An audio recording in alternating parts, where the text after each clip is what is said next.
Alright, hello everyone, and peace of Christ to all of you. There's some errors in the video, in the audio. Let me try to fix it.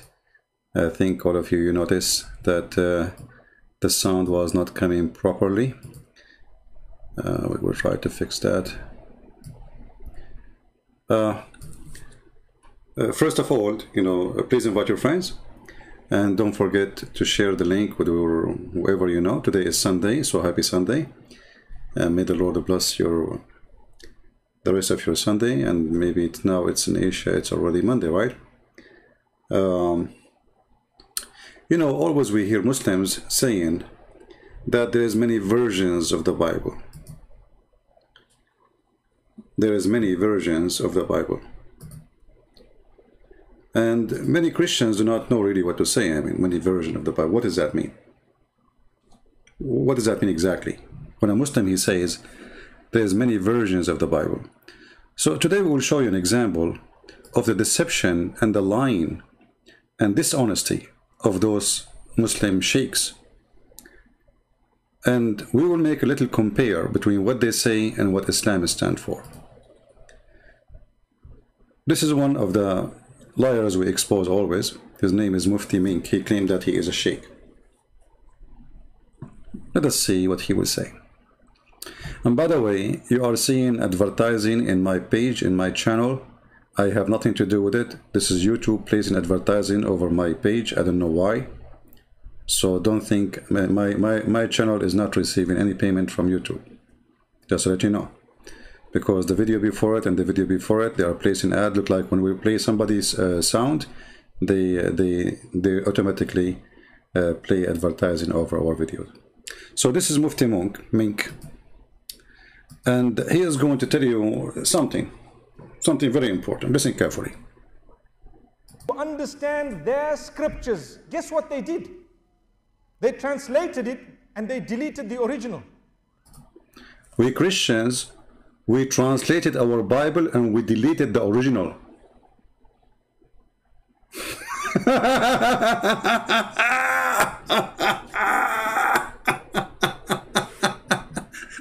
Let me go back a little bit. Why does Salah have to be in Arabic? Oh, good question. Salah is not just a mere supplication. When you want to supplicate, you can call in any language. In fact, Allah knows your supplication before you've even called out.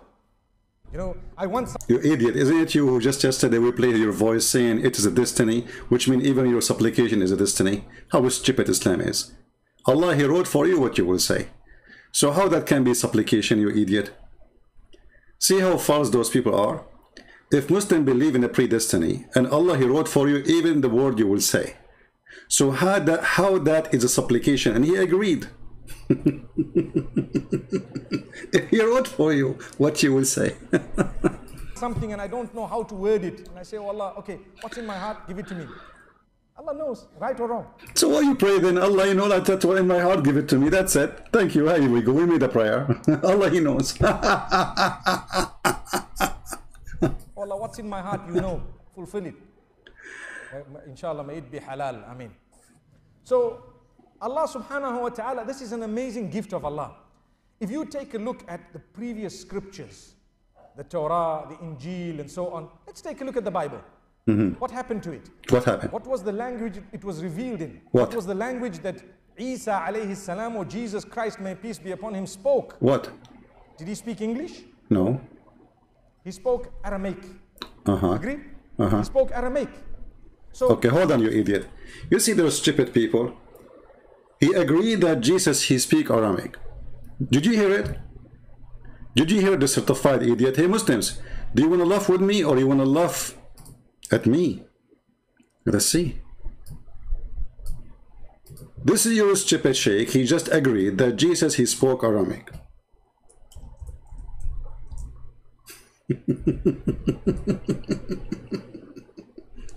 Chapter 14, verse number 4. It says that Allah, He never sent a messenger except to speak in the tongue of His own people. Is that the tongue of the Jews? The Aramaic? Secondly, you idiot, as long Jesus, he spoke Aramaic. So why the name of his book is Injil, which is a Greek word?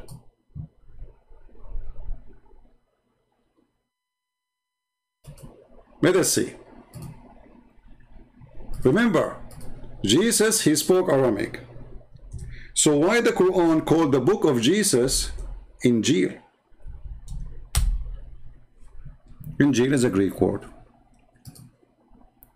So Jesus was speaking Aramaic and his book was in Greek.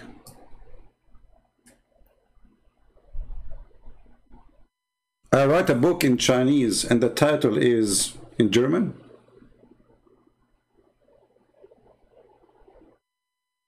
So here, this guy even did not even start. He destroyed his cult. Because Allah, he said, we never send a messenger. This is chapter 14, verse number 4. We send not a messenger except to teach in the language of his own people. So this guy, he agreed that the people of Jesus is the Aramaic then. They are not the Israeli, based on his agreement. What the language Jesus he spoke? Sheikh Mufti Minki answered saying Aramaic. Okay, well I agree, Jesus speak Aramaic and he speak Hebrew and he speak all languages in the world. Isn't even his disciple, according to your Islamic books, they asked Jesus when he said to them, go and teach and preach, they said to him, but how we are going to teach and preach, yet we don't know the languages of those people. He said, just go sleep and you will wake up in the morning, and in the morning they wake up, each one of them speak different languages. This is your stupid Islamic books. So if Jesus can make all his disciples speak all the languages in his time, what about Jesus himself? Same time, as long the Quran agree and admit that Allah never sent a messenger unless he from the people and speaking the tongue of the people. So the tongue of the people present the people. So if the tongue is Aramaic, according to this verse, then the people are Aramaic. And Mufti Minki just admitted that Jesus spoke Aramaic. Yet the stupid Quran is using the word of the Greek version of the Bible, which is the Injil. You see it? Injil. And the Injil, this Injil, which is here, is confirmed. You see the potatoes, the liars, they keep saying, oh, they changed their book, oh, they changed their book. But their stupid book says, this is chapter 2, verse number 89. And when there has come to them a book from Allah, confirming what is with them. So the Quran in the time of Muhammad confirmed what is with us. Do you see the stupidity of this idiot?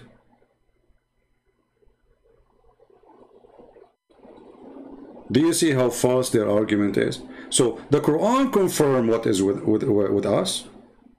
Mufti Minki don't agree. Mufti Minki believe that this is a fabrication.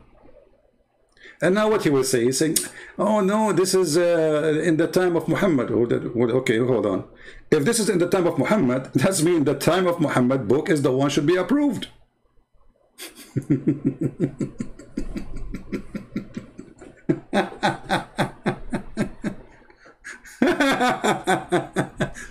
And then the Mufti Mink, the comedian, he continue saying the following. Try not to laugh. How come we don't find the Aramaic scripture? Someone might say, well, Paul... We don't have the Aramaic scriptures, guys. We Christians, we don't have the Aramaic scriptures. No, we don't have it. You idiot. There is millions of Christians, they pray the Bible in Aramaic. And they have the Bible in Aramaic. And you are a potato. And you are a liar. You can go right now and search for the Aramaic Bible. What this guy is talking about.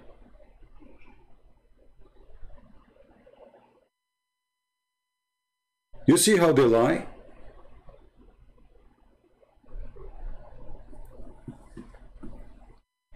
Not only the New Testament in Aramaic exists, Even the Old Testament, there is a huge part of it, or big part of it, is written in Aramaic. Why?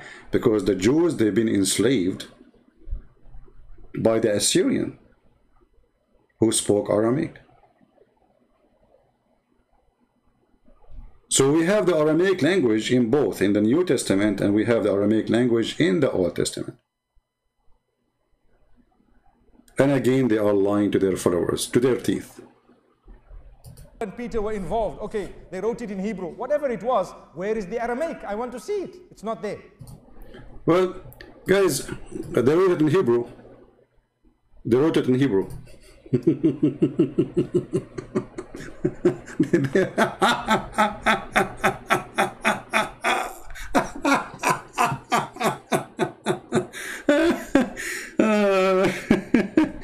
Oh boy. Oh boy.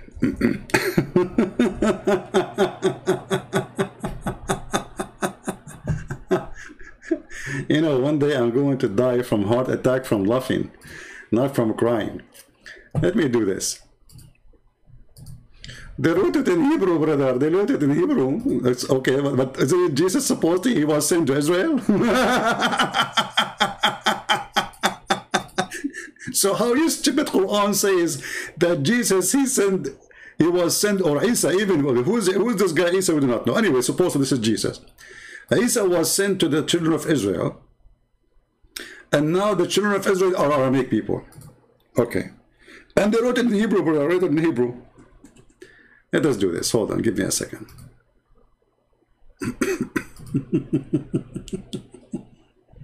Comedy is good. Comedy is good. Lord have mercy.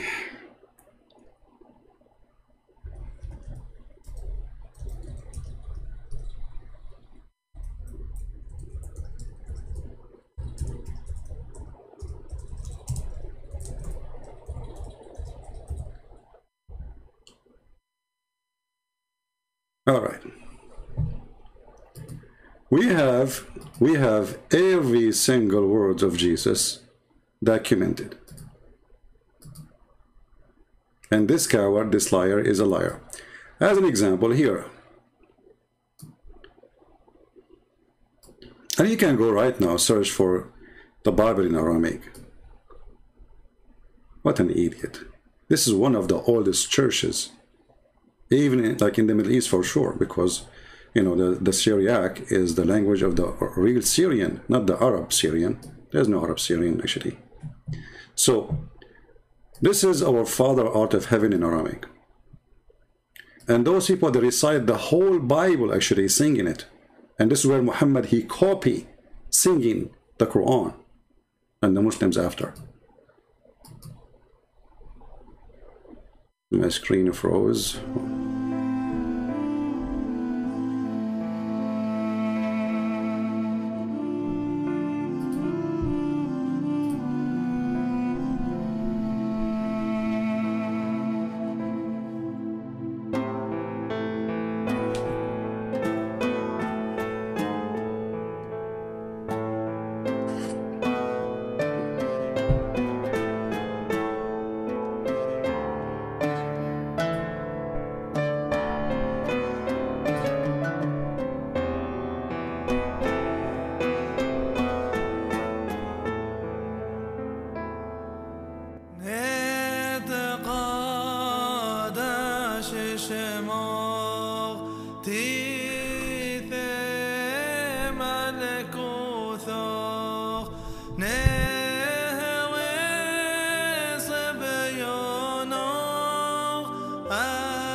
Ameen. So this is our Lord prayer, our Father out of heaven, in the Aramaic language, which means this is the original prayer. So when this liar, he says, okay, where is the Aramaic? We die laughing. Because right now, as we speak, there's millions of Christians, they pray in Aramaic. Not only they read the Bible in Aramaic, they pray in Aramaic. So this coward, this liar, not only an idiot, ignorant, he do not know what he's talking about, and he is hypocrite like he's a prophet. In the top of that, let us go to the video. He is trying to prove what exactly? He's trying to prove that the Bible is changed, correct? But we showed you there's tons of verses in the Quran saying that the Quran confirmed the Bible which is with us. And then we need to ask ourselves, how the Quran confirm what is with us, but the sheikhs of YouTube, they don't confirm what with us? Are they coming from different galaxy? Yes, they are. Because simply the purpose of all those speeches is to make Muslims deny what we have and not to listen even to their own books.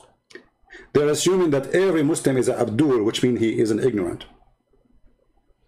In the top of that, let us go for the sake of argument and say that the Bible today is changed as he claimed. But isn't it this is the Injil of Allah? Are you trying to prove to us that your book of your God, anyone can change it? Do you see how stupid this religion is?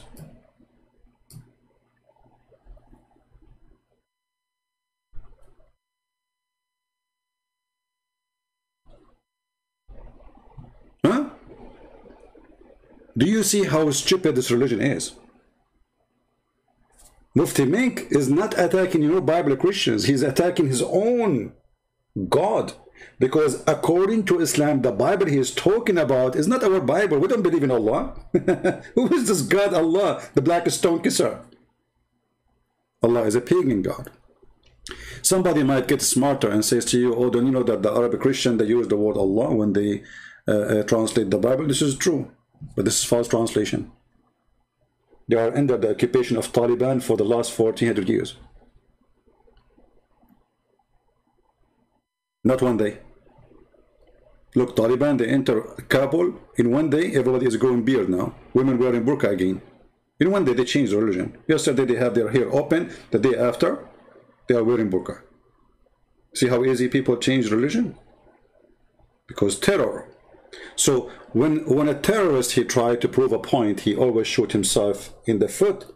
For if the Quran saying that the one who sent down the Injil is Allah, and then a Mufti Menk, he come and he says the book of Allah is a change. So what's my problem? Who is going to accept Allah to be God anymore after this? If you are saying to me, the Muslim, the funny by the way, they say that Allah, he sent 124,000 messenger. He sent what? 124,000 messenger. Okay. And each one of them, their books is gone, except one brother. His name is the Prophet Muhammad.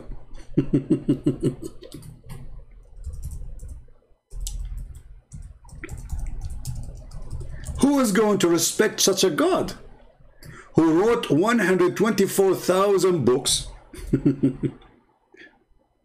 and then all his book is screwed?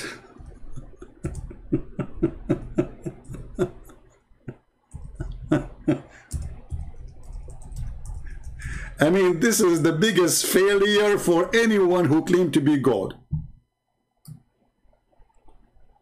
Brother,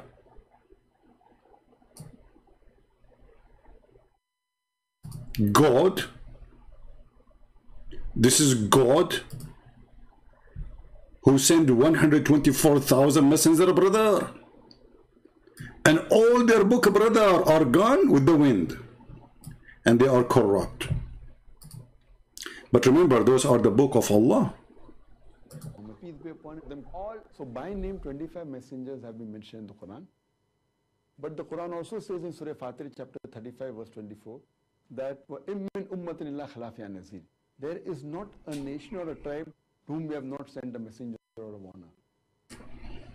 So every nation has been sent a warner, and our beloved Prophet Muhammad, peace be upon him, said there were 124,000 messengers sent on the face of the earth.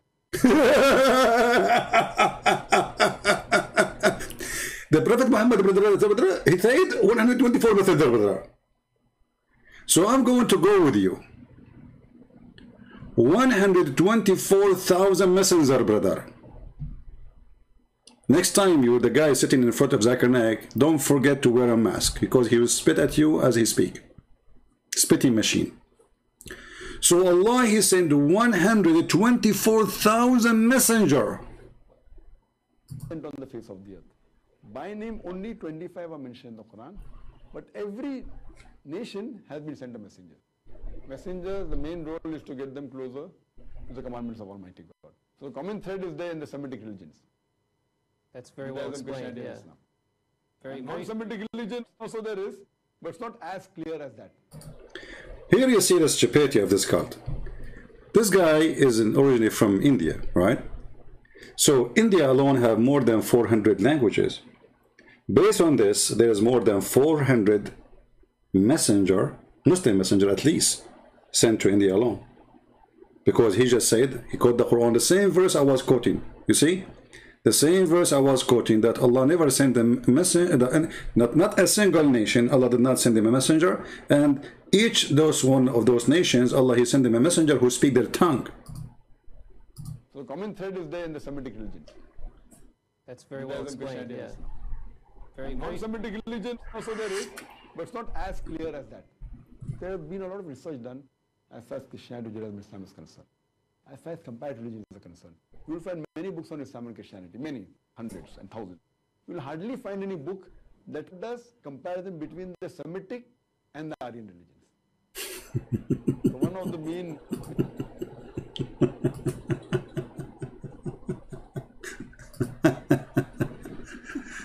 This is the best comedy. So listen to this. The Quran is the only protected book by Allah. We have a God, his name is Allah. He decided to protect the book. And I understand why. Because this is the only book speak about big boobs.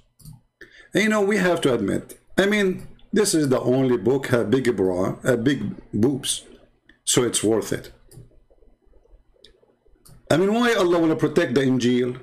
Okay, he sent the Injil to Isa, but there's no boobs there. There's no boobs. So Allah, he said to himself, okay, there's many thieves, they are going to change my books. Which one is the most valuable book for me?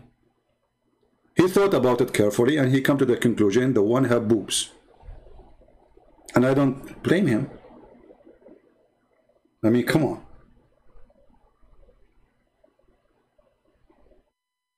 Which one is worth more to save and protect? The one have boobs, or the one have description for vagina, which is the Quran too. So Allah, brother, he wrote all those books for nothing. What an idiot. And hold on, as long as the Muslim, they believe in destiny. That means it was a destiny for those books to be corrupt. So Allah, he destiny to corrupt his book. Can you believe it?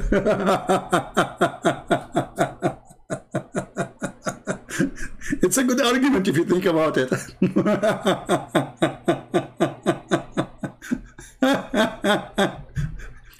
It's what? It's a good argument if you think about it, brother. For sure it's a good argument. Are you kidding me? Yeah, we know that, you know. Good argument.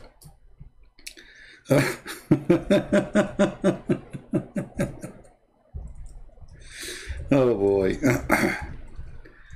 Oh. What a comedy. What a comedy. What a comedy.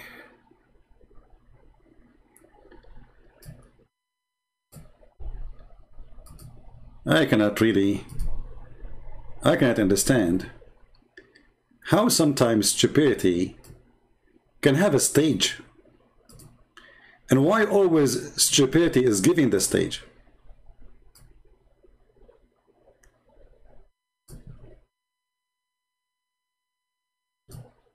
Always stupidity is giving the stage.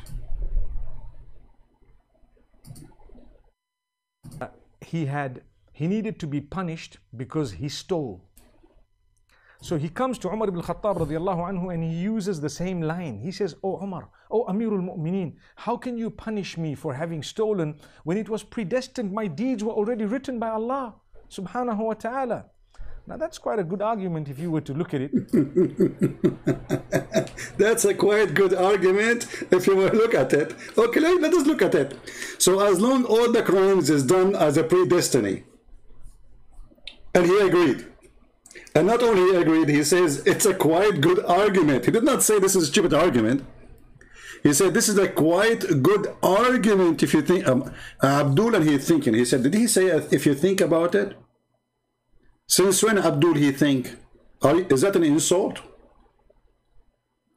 So the guy, he is a thief. They brought him to the caliphate to be punished.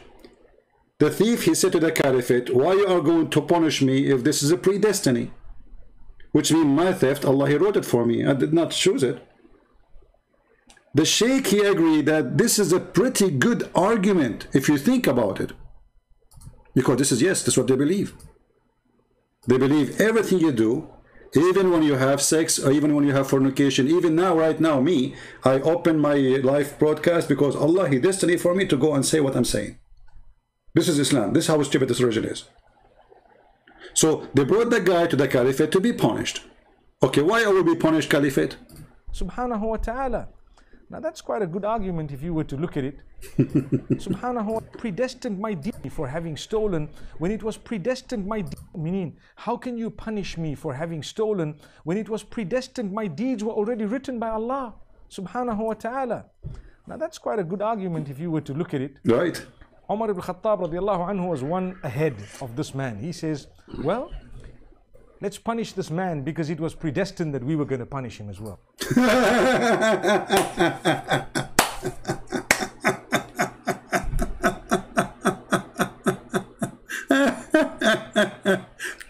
This is a God teaching? Is that a God teaching? Are those people serious? This is what they claim. This is God teaching. This is logic of God. So everything is a predestiny, and then you will be punishing me for destiny? Saying now we go to the claim of this same person, the same idiot, who claimed that the Bible is corrupted. But based in your religion and your teaching and your agreement, that's mean Allah, he agreed that his book would be corrupt. That's mean Allah is a partner of the corruption. That's mean Allah is the devil. Because now the devil, he have a powerful tool to deceive people. You know, people became victim of what is called Book of God. Good ones, they are victims now of corruption. That's what he's saying. As long God is involved in this corruption, and it was by his agreement, that's mean this God is really the one behind this corruption, and he is the devil himself. So why we are accepting this God to be called God anyway? Let us call him Shaitan. Mr. Israfil, before I started, you said that you could not debate me because it was Eid. Right? And actually I saved your screenshot here. So do you like me to open my Skype for you so your majesty can call me? This is what Mr. Israfil, he said. Those are potatoes. You know, he thought I'm not going to see his text. You know, they post text, they thought okay, he's not here. You know, he opened the chat, but he will not be watching. So he said, a Christian Prince, if you have it completely wrong so far, based in first language. No, hold on. This is not the one we want to show. Hold on. That shows the other one, and then we will show you this one. Okay. This is what he said before we start. He's a hero, you know. He have like his 3 wives next to him, or 4 wives, and he want to show them that he can challenge me, you know. Mr. Israfil said, Christian Prince, if you think you refuted me last time, you are a bigger fool than I thought you were. It was law of you to challenge me to debate during the time of Eid. You know well I was busy. First of all, you idiot. Who are you to challenge you to debate me? Who are you? You are not even a chip in a snack. Prove me wrong. Is that fair, guys? This guy, he claimed that he is challenged by me. I challenge all Muslims. Who are you? You know, you're a potato. Now let us do this. Do you dare to call me right now? And now he will stop texting. Look, your beard is, you sound like a Taliban for me. Are you? Do you dare? Here we go. Say yes, I will open Skype for you. You call me right now. Otherwise, everybody will know that you are just a potato saying things in the front of your wives to claim to be a man, but you are not. You are like your prophet. He imagined himself having sex with his wife. In fact, he did not. He go in the street, he told them, yesterday I was boom, boom, boom, all the wives. They asked the wives, did he do yesterday a lot of boom, boom? They said, he did not even touch us. You are the same. You are a boom, boom in the chat when Christian Prince is not here. Christian Prince, he show up, you put your panty on, and you flee. I don't even see you texting no more. Are you there? It's gone. Bye-bye. Bye-bye. Don't forget to ride Al-Burak. It was a fast speed donkey who go up to the seventh heaven and come back in 8 hours. And the Muslims, they claim that the angels, they go in the speed of light.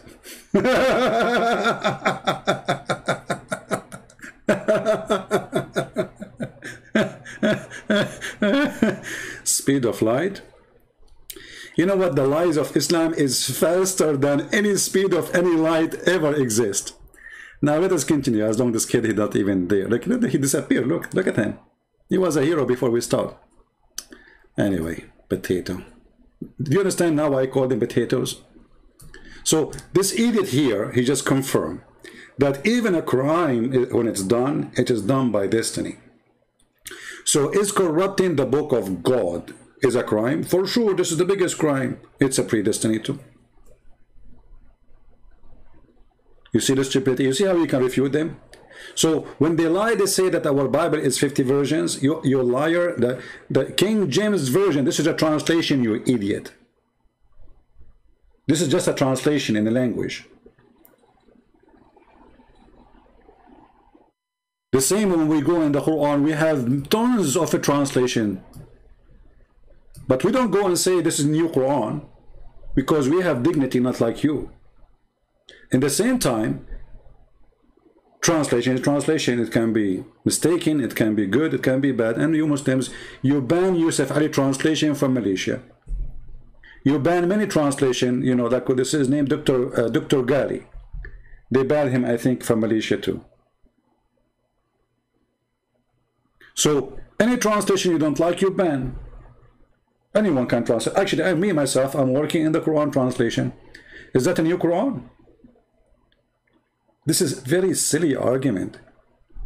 That is very stupid of you to say there's 50 versions of the Bible, you idiot. Same time, we have the Bible in Aramaic, we have the Bible in Hebrew, we have the Bible in Greek. And on top of that, our Bible translated to all languages since the beginning of Christianity. In the top of that, your stupid book confirmed the book which was between our hand at that time. What will they have? The Greek or the Aramaic? If we go to the Hadith, we will find that it was the Aramaic.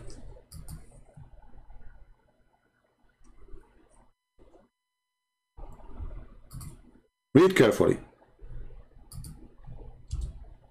This is the Hadith where Muhammad, he tried to commit suicide many times. The same Hadith. Because the divine inspiration supposedly stopped coming. And it's funny, they call it inspiration when Muhammad received a delivery by the pizza boy, Jibreel. So if you go here, you will see, speaking about a person, his name is Waraqa ibn Nawfal, and I believe, this is my belief, that Waraqa is the real father of Muhammad, who slept with his mother. And this is why we see always Muhammad with Waraqa. Always. When Muhammad got lost, he was a kid, he was with Waraqa. When Muhammad, nobody found him, he was with Waraqa. Waraqa, he sent his sister to sleep with the father of Muhammad, the one they call him Abdullah. She offered him 100 camel. If you have my books, you will see the reference. which means the father of Muhammad, literally, he was what they call him, a gigolo. You know, he get paid for sex. So she offered him 100 camel, but supposedly, according to the story, he went and he slept with Muhammad's mother. And then when he came back to sleep with this woman, she said to him, I have no need for you. So it looked like Waraqa was sending his sister to sleep with Muhammad's father in order to avoid Muhammad going to that woman, because Waraqa already sleeping with her. If you have my book, Sex and Allah, you will see all the reference that Arab women, they used to sleep with multi-husbands, and they choose when they deliver a child who is the father. It's them who decide who is the father, not the father who decide. So she can have up to 10 husbands if you want. And then she sleep with all of them, for sure not in one night. And then when she have a child, she will call the husband. So here we see Waraqa. He was, according to the hadith, he became a Christian. And read carefully. And he used to write the Arabic writing, and he used to write the gospel in Arabic. Do you see it? That is the Quran. The first one who started writing the Quran, it was Waraq ibn Nawfal. He was making a summary of a book have nothing to do with the Christians, is the book of the Nasara. We are not Nasara. You know, if you ask the Muslim what the word Nasara mean, they will start giving you their own fiction, stupid word. They say Nasara mean the helpers, the one who helped Jesus.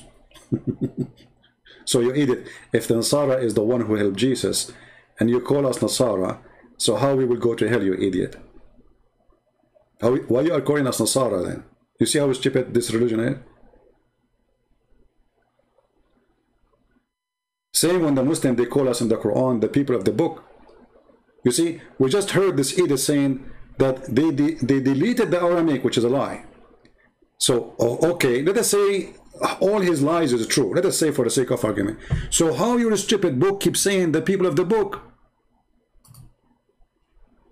How we deleted our books and we don't have books? And your stupid Quran keep calling us people of the book. It's like saying Gojak, the guy with the hair. You don't have hair no more.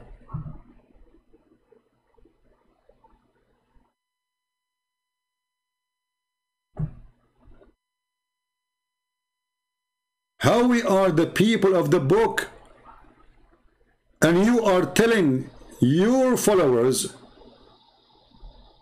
that we don't have a book.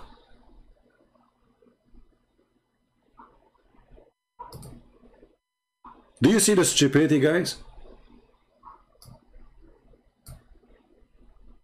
If we don't have a book and we deleted the book and we don't have the book no more, and then your stupid Quran keep calling us the people of the book, that means your God is stupid. When Allah, he sent this verse in the 6th century to Muhammad, and he told him, tell the people of the book, okay, do they have a book at that time or no? If you say no, that means this verse is stupid.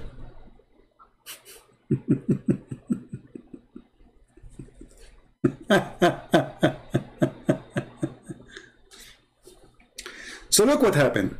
They lie about when they say there is 50 version of the Bible, this is a translation. They lie saying we don't have scriptures. In the same time, they are the one who don't have Quran. I challenge Mufti Mink, the one who claimed himself to be Mufti. Mufti, even he's given his name as an authority. You know, Mufti, like Muhammad, he gave himself Muhammad name to be the prized one, to be God. So if we say to Mufti Mink, hey Mufti, can you show me the Quran of Muhammad?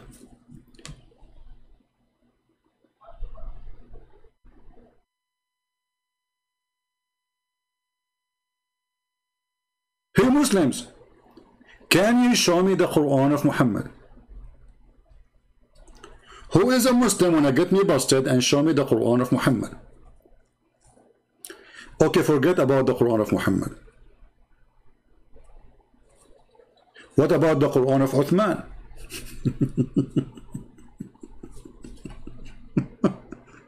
Do you have the Quran of Uthman? They don't have the Quran of Uthman. Okay, do you have the Quran of Hafsa?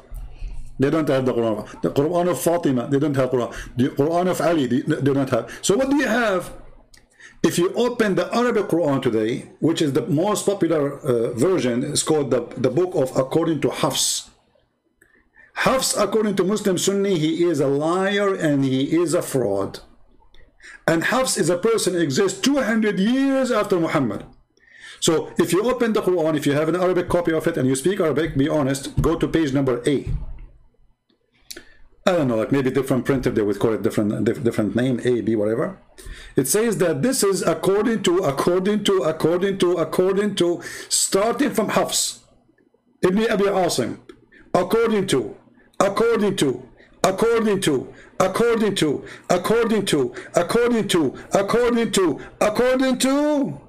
Uthman, according to Muhammad. The religion of according to.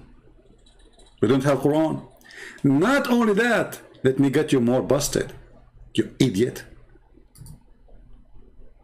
Isn't it your prophet himself, he said, that when Allah, he sent him the Quran, you're a prophet, he kicked his bum and he said to him, it doesn't work this way?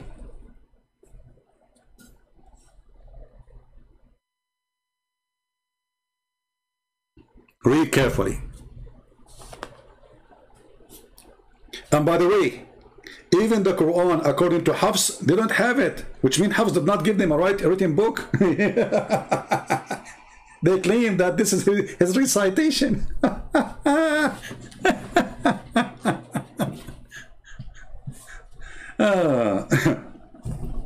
And the funny is that Muslims in their book, they say that this guy Hafs was a thief and he steal book and even claiming in his name, which means like he take my book from me and then he claimed that he is the one who wrote it. So listen to this. When Allah, he sent the Quran to Muhammad, Muhammad said to Allah, get lost. Are you stupid or what? One Quran? It doesn't work this way. Read carefully with me. This is not a weak hadith. They cannot say this is weak and this garbage, they come with us, you know. This is a very authentic story. As you see, it's all over their hadith books. So, according to Muhammad, look how many references, look. You see, all is Sahih. And this is Al-Bukhari, the most authentic one. I heard Hisham ibn Hakim, whatever, saying, flum, blah, flum, flum, flum, flum, flum, blah, blah, blah, blah, blah, blah. Okay, so Allah, you know, Allah Messenger had taught to me in different way. What? Two people, they are reciting Quran, the same verse, supposedly. But it's not the same. Each one of them, he said it differently. There's different words. So the guy saying here a story that he heard someone, his name is Hisham, that he was reciting the Quran of Al-Furqan in different way, which means adding different words or different lines, whatever, from that of mine, which the way Allah Messenger taught him.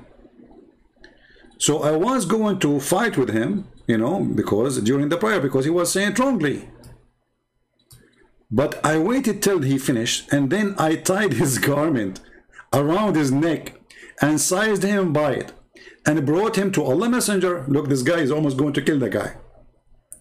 And he said, I have him reciting the Surah of Furqan in different way from the way you taught me, Prophet of Allah. So Prophet of Allah, he said to the guy, okay, let him, release him. So he asked Hisham to recite the verse.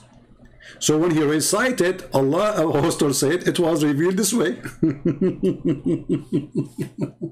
Like what?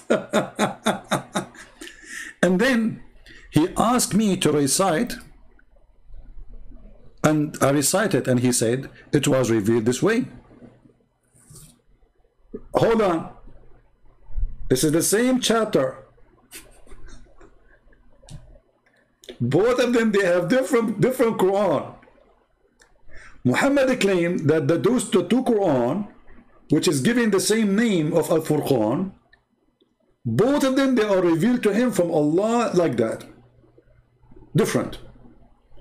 The Quran has been revealed into me in 7 different ways. So recite the way which is easier for you. And let me tell you what happened.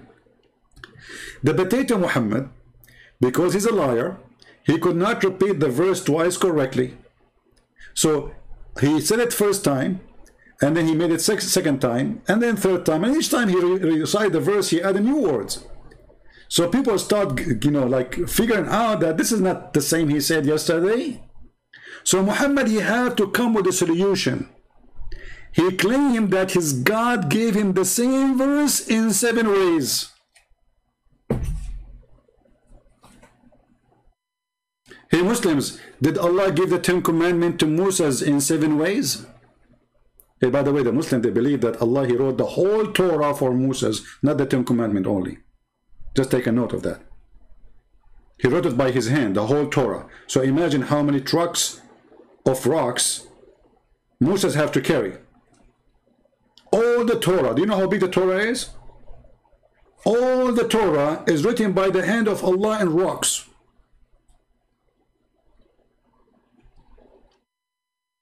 Yeah, this is what he's saying. 7 different ahraf. 7 different ahraf means 7 different Quran. You see, the Muslim, they say to you, it's not really different. No, it's different. Even your prophet says it's different. Otherwise, why he's using the word different? If it's the same. And why they are fighting if it's the same. Right? So, here you will see that Muhammad explained that more. And this is again authentic hadith, supposedly. The Messenger of Allah, he was in a place, etc. And then Jibreel, the guy, pizza guy, came to him. And he said to him, Allah commanded you to teach your nation Quran in 1 recitation. This is the command of Allah.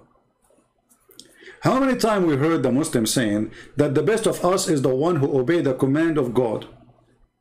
Here we go. Muhammad, he is not obeying. Muhammad, he opposed the command of God, and he is correcting his God.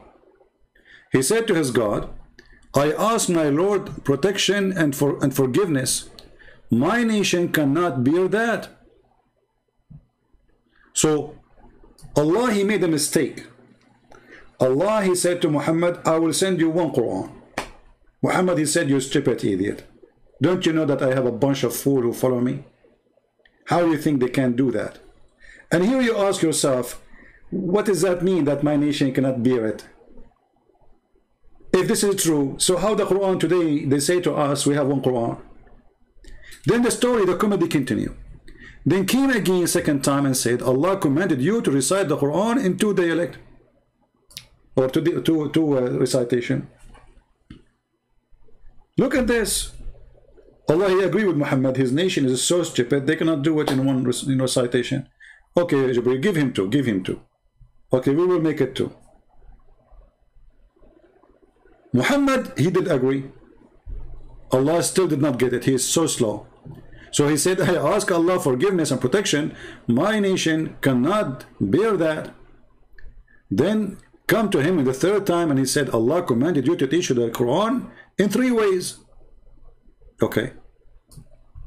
Again Muhammad, he said to him, go to your God, you stupid idiot. Aren't you dummy?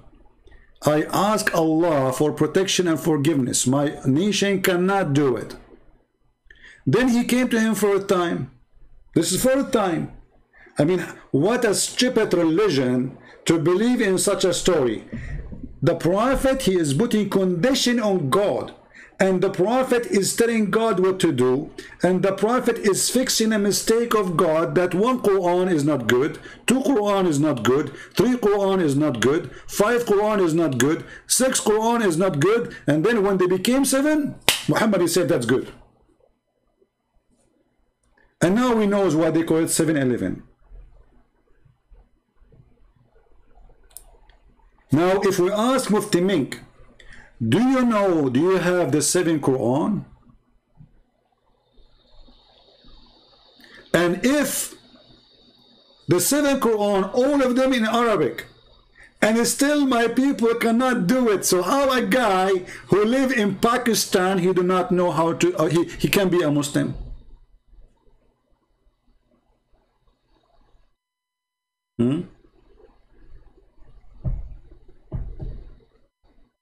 Any Muslim can explain to us? And what kind of a prophet he changed the book of God, saying, I want one more book, because this God is stupid. He did not know what he is saying. This guy, he have no idea. He's sending the book to the Arab, and the Arab are not, we are not smart people, supposedly. This is an insult to the Arab. So how the Quran need to be sent by God himself in 7 languages, all of them they are Arabic. In 7 ways, all of them they are Arabic, in order the Arab to understand. But Allah will not send his book to India, who have 400 languages, to understand the Quran. Do you see the stupidity? Why Allah he made the Quran in Arabic? Any Muslim can tell me?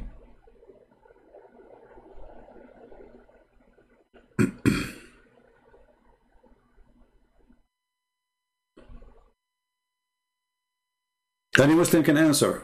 Who is a Muslim can answer?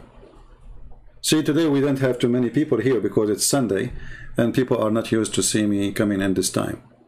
But it's okay, 700 is a blessing. It's almost half of the number usually we have, but no problem. Why God of Islam did not give Isa 7 Bible? Why the God of Islam did not give Moses 7 Torah? Why only Muhammad? I will show you why. To make it more clear for the one who do not, maybe they are new here.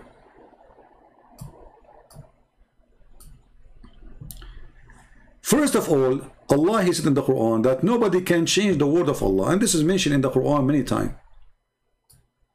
Chapter 6 verse number 34, chapter 6 115, chapter 10 chapter 10 64, chapter 10 27. So nobody can replace the word of Allah. Muslims, is the word of Allah is the Bible? They say yes. So how nobody can change it?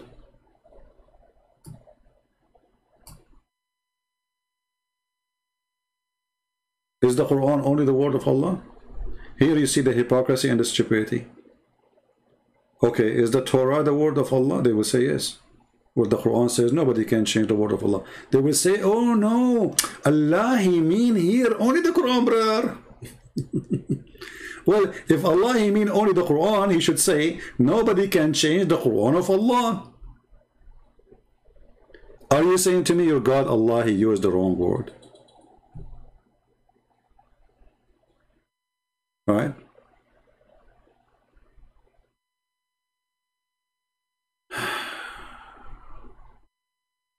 Lamo, I still haven't recovered from the fact that your God, Christian Prince, uses Skype into...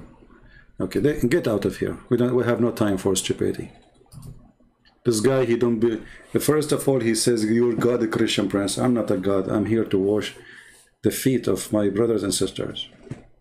The Bible says, if you want to be a master, you have to be a servant. Secondly, you dummy.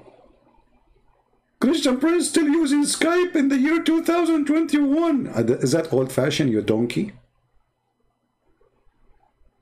And look at you. All what we are using is made by the kuffar. Any software, you name it, is made by non-Muslims. Either by Hindu, either by Jews, either by Christians, and you are just using it. Potato. Don't forget to use TikTok, because Allah is taking and he have no talk. Who cares? Is that a fashion show? He's still using Skype. You cannot believe it. He's using Skype. He said Skype. Stupid idiot. Your God Allah still using Jibreel. Your God Allah cannot send the WhatsApp to Muhammad.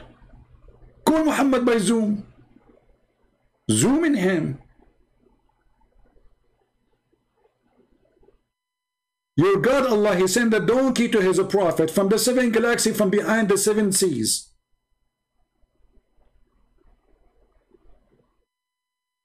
And you are complaining about me using Skype, you idiot. Anyway, by the way, this is true story.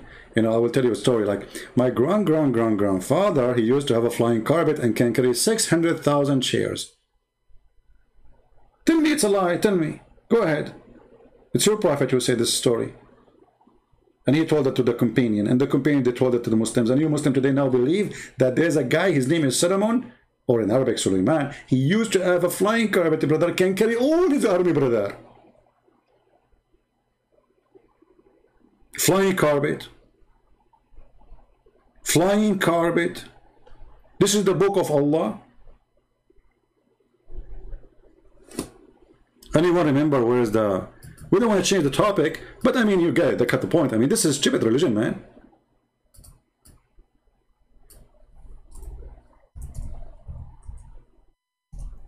There's a guy, brother, his name is Solomon, brother, and he used to control the genie. And those genie, brother, they are very bad genie. And you know, I have my expertise with genie too. Okay? Like I remember once, you know, I was like doing, going, like I used to go, you know, if you, I don't know if you remember me, I was in the Pirate of the Caribbean, you know? Like the guy with the long beard, you know, the guy, his beard is moving. Yeah, and he's having like a stake in his hand. Anyway, brother, so I landed in a land, there's nothing but bowls. I opened the first bowl, I found a genie. I was thirsty. But there's no water. It was a genie. I opened the second bowl, it was a genie. The third bowl, there was a genie. Fifth bowl, it was a genie. I keep walking, like, you know, there's ball in my way. Until I arrived to sign, it says, the island of the genie ball. And then underneath it says, the anthem of this island. Genie in the ball. Genie in the ball. This is religion. So here we go. There is a prophet. His name is Solomon. He commanded the wind to go under his carpet, and it carry all the equipment of war. And Mr. Mufti Mink is telling us our book did not change, brother. That's wonderful. So this is a book, is not a change. So you cannot say somebody is adding things, right? You cannot say this is a fabrication. It's in the Quran. And not only that, brother. Those genie, they die for Solomon, brother, to get him jewelry.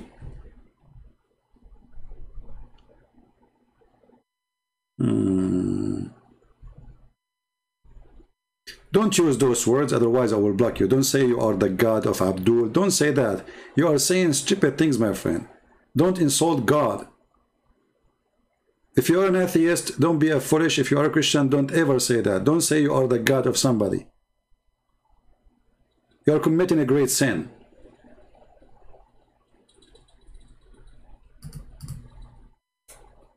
We are not pagan like them who kiss black stones. And we believe in one God. And we believe in one Master. And we believe in one Lord. No man, no priest, no bishop, nobody is called Master or God or anything. So listen carefully. When a Muslim, they come to us and they speak about their book is preserved, the book is etc., we find that this is all is a garbage, because even their books, they claim that there's tons of verses are missing. Actually, even chapters are missing. As an example, Aisha, she said that the chapter of Al-Ahzab used to be equal to the chapter of Al-Baqarah. So there is at least 113 verses missing. Something, you can calculate the numbers. Ahzab equal to Al-Baqarah. What is the rest of the verses? When we asked the Muslims about the goat eating the Quran, if you remember the story, when Muhammad, he died. And then there's a bad goat. You know, goats are bad, what you can say. Yeah, sometimes this letter is not working. I hit it, it's not working. Can you believe it? I need to get a new cardboard. Here we go, finally. Hey Muslims, the Quran is preserved by the goat belly. Aisha, she said, the verse of stoning and breastfeeding for adult 10 times was revealed. Have you ever heard of a book of God revealed verses about women she gave her breast 10 times to a man to suckle it? Brother, you see, I accuse actually the Muslims that they are the one who delete those verses because it's a very bad embarrassment. This is a lie. The goat did not eat it. It is you, Muslim, who ate it. And I will prove it to you in a second. So the goat entered the bedroom of Muhammad when he was dead. The goat, she jumped in the bed. Muhammad in the bed. The verses under the pillow of Muhammad. The goat flipped Muhammad from the bed because how she can get the Quran unless she flipped him down from the bed. Are you following with me, brother? Remember, the verses is under the pillow of Muhammad, or the Quran. The whole Quran is under the pillow of Muhammad. And now Muhammad is dead. Muhammad is literally dead. The goat entering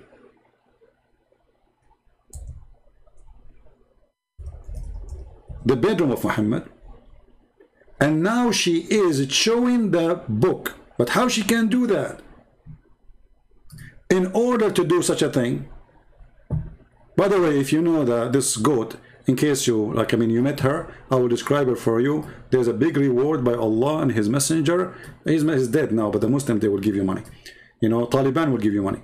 So if you find the goat who ate the Quran of Allah, this is a very evil goat, by the way. I'm assuming that she was sent by Benjamin Netanyahu, you know, the Prime Minister of Israel. I mean, we have to blame the Jews for it. Come on. I mean, how this goat, she knew that Muhammad now is dead, and how she knew that there's nobody in the room, and how she knew that it is under the pillow. Like, hello? This is something nobody can do except the Mossad. They knew everything. So they were watching the Prophet carefully, brother, and now they knew that the situation is great. Perfect. So the goat, go and eat the Quran. You know, the goat, she speak, by the way, she speak Hebrew, you know, because she is double agent. So speak Arabic, she speak. And not only that, Netanyahu, he said to the goat, don't eat the whole Quran. Go and flip the pages. Look for breastfeeding for adult. And then the goat, she started flipping the pages. Not this one. Not this one. And Netanyahu, he said to the goat, open your camera so I can see with you. Not this one. Okay, I think I found it. It says here, yummy, yummy, nipple, big boobs. Netanyahu, he get angry. He says, this is not the one. This is the verse about the big boobs. We want the breastfeeding for adult, not only breast. Okay, let me keep searching. And the goat, the poor goat, she had to find the reference before somebody show up in the room. And then finally, she got the chapter of a breastfeeding for adult 10 times. I mean, I love it. It is 10, not 7. How come Allah, He quit the number 7 suddenly? 10 times? You know what, we have to admit, sometimes doing things, same thing 10 times, it's better, especially if it's come to be breastfeeding for adult. I mean, come on, if you ask a man, how many times you like it, 7 or what do you prefer? What is your reference? What is your preference? 7 times or 10 times? The guy, he was like, you don't even need to think about it. He would say 10 times for sure, you know, especially if the lady is like, you know, she's, where's my tea? Before somebody shot me. So there is a verse in the Quran revealed by Allah ordering Muslim women to give their breast 10 times to suck it. Mufti Mink, where is the verse? I want Mufti Mink to recite the Quran for us about 10 times breastfeeding for adult. He will say to you, it's abrogated. Who abrogate the verse? The goat. You see, the Muslim, they say to us that they memorize the Quran by heart. Okay, no problem. The goat ate the Quran. She did not eat the heart of the Muslims. Do we agree? Guys, are you listening? As long as the Muslims, they recite the Quran by heart and they memorize it by heart, well, no problem. I mean, what a big deal. The goat ate the book. She did not eat the heart of every Muslim. Do you understand? So they cannot claim that it is the goat behind the disappearance of the verse. So who can recite the verse for us? Because the Quran was eaten by the goat, that's not an excuse for the verse not to be there. If you say to me it's abrogated by writing and recitation, that is the most stupid thing ever. Show me where in the Quran it says, don't recite this verse no more. Who is the one who gave you the order not to recite this verse no more? And to make it more stupid, look what Aisha, she said. The paper was under the pillow. When the Messenger of Allah died, we were preoccupied with his death. Okay, was Allah busy too? Where was Jibreel? I thought when somebody died, the angels of Allah will be next to his head. And especially this is the Prophet himself. Like what? The angels, they were going playing online games. They were not next to the head of the Prophet.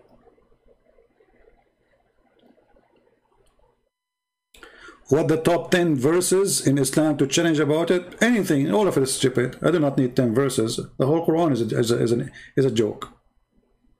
You are making this is a question very difficult. It's impossible. All of this. Don't you see the stupidity? So, and time sheep came and ate it. And look here, look at this. Look at this, brother. Note, these verses, brother, were abrogated in recitation.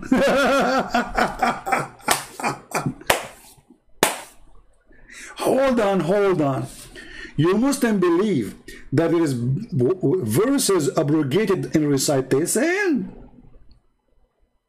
Who gave you that order, brother?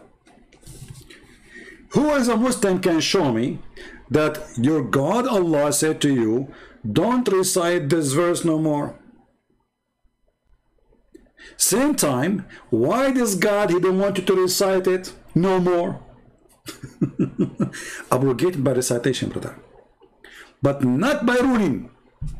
Like what? Like what? This God, he want to keep the ruling, but he don't want you to recite the verse. Where it says that? And why does God don't want you to recite it?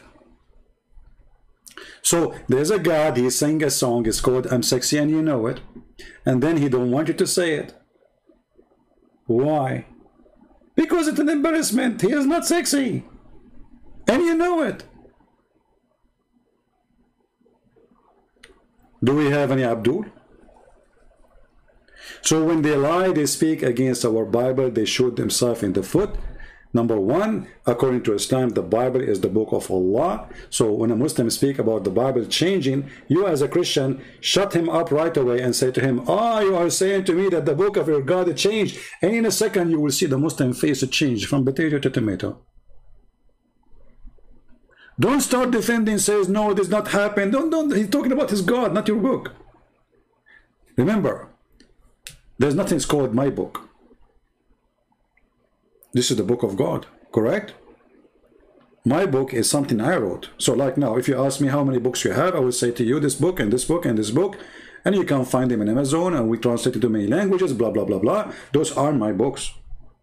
But when you speak about supposedly the Quran, it is the book of God, according to Muslims.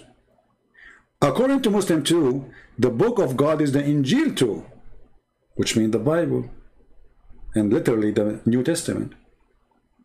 So when a Muslim, he says to you that the Injil is corrupted, he is saying to you that his God book is corrupted. So what's your business?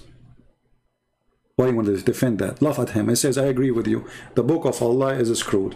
Allah got screwed. Explain to us more. Who is the one who screwed your God Allah? Because, you know, when I change the book of God, his name is Allah, that means the loser is Allah. Who is the one who lost? Allah. Who is the one who his book is changed? Allah. And the Muslims, they are trying, working hard to confirm to us that their God is not trustworthy and he cannot protect his book. In the top of that, in the front of us here, if you see, it says that it's abrogated by 5 number of forstrage. Do you see the stupidity, guys? People, do you see the stupidity? What forstrage? Anyone notice the problem? Who want to help me here? Let us see who of you is focusing very good. Anyone notice what is the problem with the last line compared to the beginning?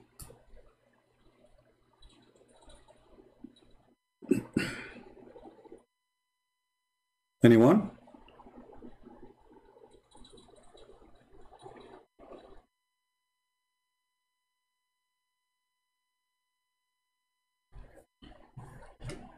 Nobody notice?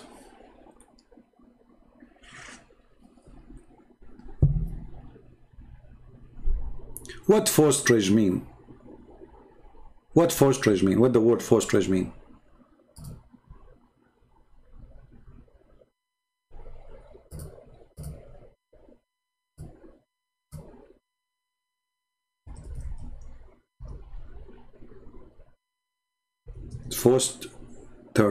Forstrage. Excuse my English, you know, English not my first language.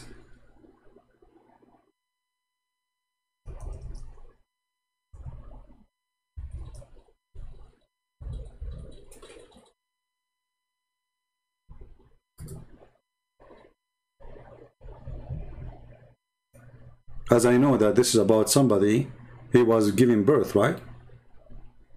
Like a child. So 5 times, okay, hold on.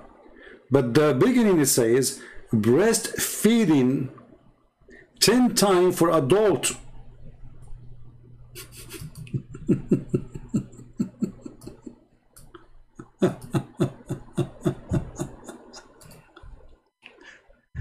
Like what?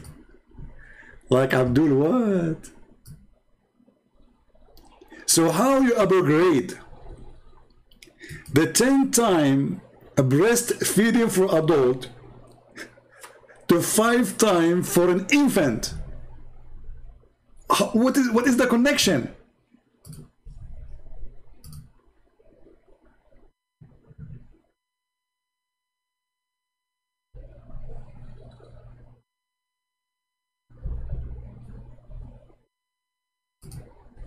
And where is the verse? In action, bring up a child that is not one of birth.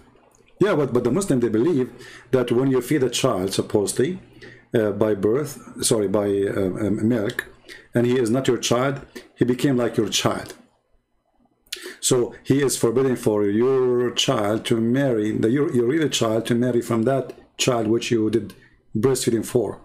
But here you notice that we are talking about breastfeeding for adult, and according to Muslims, breastfeeding for adult, still the man can have sex with that woman he did breastfeeding from her. So what the purpose? Nothing. Stupidity.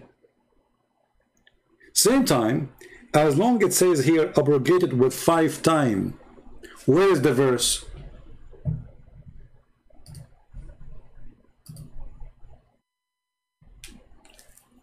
Any Muslim can tell me? Additional to that, did Allah find himself wrong? So he decided that the breastfeeding for adult is not good. I will make it 5 times. 10 times wasn't. Did he find the number wrong? Why Allah downgrade the number from 10 to 5?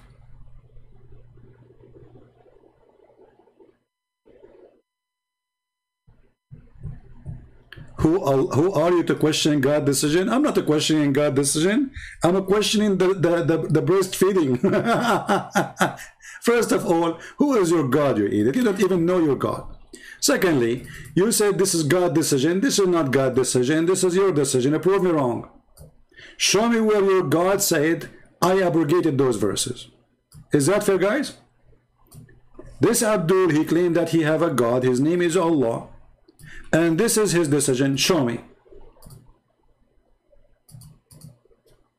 As you see, there was verses in the Quran saying you give a man, your wife, Mr. Israfil, she have, if I come to visit you, I go to the living room, you order your wife to give me her boobs, mashallah, she have a beautiful ones, and then, alhamdulillah, I have to hold them and suck it 10 different times according to the Sharia law, and then, brother, what? Nothing. Still I can have sex with her. So what's the point? Stupid. According to your religion, still she is lawful for me. So what's the point? Secondly, as long it is Allah's decision, can you show me the decision of Allah?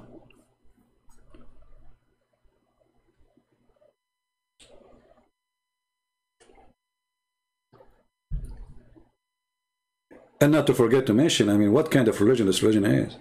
I mean, what kind of God he ordered women to give her breast to a stranger?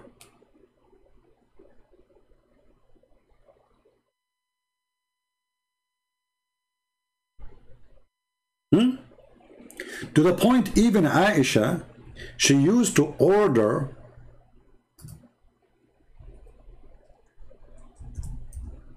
her sisters and her nieces that anyone want to enter upon her,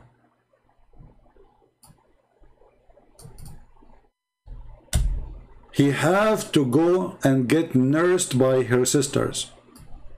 Can you believe it?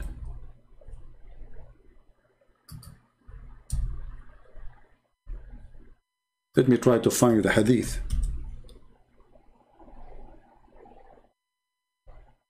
Read carefully.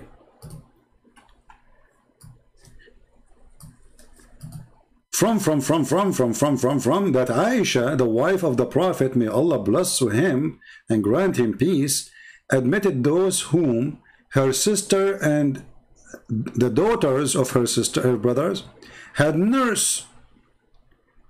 And she did not admit those who were nursed by the wives of her brother. So Aisha, she will not accept any person to enter upon her unless he do suckling. Now, is that suckling for someone as a child? Maybe, but let's see.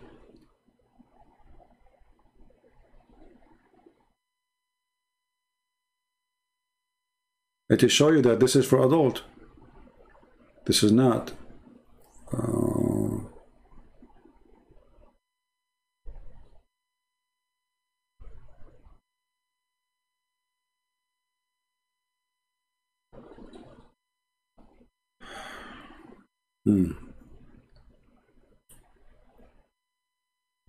Let's find the hadith because there's English to find it just by searching two words. Hold on.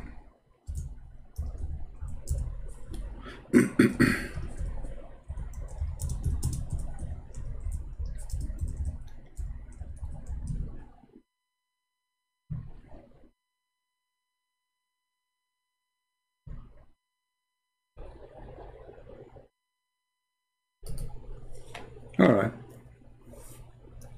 Because we need to find the hadith only in English so you guys can see it.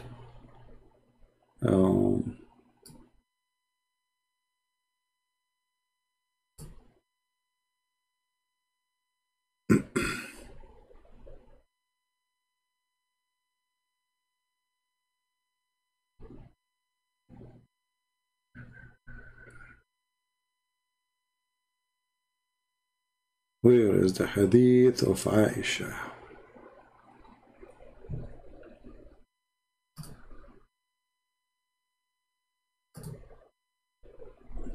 All right, let's see this one here.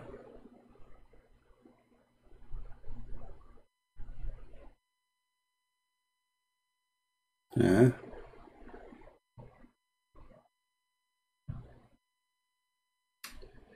Okay.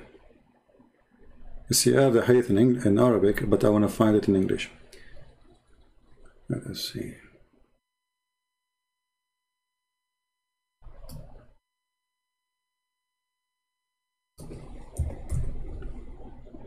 Let's try this one. Read carefully.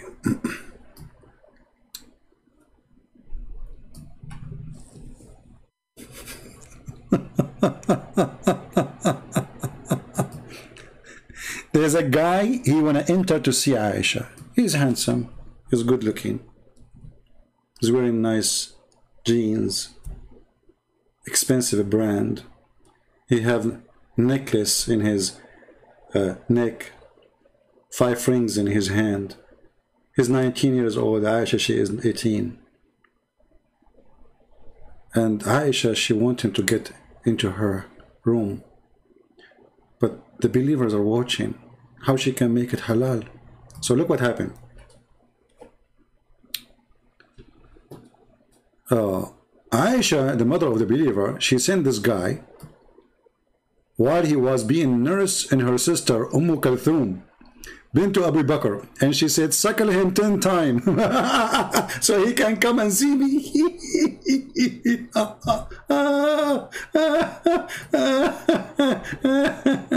Sorry guys, I have to do some suckling because I'm going to meet Aisha today. So this is the Quran. You are telling me about the preservation, flying carpet, the guy dies standing, sunset in murky water, the sperm coming from the backbone, the sperm coming from the ribs. This is the Quran was not preserved, and here we go. Aisha now, the decent women of the Prophet, she is ordering anyone to enter upon her to go and suck the breast of her sisters. So, okay, now, based on this, if a Trump was a female, and you want to see the President Trump, who is supposedly a female, you have to suck the breast of Ivanka Trump? How that can solve the problem? Look at the stupidity. So how come they cannot see Aisha, but they can suck the breast of her sisters? I mean, do you see the stupidity?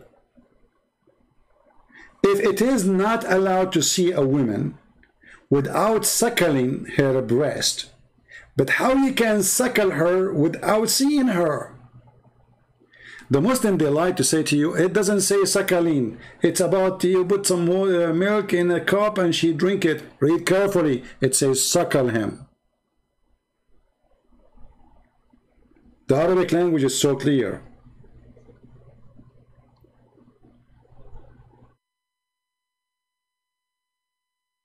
So I cannot see Aisha, but I can see Aisha's sister and suckle her breast. What kind of logic that logic is? What kind of religion this religion is? Anyway, we are going to keep this video long just to want to answer those lies. Somebody's asking about what do you think about Afghanistan. My friend, I'm glad that the Americans they left because they were lying to themselves. You cannot fix a corrupt nation. This nation is full of corruption. Drug dealers, you know, the president is a drug dealer, the assistants, the prime minister, the ministers, all of them, they are warlord, drug dealers, and USA was using them for the last 20 years. And Taliban is the same. So why we want to spend our money in something we don't care for? And now you see Trump saying to Biden, shame on you. The fact Trump is the one who started this, not Biden. So both of them, they are hypocrite. The whole story is, have nothing to do with Trump or Biden. The whole story is that now we do not need Afghanistan. 20 years ago, Afghanistan is needed to get close to the Russian, to be a threat to the Russian. Today, the American, they can go all the way. Just 2 months ago, they were they were practicing war game in Ukraine. Today, already Lithuania and other countries, they are joining the NATO, even Georgia, you know, I mean, so they do not need Afghanistan no more. So they want to dump Afghanistan. So simply what the American did, they asked themselves why we are spending all this money in such a corrupt country, corrupt leadership, corrupt education, corrupt university, corrupt schools, corrupt, everything in this country is corrupt. It's just a waste of money. It was a stupid decision for them actually to be there from the beginning, because if you want to go after Osama bin Laden, you do not need to be in the ground. you can wipe the ground with your enemy without going in the ground. So they spend $1 trillion for no reason. Stupid American as usual. They support terrorists for no reason, because the money you put in the ground is going to go to Taliban anyway. And look at them now. The cars, they give it to the Afghani army, the weapon is going to go all to Taliban. So American always, they have a stupid leadership. They don't think really so far, and they think about the time now, what we need now. So now they say to themselves, enough is enough, we do not need to spend one more penny. This is why you see Taliban did not even shoot one bullet at the American, and the American army is still in Kabul right now. They are still there. Taliban did not even shoot one bullet. Why? Because there's an agreement. All of this is an agreement. So people, they say to you, I mean, the American, they are just watching Taliban getting in, and they did not do anything. And this is why the president here ran away, because they told him, we will not help you. It's over. Get lost. All right? So both are hypocrite. Trump is hypocrite. Biden is hypocrite. Democrat are hypocrite. Republican are hypocrite. Nobody is saying the truth to the American, that the reason we are out because we do not need Afghanistan no more. You know, you do not need it. You know, it's the corporation, they are the one who decide where to go. So now, just count in my word, let us see who is the next country. Because the corporation, they have to find the customer who is going to spend a lot of money, either from our tax or from the buyers, and they have to create a war. So let us see soon, America will be involved in war with who? Let us see. They have to find somebody. It's like, you know, American government is evil the same as Muhammad. I'm not talking about America as America. You know that me myself, I joined USA Army. I love this country. But American government, I'm talking about the high level, they are more evil than you can imagine. Obama, who speak always about the poor, yesterday he was making a birthday of his age being 60 in a special island with no mask, and more than 63 people get sick with corona. But nobody talk about it because he's Obama, you know. The God Obama, you know, the good Obama, amazing Obama, you know. So it's a hypocrisy, you know. So if you are with us, we don't talk about you. If you are against us, we whip the floor with you. This is what they do, both Democrat and Republican. Both are hypocrite. Both are corrupt. And let us say, I agree with the Republican because they lean more into conservative, but they are not, you know, they are not really conservative, but they are more close to us, the conservative. Otherwise, both of them, they are corrupt, and both of them, they are not conservative.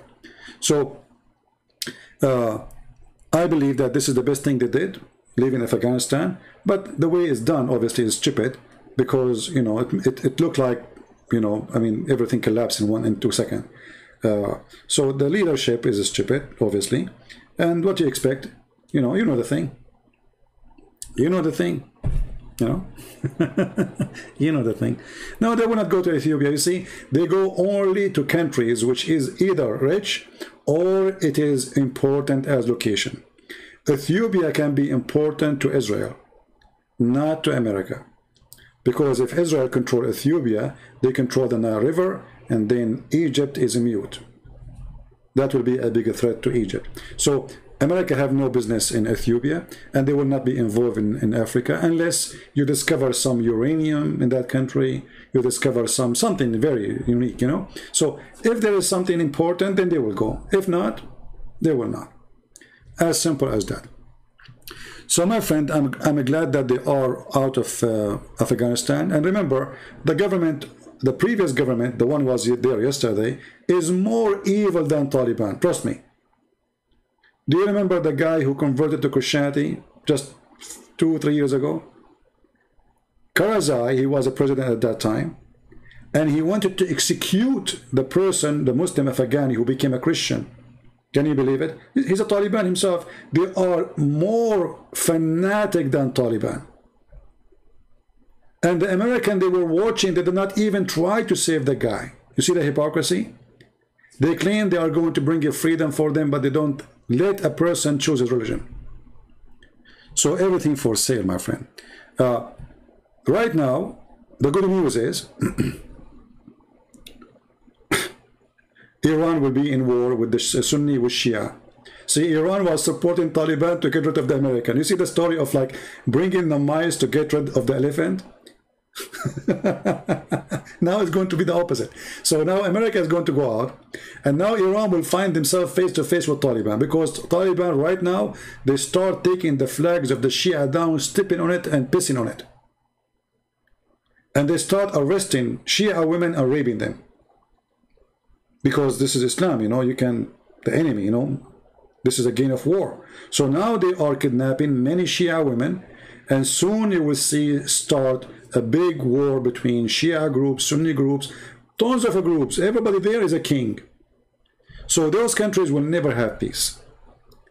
Stupid Americans, they think they can bring democracy to Iraq. That will never happen, for a very simple reason: Islam. Same in Afghanistan, Islam. You cannot fix a country, the religion of it, it's called Islam.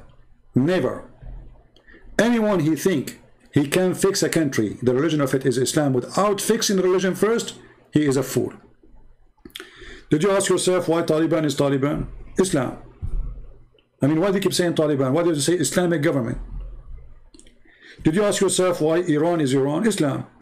Why Turkey is Turkey? Islam. But nobody wants to say the truth. The problem is not the person, it's not even a group of people, it is the religion.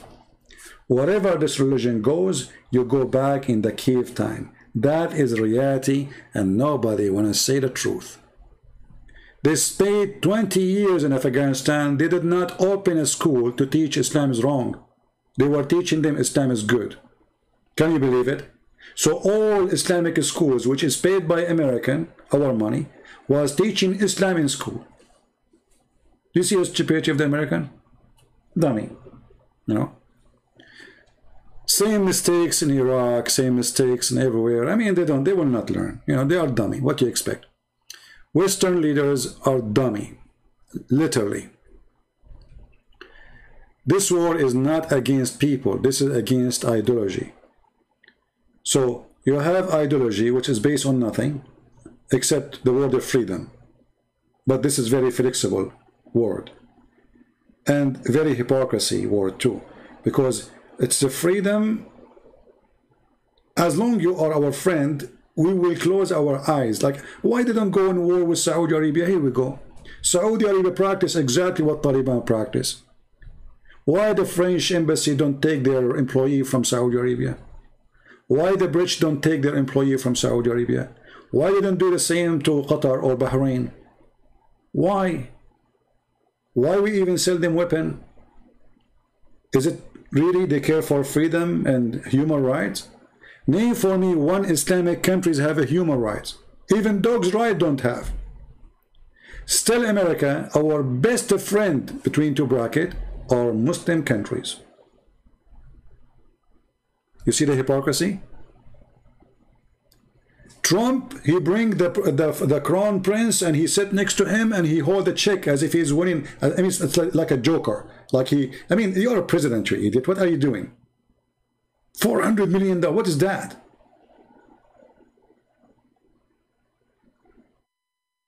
What about you hold a sign? How many people they became shish kebab by this prince? How many people get killed? The same, they bring the king of Jordan. They put him in the stage. He's our friend. He's our best friend. The king of Jordan. This is the guy, the most corrupt, the most filthy, the most hypocrite, and the most dictator. Just because he's the puppy of USA, he's fine. So, American, when they speak about democracy, I'm talking about American government, not American people, they talk about a guy who is their puppy. Taliban is their puppy already. You will see. Already they have an agreement. This is why nobody's shooting at anyone. Nobody is attacking anyone. Taliban right now is in Kabul. They are less than 50 meters from the American Marines. Not even a single bullet at the Marines. Total agreement. It's obvious. Come and take over. So, don't go by this, what you see in the news, like Trump is attacking, attacking Biden, disgrace what he did, and this garbage. I mean, he is the same. Isn't he the same guy, Trump, who he decided to take a USA army and let the Turkish come and kill the Kurdish?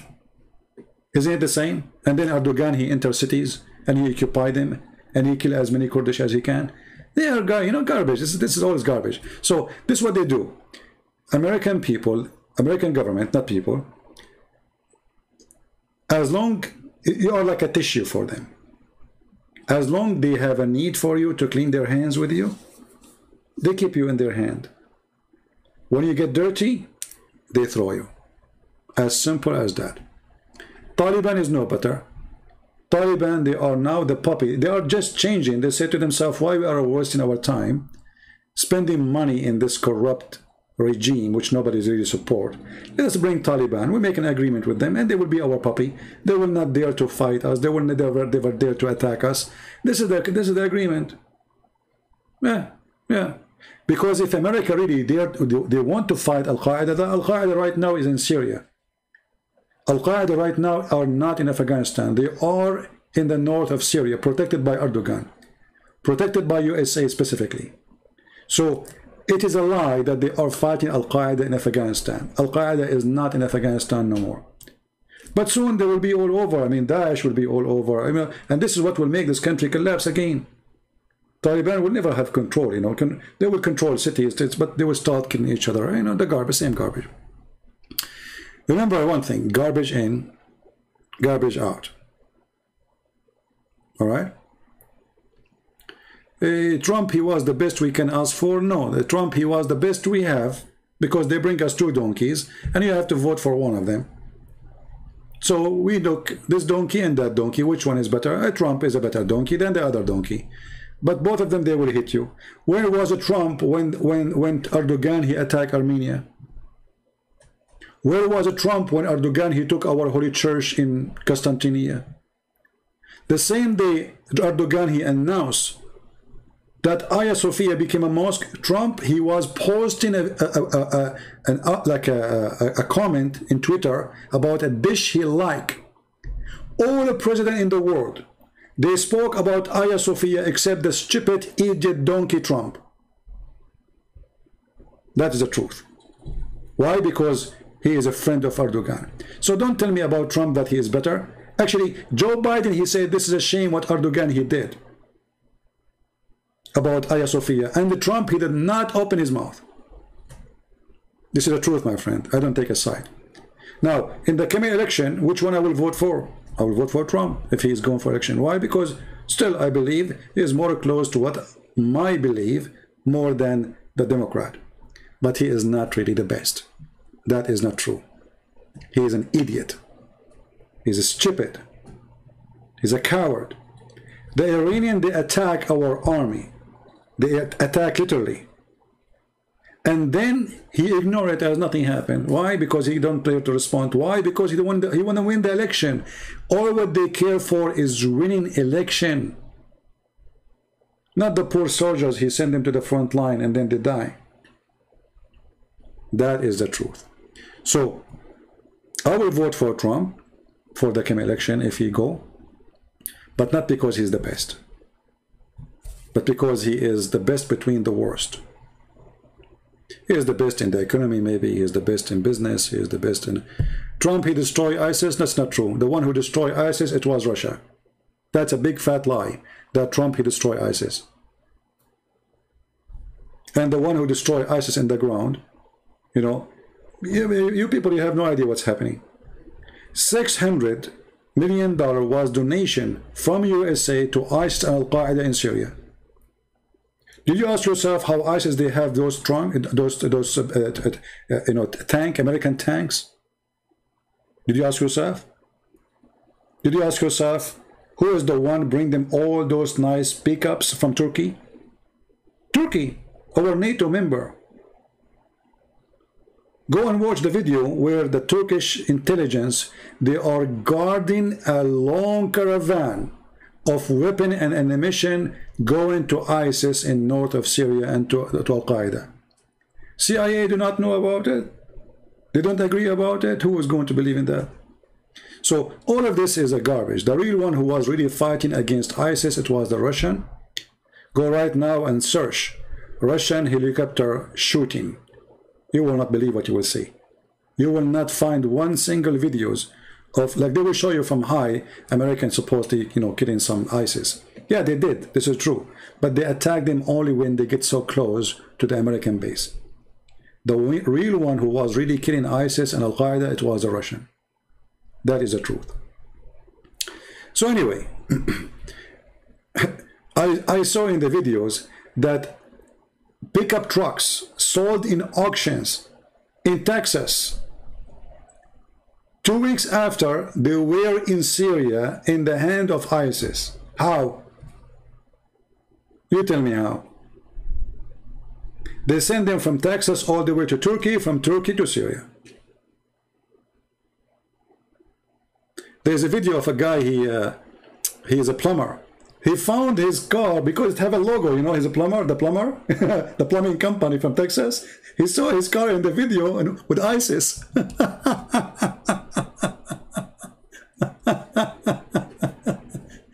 Did you ask yourself where Taliban getting their money? I mean, do you know how much it's costly to go in war? Do you know? I'm a person who owns guns. So if I go right now to shoot for 15 minutes, I will spend at least $100.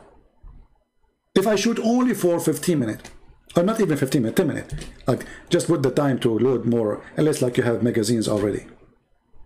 So we are talking about a war. Where the money is coming from? Somebody have to pay for it. They do drugs, I know, but there's support. And now this is what will happen in Afghanistan. The Saudi, they will support their group. Emirati will support their group. Erdogan will support his group. Iranian will support their group. The Russian, they will support their group. The American, they will support their group. And this is how the country live, by support coming from other countries. It's a game of war, of chess, without making their hand dirty. And the poor Afghani, they will pay the price. Do you understand? Now, you don't have to agree with me, because you're always right. Maybe I'm always wrong. But this is what I know. Right? What I know, that everything you see in the news is false, and the opposite. When they were saying that the rebel, they called in the rebel, fighting the Assad regime, there's no rebel, those are Al-Qaeda. While your Fox News and CNN praising those fighters, John McCain, he went all the way to Syria to meet the Al-Qaeda leaders, claiming that those are moderate Muslims. But all of us, we knew that's not true. Even Trump, the stupid Trump, he went in the White House and he said, Qatar have to stop supporting terrorism. Do you remember the video? 2 weeks after, he sold them I don't know how many airplanes. 3 weeks after, Qatar, they rented a building from his own son-in-law. And how much the rent? $1 billion. For how long? 99 years. So they say to you that Biden is corrupt and his son is corrupt. Okay, can Trump explain to us why Qatar, from all the buildings in New York, they could not find a building to rent except his son-in-law, who's going bankrupt? Are you listening, my friend? Have you ever heard of somebody renting a building for 99 years? Okay, I want to rent my house. Who want to rent it for 99 years and give me the rent for the coming 99 years? Isn't it obvious that this is a corruption? You know what I'm saying? 99 years. I never heard of somebody paying in advance for 99 years for a rent. So my friend, don't fool yourself. All of them, they are garbage. All those they call, I mean, there's maybe some of them, they are poor people, they are known to be poor, and they are in the Senate. I respect them, you know, they are decent people, there is. But the majority, the president, the gang around him, Obama, look at Obama. Did you see the party of Obama? The tissues for the dinner are covered by gold. Can you believe it? Obama.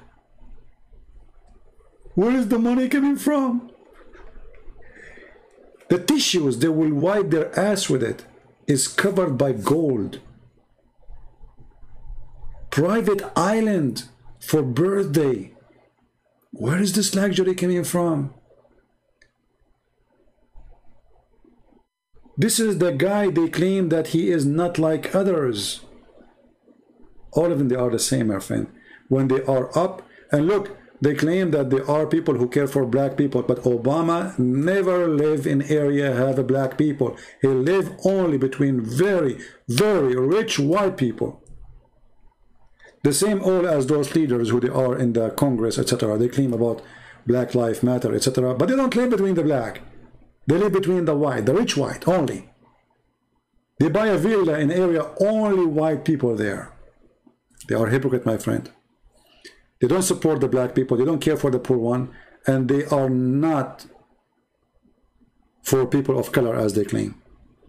All is a hypocrisy and garbage. So for me, I don't cry for Afghanistan because I believe that this is a good thing to happen. Should have happened a long time ago. This country have no future. Islamic countries will never have peace. There's not a single country, it's called Islamic, have peace. Except if America force it. And if you don't believe me, ask the America right now to leave Saudi Arabia alone, Emirates alone, Qatar alone, Bahrain alone, Syria alone, and war will erupt like crazy. The only one stopping those Muslims from killing each other is America. This is the truth. Those countries, they cannot have peace. Islam cannot go for peace. They are always, they do like a conspiracy against each other. They betray each other. Islamic countries are countries of betrayal. There's no friends. There's no enemy. Nobody knows even who is the enemy. It's just a business. They worship one God. His name is dollar. So why Iran is not attacking Saudi Arabia? Because of America. Why Saudi Arabia did not attack Qatar just a few months ago? Because of America. Why Egypt did not attack Ethiopia? Because of America. Because of America. All is because of America. And why Turkey is invading Syria? Because of America. America allow it. If Trump, he said to Erdogan, don't go there, otherwise I will beat the hell of you, Erdogan, the puppy, will never dare. So green light from America, war would go. Red line from America, the war will stop. This is the reality. America is controlling their puppies. The king of Jordan, the king of Saudi Arabia, the king of Qatar, the king of Bahrain, the prince of Emirates. Those are the American puppies. Erdogan is one their puppy too, because the whole economy of Turkey can collapse in 2 seconds if America said, Poof. Remember, Trump, he posted a post in Twitter, the currency of Turkey lose 20%. Just a post in Twitter. Did not even do anything. 20% for a post in Twitter. This country is collapsing so fast because they have nothing base. So America is the one playing the game, and now America have more things to worry about from Afghanistan. China and Russia are getting closer because the stupid American, they made them go closer. They start putting sanctions on Russia, sanctions on Russia, and sanctions on Russia, and then they start sanctioning China. I mean, those guys, they think that China is like like Syria. They think Russia is like a village in Alaska, you know. I mean, they have a stupid mentality, thinking that by putting sanctions, those big countries will collapse. It is the opposite. They get closer together, and now they're getting stronger, and now the Americans are worried at their place. So now the Americans, they decide Afghanistan is just wrong business. We have no business with it. Taliban, they are our friends. They will never shoot a bullet at us, and this is what happened right now. There's more than 5,000 Marines in Afghanistan right now as we speak. Not even a single bullet Taliban shoot at them. Total peace agreement. They are friends, as you say. So it's a new strategy of a new corporation, let us say a mindset, that we need to focus on something more important. So let us see who is the coming country to attack, because they are going to attack somebody. If it's not Afghanistan this time, we will see. There is somebody. Let us see who is the lucky. You know? Let us see who is the lucky. But I hope they will not go stupid and attack Russia, because if Russia is attacked, the whole earth will be wiped.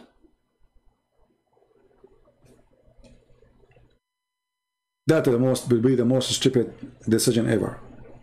The Russians, they are not only capable of destroying America, they can destroy the whole earth. And actually they will do. You see, many maybe Muslims, they say, oh, I hope America and Russia, they will fight. But if a fight like this happen, all the world, all the earth will collapse.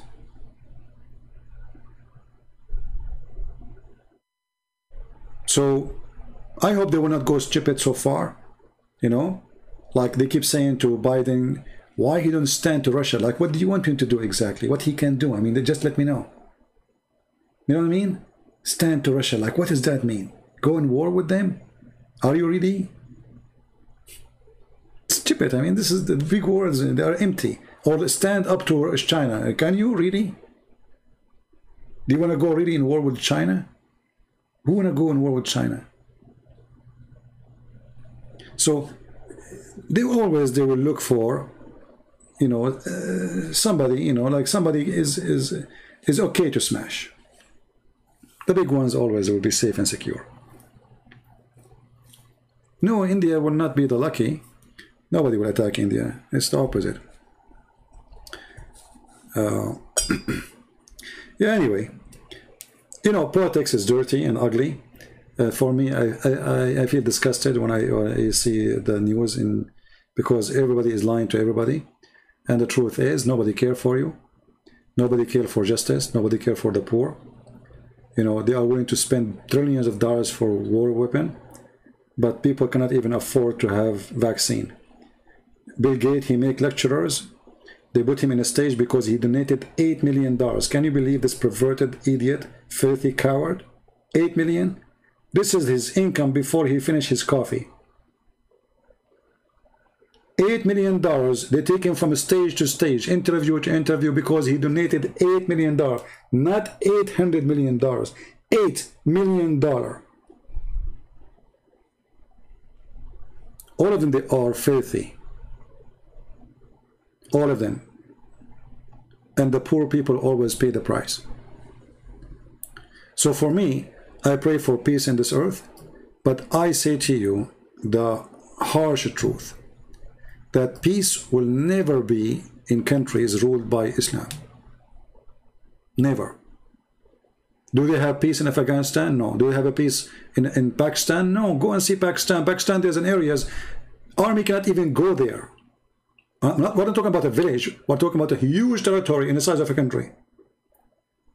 Drugs, weapon dealers. I mean, they have their own ruling. They have their own.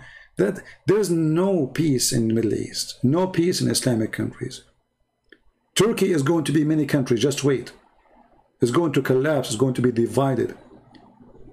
Kurdistan, Afghanistan, Tajikistan, Uzbekistan, all those Stan countries, they will go crazy.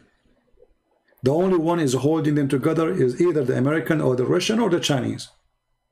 If those three take their hand away, those countries will collapse. As simple as that.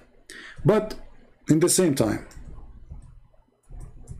I am very sure that a huge war is going to erupt in the Middle East and in the territory of Lebanon and Syria soon. And I will tell you why we change our topic now, which is not really what I wanted to do. But I will tell you why. See, those nations, war for them is a necessity. It's like a bread and breakfast. All the regime in those countries, like as an example, the King of Jordan. The King of Jordan, he signed peace agreement with Israel. But by signing the peace agreement, he granted that his salary and the salary of his employees paid by the American. Again, the stupid American, they pay for peace. I mean, what's our business? If you don't like to sign peace, don't let him sign peace. Can he go in war? No, he cannot. So they buy him. They buy the whole country. His army, his police is paid by USA. And then this guy, he claimed that he's a king. But all of us, we know that he's a puppy. Okay. Jordan king is placed there by American to control this area. to keep the borders of Israel secure. Wonderful. Then we have Syria, already is demolished by war. Then we have Lebanon, and Hezbollah control a big site of it, and now the Hezbollah is expanding. They are in Syria, they are in Lebanon, they are in Iraq. So look what the stupid American did. As usual, stupid things. They wanted to surrender Hezbollah and Iran. And instead of doing that, they made Iran expand all the way, from Iran all the way through Syria, through Lebanon, through Iraq. So George Bush, the smart George Bush, he opened the borders of Iraq to the Iranian. So now Iraq is under the control of the Shia. The Shia, they moved to Syria. The Shia in Lebanon, now they are connected with the Shia of Iran. So now they have a long line of strategic areas controlled by Hezbollah and Shia. And not only that, the Shia group or Shia fighters, they are armed by American weapon. Because remember, it was America selling the weapon to Iraq so they can fight ISIS, alhamdulillah. So now the Shia, they have American weapon, they have American missiles, they have tanks, and they are not little party of Shia no more. So now there are hundreds of thousands of fighters. And then the Shia, they expanded their route by the help of America, again, to Yemen.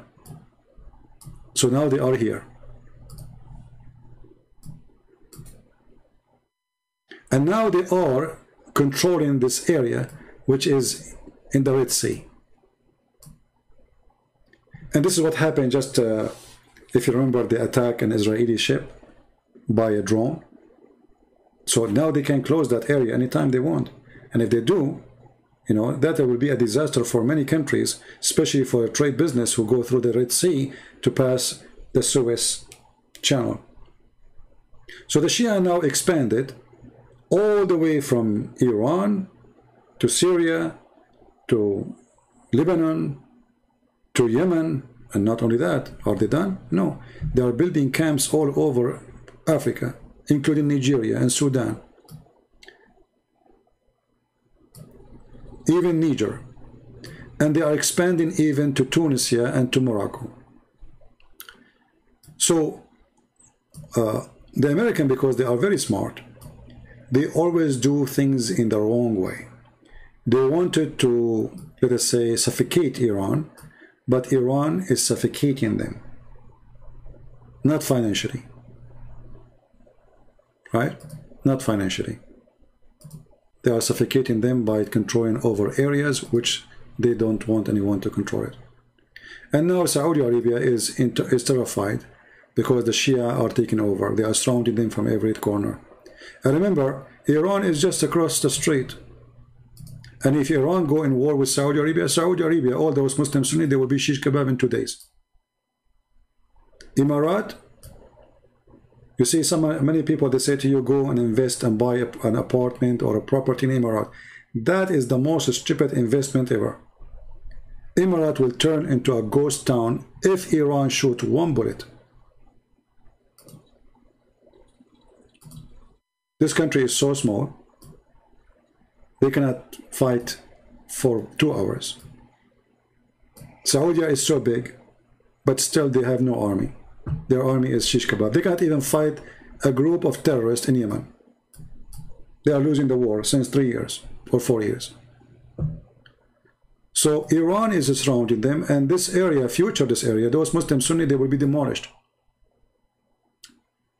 Iran is getting successful to spread the Shiaism between the Muslim Sunni, and they are expanding. Soon most of Syria is going to be controlled by the Shia. Actually already it's in control. Look what the Shia now they are doing in Syria as an example. All this area here in the north of Syria is given to Shia. They are coming from Afghanistan and from Iran. So they are populating here and from Iraq. Why? Because they want to guarantee that this area is always connected to Iraq.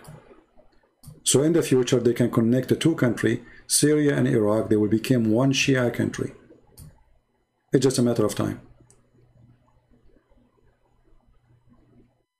Right? And actually, I believe that all what's happening, I think it's good. Maybe you will be like wondering how that can be good, because you see the problem between the Shia and the Sunni is so big. It's so big to the point it doesn't matter how much USA try to hold it from not happening. Like now Biden, he want to make an agreement with Iran, right?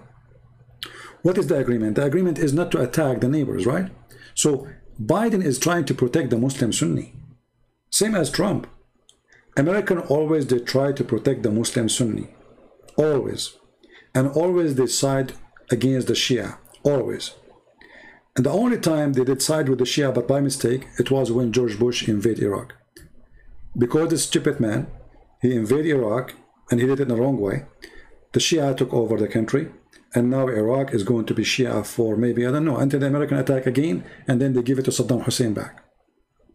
So, the American, they brought the Shia to be in the government, and they will never leave until American themselves take them again. And I don't think that will happen. Maybe in 200 years, I don't know. But that said, the Shia took over because they are the majority. So the expand of the Shia, I believe it's a very wonderful thing to happen, because that will end with destruction of Islam totally. That will make Islamic countries go back to the old days. And history always repeats itself. So I don't believe this is really bad. I believe this is good. Very good. And now look what will happen. If Biden he signed agreement with Iran, that will be a big mistake for the stupid America, because then Saudi Arabia will not be too much worry about Iran, and then the Saudi they will stop buying that much of weapon from America. Same for Emirates, same for Qatar. So it's not really for the benefit of America to sign any agreement with Iran. And if the Americans are worried about Israel, trust me, Iran is the last one to attack Israel. They will never do that. I believe it's going to be the opposite. I believe Israel, it might attack Iran very soon in order to prevent them from having any powerful weapon. Even though I believe that Iran will never dare to attack Israel. So all what's happening there take us to one direction. The war in these areas is coming and is going to be horrible. Already in Lebanon, they have no gas. They have no water. They have no electricity. There's no salaries. So Lebanon, it might be the key of the war in the Middle East area. And Syria already is in war. And the only one who makes Syria, like stay together is the Russian, Putin. If not Putin, Al-Qaeda will be controlling over Syria from a long time ago. So American, they never do something successful. They always screw it up. American government, they present for me Muhammad. Muhammad, when he says stupid things to fix stupid thing he said before. So American government always, they do something stupid to fix something stupid they did before. So all their history is trying to fix something stupid we did before. But what they do tomorrow to fix what happened yesterday is more stupid than what happened yesterday. You know what I mean? Most of the Christians in Iraq, they are gone. Most of them, they run away. Yeah. You see, the American, they gave Iraq to the Shia. That's what the American did, They gave Iraq to the Shia. The same now, they give Afghanistan to Taliban. See, there's no war. Taliban, they enter Kabul. American army, the Marines, did not even shoot one bullet because obviously there's an agreement under the bushes. All this time, Taliban taking city after city, not a single USA American jet fighter bombed them because there's an agreement.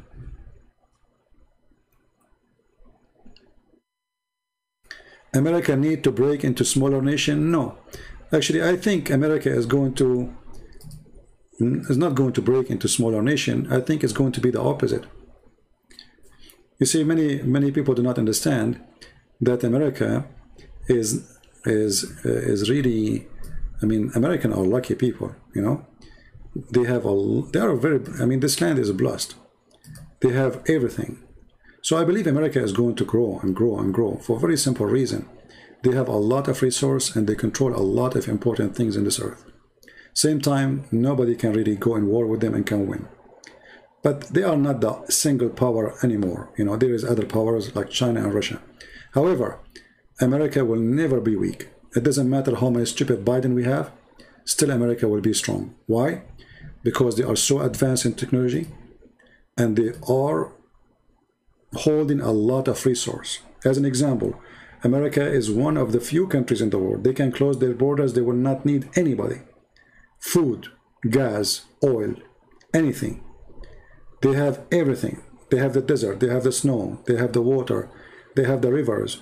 They have things nobody have. Nobody have. Maybe the only one can be competing with them is the Russian. But most of Russia is a desert of ice. So the Russian, they have a lot of resource, but they are not, let us say, lucky as much as the American. Same time, the American, they have lands everywhere. I mean, we have borders with Russia. We have borders 50 meters away from Russia. We have borders close to Japan. We have borders close to China. We have borders close to everybody. So, American, they have many reasons to be powerful. And I believe, actually, in the future, even Canada is going to join union with the American. You see, many of you do not know that most of the immigrant Canadian, they go to Canada, they stay there for 3, 4, 5 years, and then they immigrate to USA. Even though Canada is a great country, I mean, as a resource, it have a small population, but America is way more beautiful. Let us say more, they're lucky. They have everything. They have a tropical weather, they have islands, they have, you know, Canada is just an ice country. So they have a lot of, let us say, power to play with. And this is what makes them unique. And on top of that, they are holding a lot of technology, which nobody really have.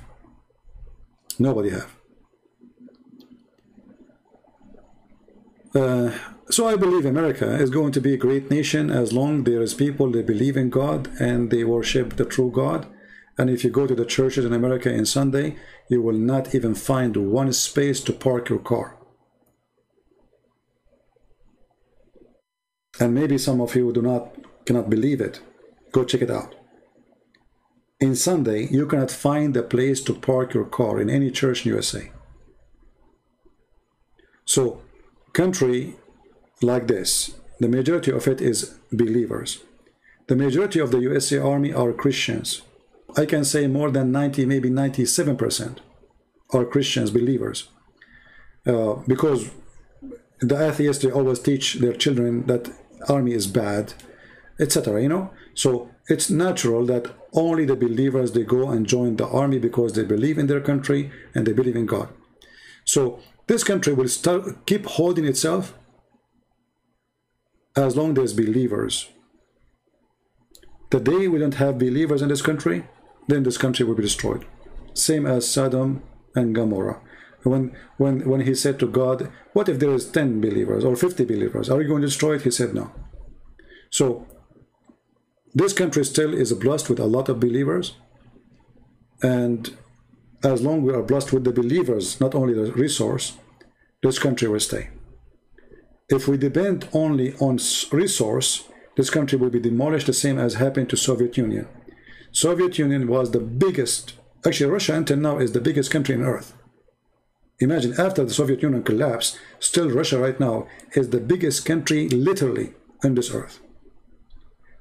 But Soviet Union, which contained a lot of territories and land, maybe half of this earth, yet collapsed because they were fighting God, not because they are out of resource. It was a big failure. When you go against God, you lose. Doesn't matter how strong you are. Doesn't matter how big your army. Army does not bring victory if this army have no legitimacy. If this army is not you know, supporting justice, is not following God, army will lose. Same as Taliban, they lost. See, now they claim that they are having victory. They don't. No, 20 years they are under the shoes of the American Marines boots. 20 years. Do you want more humiliation like this? And now American, they choose by their own, we will leave. So they claim fake victory. It's the American who told 2 years ago by Trump, we are leaving in this date. As simple as that. So 20 years enter the shoes of the Marines, who supposedly are kuffar. That is a long time of humiliation. Same as Israel. When Israel were with God, Israel was victorious. When Israel is against God, Israel will lose. And what happened in the past will happen in the future. You know what I mean? What happened in the past will happen in the future. A nation who lose their God, they lose their war and they lose their peace. I will give you an example about USA. Even this is not really our topic. There's a city in USA, it's called in Philadelphia. Anyone heard of it? This is the biggest, I think it is the top atheist city in USA. I think the total atheist maybe 97%, 90 something. Go right now and search for Philadelphia drugs. People walking in the street like zombie. You know what zombie? Disgusting, scary. This is what will happen to America if we lose God. But thank God, this is only in a city have atheists. When I saw the videos first time, I could not believe it. Guys, go watch it. You will not believe it. Literally, people walking in the street like zombie. I'm not joking, I'm not kidding. And the majority of population of the city is atheist. If I know that YouTube will not, take the video down, I will play for you some of those videos. You will not believe it. It's really scary. Scary and sad. People, they go in the street, their head is down. They bend down, they don't even stand up under the influence of drugs. Look, I just searched. Look at this. I'm not going to play the video. See what drugs do? This woman, she is bending down. She don't move. She will not move. She don't, because her brain is froze.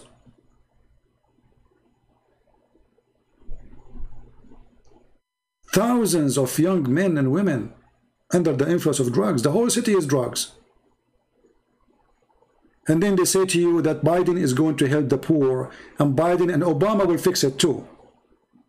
Obama, he is 8 years there, and this is the end. Trump, he came after, but they vote against Trump. How he can help them? They hate him. If you play those videos, you will cry. This is what happened when cities, they go against God.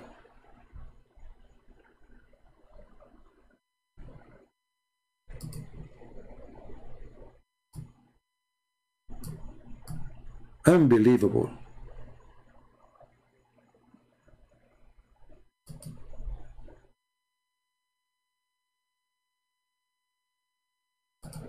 This is why I say, if you are a young person or old, never ever take drugs. Don't be a stupid fool. Do you see how they bend over? Because they freeze, they don't know, their brain doesn't function. So suddenly they bend down, and that's it. And look, the guy is, I don't know, this is a woman or man, I don't know. One socks, there is their panty, his panty is showing off his pant. I mean, scary.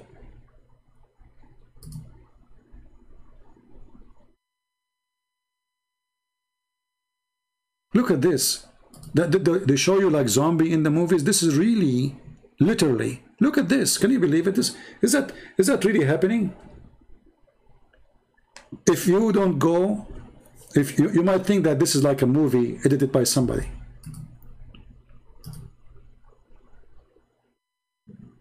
And by the way, Afghanistan is #1 country producer, maybe they are #1 or #2 after Colombia of drugs.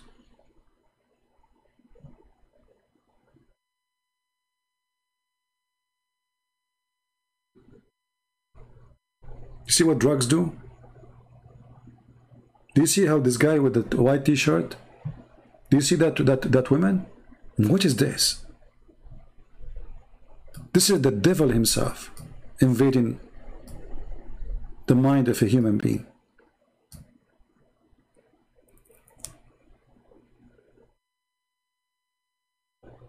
Look at this. Look. This is America. Can you believe it?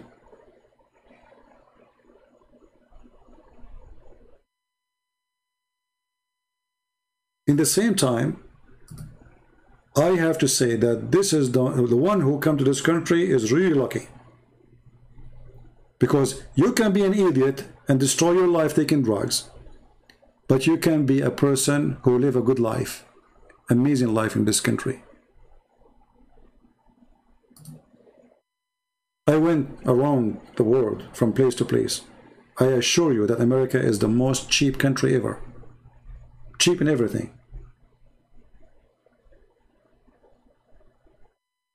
And you know, when somebody says to you, like, if you go to this country, it's cheaper. No, don't compare it this way. Compare it about income.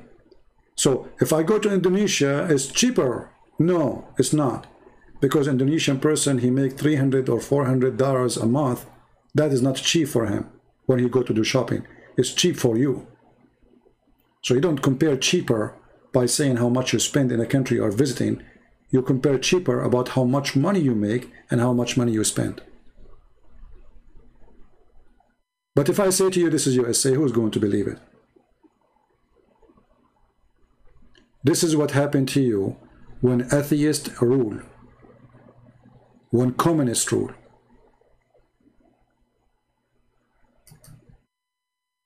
And not only that, they are legalizing drugs.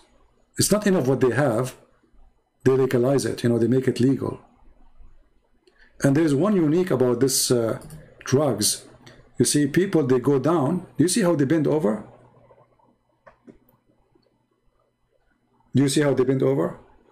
I saw one when I was in Romania. The guy, he was walking and then he bent in the front of me. And then I thought maybe he need help or something, you know. But he was he froze. He froze. He's taking drugs. So now the drugs did something to his head. So they bend down and they don't leave their head up for a while, for maybe 5 minutes, 10 minutes, 15 minutes. They stay like this.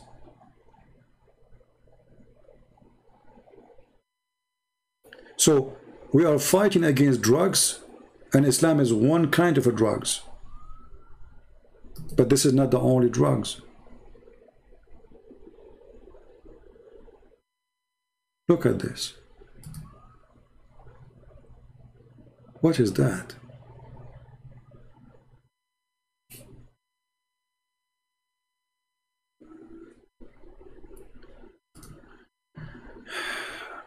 So anyway, you know, instead of going and spending money in Afghanistan to fight ghost, you know, okay, come here and help those people who are on drugs, find them jobs, take them to correction school, the hospitals, find somebody to care for them and to fix their mind, to help them to understand that this is wrong. And instead of spending our money for wars have nothing to do with us. Osama bin Laden, we killed him long time ago and we fed him to the sardine. Long time ago. There's no need for us to be in Afghanistan. And if terrorists, they will attack us, we can wipe the ground with them without even sending one soldier. We have the most advanced technology in the world. We do not need even soldiers. Soon you will see that America replacing the Marines with machines. Even soldiers will not be needed no more. This is the coming war. The coming war is not going to be soldiers no more. And the American and the Russian, they will be the first to establish an army of machines. So things is going beyond your imagination. And war is going to be different. But we cannot ignore the war against drugs, because this is international war for everybody. Look at this. Do you see this guy? He's not falling apart now. You know, he's down. He do not know why. He go down, and his brain, he stopped. That's it. He stopped there. I don't know what this drug he does to them, but that's it. He lose caution, you know, cautious of anything, and he's down. What I think about coronavirus, my friend, as you see, we have the million of viruses, and they are more scary than corona. You know, don't you see? There's death in every corner. There's death in the highway. There's death in disease. There's death in, you know, I mean, there's death. Be with God, and then you fear nothing. Look at this. Look at this. Do you notice what I'm talking about? Do you see how their head is down? Look at this. I mean, this guy who made these drugs, he should be punished. I don't know if I am in charge. I don't know what I would do to him. Whoever the one who is selling those drugs. Do you see how his head? Look his hands. I don't know if you notice with me what's happening. And you can tell all of them, they are young. Those are not old people.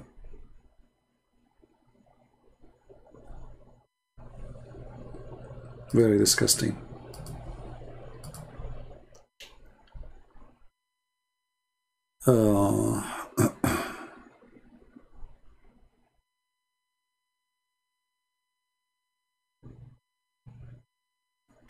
Who is bully? Anyone who bullies somebody, he is no Christian. Anyone who bullies somebody, he is no Christian. Bully is one of the diseases too. You know, people, they have their mindset.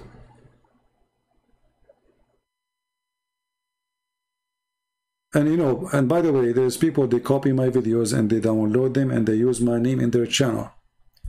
I am not responsible for those videos and what people they do there. They might post stupid videos, have nothing to do with me. Like there's somebody sent me a video of somebody discovering that Sinai is in Saudi Arabia, etc. This is a stupid video, you know. It's against the Bible. The Bible says clearly where it's located. So don't go by stupid things like this. What is bigger a threat to humanity, Islam or drugs? I think both of them are drugs. You see, there's a brain drugs, and there is brain drugs. What does that mean? There's somebody control your brain without giving you medicine. That is Islam.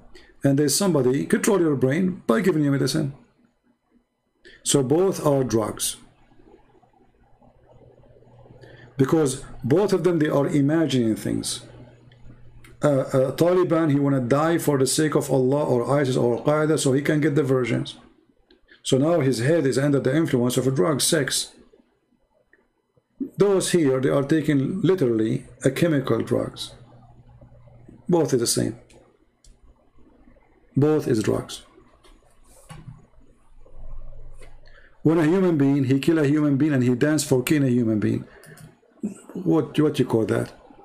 Worse than drugs. When a human being hatred, you know, become in that level that I dance for the death of somebody or shout praising God for the death of somebody. How far is my drugs went? No.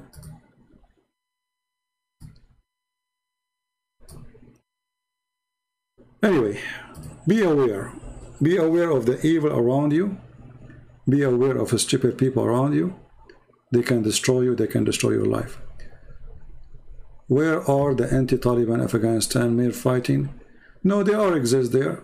But you say when fear come, they run, and then they will, and then later, those who, the same as Taliban first time, they conquer and they took over, but still there's a group fighting them.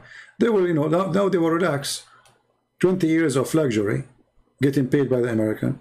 Now they will find themselves alone, they will gather themselves again and they will start fighting. Just wait.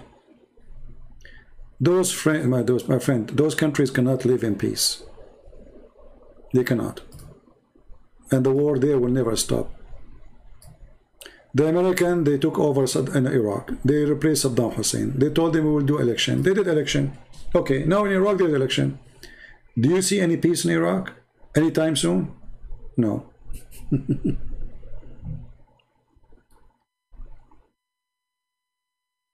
Actually, Sinai in Saudi Arabia, that is a farce, my friend. He's doing series on it or not? That's not true. That's not true. Because the Bible confirmed the location of Sinai. You know, if somebody will say to you that this is still part of Saudi Arabia, this is their, you know, their understanding, but Saudi Arabia never exists. If you say the Arabian Peninsula, all right, the Arabian Peninsula is not the land of the Arab, it's a desert. The word Arab means desert.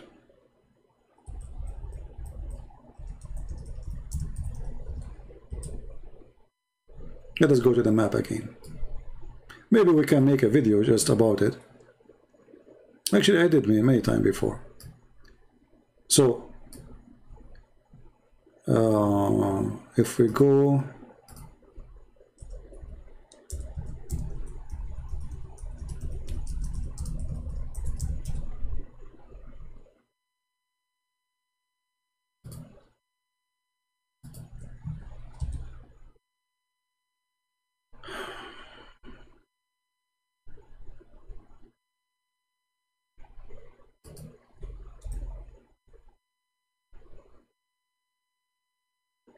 Let's see.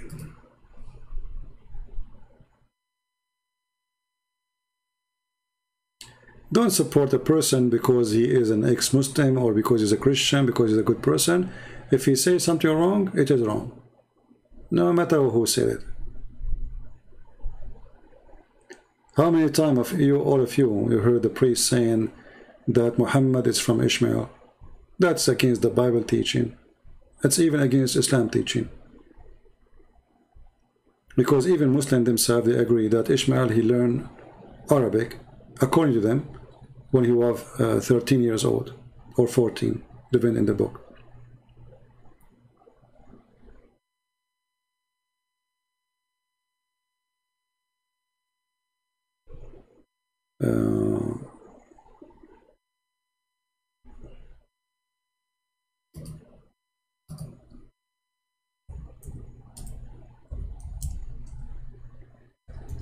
Maybe I should make a video about it, so I can show you that this is really false.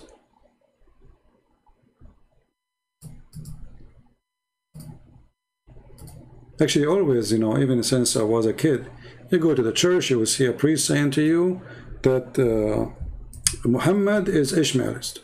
He's from Ishmael. Okay, where do you get this from? Nobody want to ask the guy where he's from.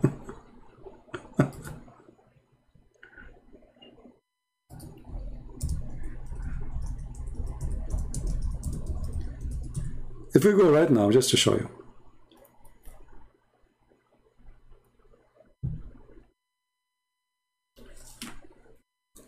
You know, Moses was going from where to where?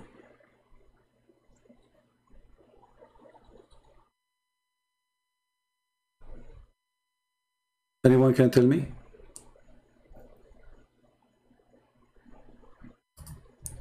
Moses was going from where to where?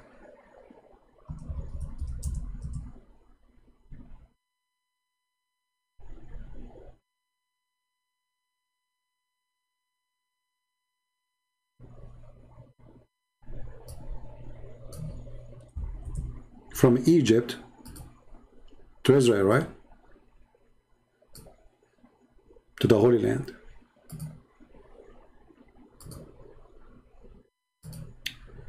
Just to show you how silly sometimes a human being can be. Okay, so this is Egypt.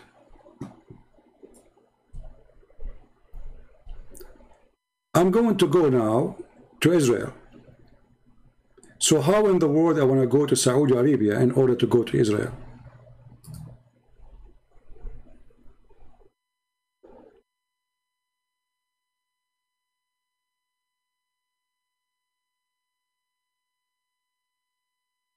He was in Egypt, right? He's not going to Egypt. He was in Egypt. He is leaving Egypt. All right. So where Musa is going to? The way to go to Israel. Okay. So according to the smart ones, Moses, in order to go to Israel, he decided to take a bus from here. Let's make it. He decided to take a bus, and then he go from here, and then he go to Saudi Arabia, and then he go back to Israel. That's a good one. That's a good one. That is hilarious. Just use your common sense, even if you are illiterate in the Bible. And at the same time, we have many verses in the Bible describe for us the location. You see,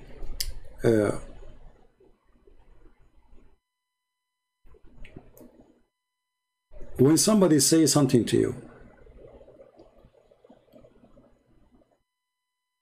like now, or about Ishmael, or anything, and he tried to prove it to you, there's a very simple method to understand if this is true or not. If it is not biblical, that is his fiction. If it is biblical, if the Bible says that, it is what it is. So anyone come with his own fiction, he is not giving you anything to tell you the truth. All right?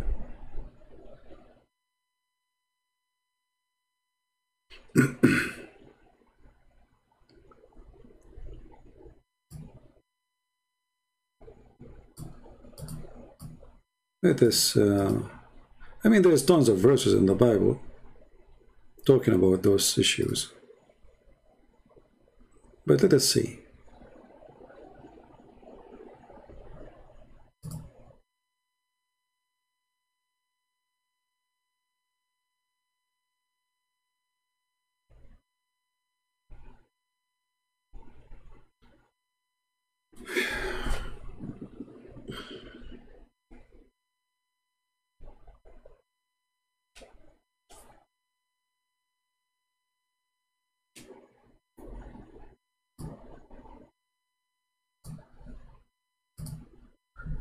I will make it more simple.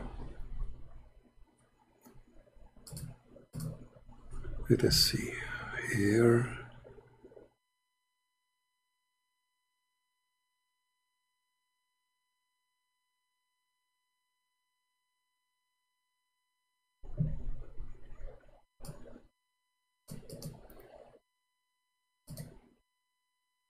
See, there's an old map for the Bible. I'm trying to find it.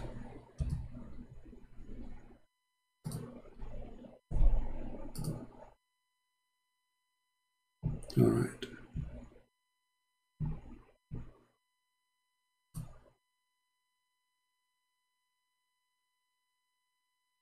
Okay, have you ever heard of something, the Mount of Paran? The Mount of Paran?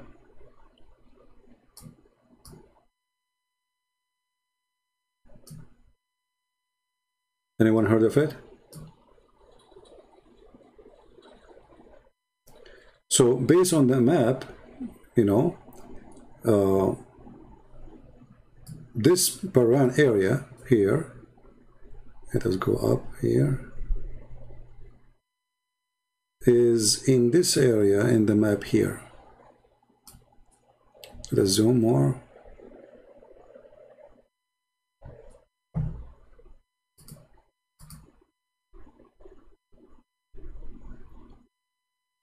Let's make an arrow.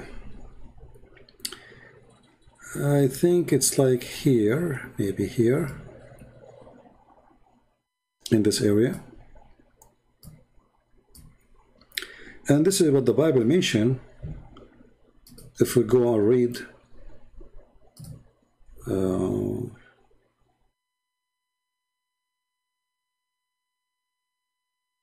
let us see the book of Deuteronomy.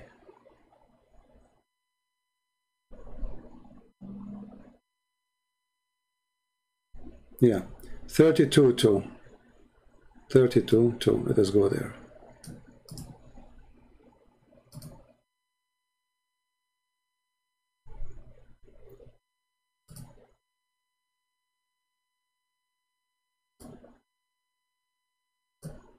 All right.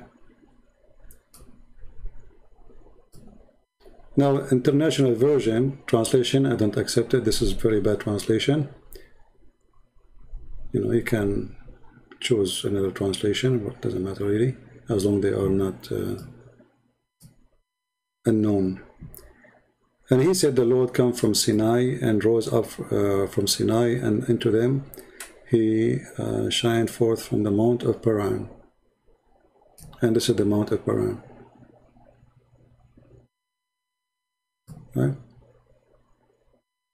Very easy, very simple. There is no need to discover it and find it and look for it.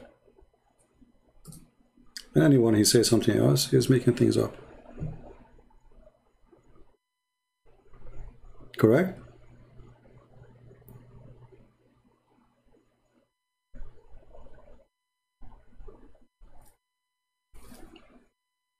Any more question? No, it's not about inspired language. You see, the translation is translation. I can make translation now. If my translation is full of mistakes, it's a full of mistakes. Doesn't matter really.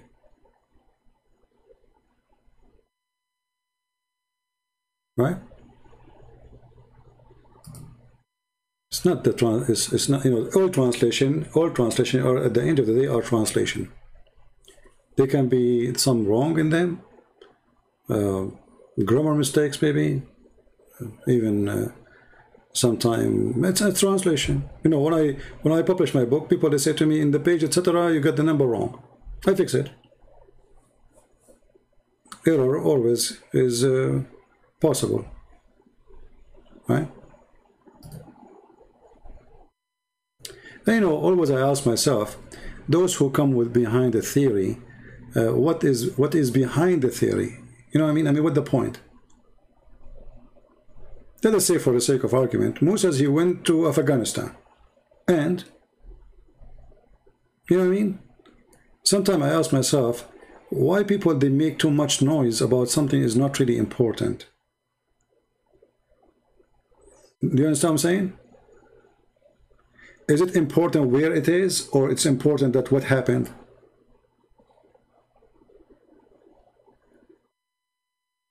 Like, let us say you receive news that your wife, she is cheating on you.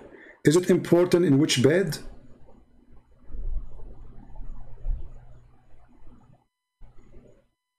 Or with who?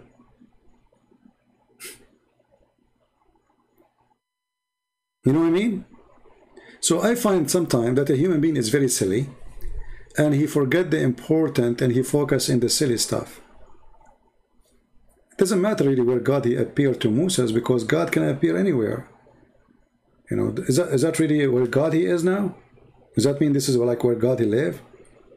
So for us and for the Jews, they don't believe in that anyway.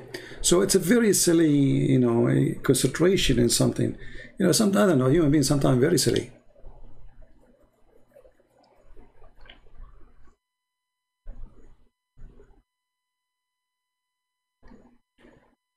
Moses and Israeli walk around for 40 years. It doesn't matter. The verse is so clear about the Lord. And the Lord came from Sinai and rose up from Seir into them. He shined forth from the Mount of Paran. So obviously it's there. That's it. Same time, even if let us say Sinai was here, let us say it was here. This is not Saudi Arabia. if you mean today it's Saudi Arabia, this is not really true. This is how the British, they decide, you know, the corporations, the French and the British and the one who won the war, they decide to make a country. It's called Saudi Arabia. Arabia is not a name of a country. Arabia is a word mean desert. This is Arabia too. Arizona is Arabia. Las Vegas is Arabia. And the naives don't want to learn. Arab is not a name of ethnic. Arab is anyone who live in the desert. They call him Arab.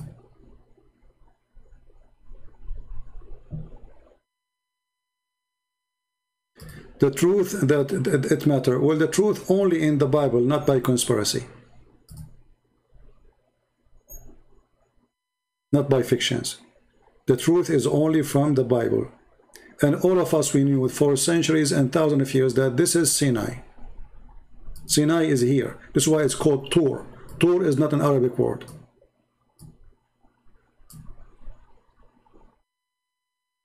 Tur is not an Arabic word. It's like now you say the delta, you know, like a certain shape. A place is isolated. Even the name itself is, you know, is clear. And this is the name is used now. I mean, okay, why the one who, okay, let us say Sinai used to be in Iraq. Why they change it and put it here now? Why the name is here? What happened? Who moved the name? Somebody moved the sign?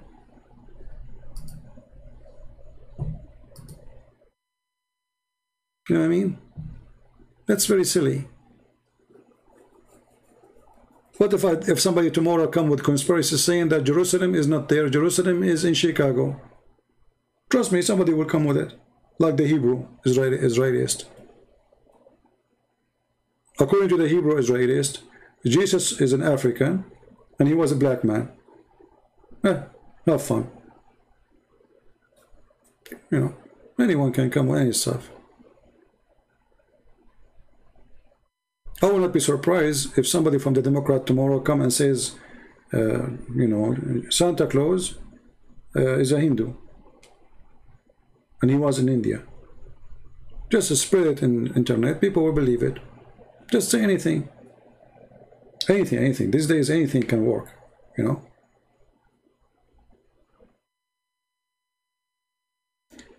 And actually I know this, that the most successful videos of a view is those who come with conspiracy. You know what I mean? Just come with conspiracy, like, and they put Photoshop and the, you know, amazing breaking news, like breaking. There is a guy, he's a Christian guy. He always make a video saying prophecy, and then like 10,000 are watching right away. Prophecy, that's it, prophecy. I mean, what prophecy? End of time. Okay, what happened? There's an earthquake in Haiti. Like, what happened? Come on, earthquake happened in Haiti always. So there's an art of driving the crowd. And if the crowd are a bunch of goats, what you can do about it? So I'm asking the one who come with this stuff, what is the point of order? Let us say Sinai was in Damascus, but it doesn't say that in the Bible. So why you are making things up and start searching here and doing there? Okay, I can understand that this is for the sake of study and research, but this can be done only by people who they are really, you know, like scientists, who really they have a lot of knowledge of history and location of tribes and people where they used to be. But for us as a believer, it doesn't matter really where. What matters is that God come to Moses. You know what I mean? When you are going to debate your opinion in real life, well, this is real life, my friend, unless you think that you are not real now. Look like you think yourself you are fiction right now, just because you are in YouTube. And this is a, you know, a clear evidence of shallow thinking, you know, just to show you how this gentleman here.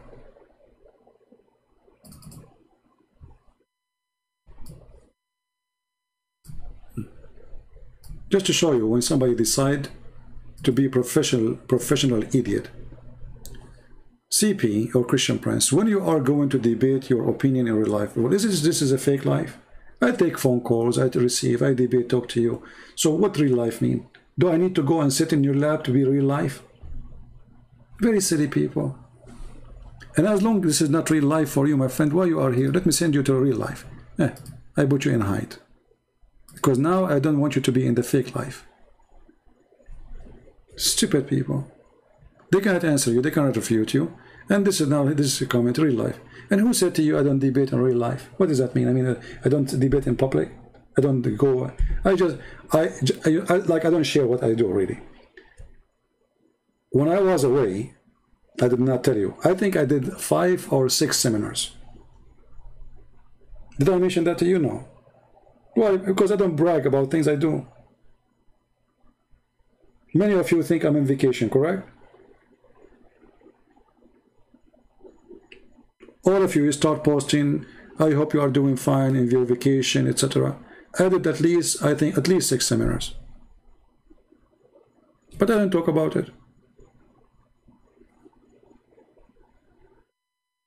And when I do seminars, I debate, people debate me, people ask me questions, people agree, people disagree.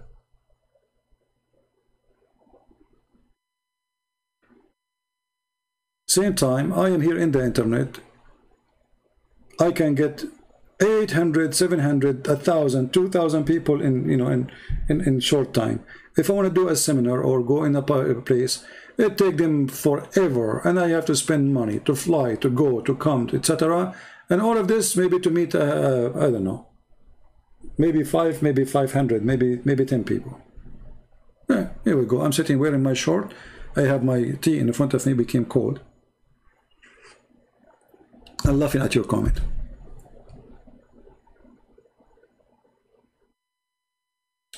Well, to kill me, not to kill me, who cares? If I'm a person, if I'm afraid of death, I will never open my mouth. They should know that already, right? A person who is afraid of really of death, I don't speak about myself, etc. Because I'm not here for myself. I don't want people to praise me. You know how you don't know me. My blessing will be from the Lord. As much as I can, I will keep it this way. Right? And who care about the rest? You don't like me, you like why? Okay, this guy, you want him to go in public. Why you are here? This is what I do. You keep coming. Stupid people. If I'm not going in public, as they say, and people all the way in the end of the world, they are hearing about me. So what if I go in public? What will happen? As they call it public. Name one Islamic countries, just one country in the world, don't watch my videos. Just name one.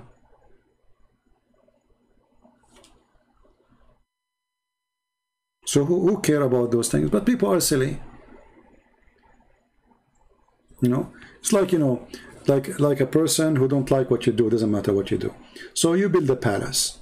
And the palace have nice windows, nice doors, nice marble, nice chandelier, nice furniture. And then this silly person, he says to you, oh, look, there's a mosquito in the wall.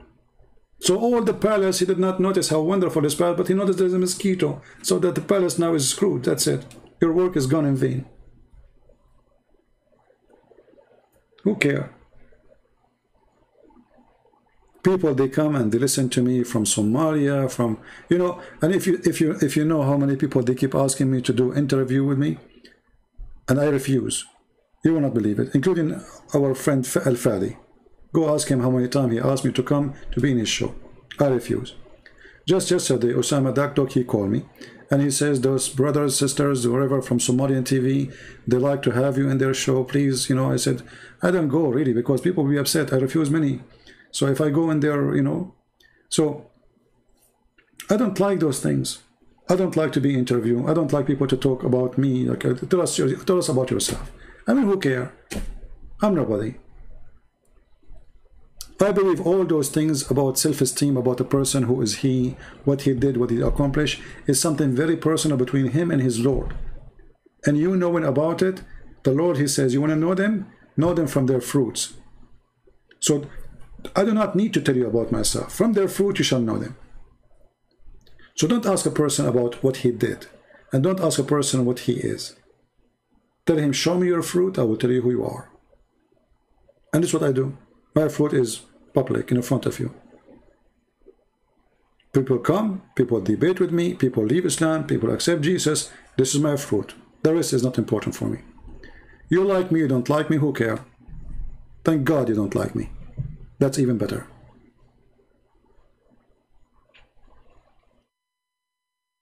Right? And you know, always actually, this is one of the reasons I cannot even have a friend, because I cannot find somebody. He understands what I'm trying to say to him. You go, if you meet a friend, if you have a friend, let us say you met some friends, you go outside to drink some coffee. What they will talk about? Oh, this is a woman, she walked by, look how short her skirt. Look at this guy. I mean, people are silly and people are stupid. I prefer, this is my coffee shop, where I spend my time in a very valuable thing according to what I believe. So if you don't like my coffee shop, my friend, don't come here.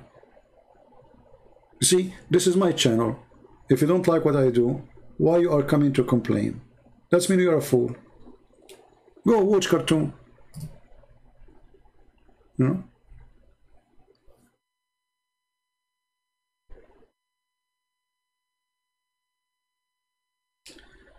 Anyway, people are silly and people are stupid. What he can do? I mean, if Jesus himself, they make fun of him, who am I not to be in their fun list?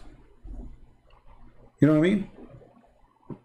What about we say to God, why you don't show us your face, God, in real life? You're God. There we go. You want us to worship you? Show us yourself. Say that to God too.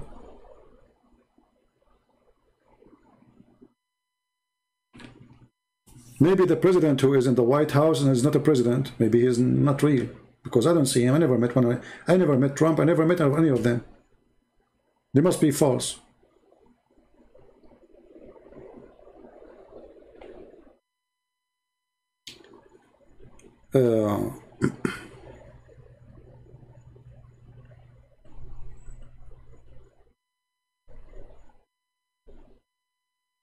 Yeah, you know, always if you want to know a person, and this goes for all your life, you see, all those people you meet in your life, regardless what is the purpose, regardless what is the reason, from their fruits, this is the wise, the amazing, absolute wisdom of our Lord.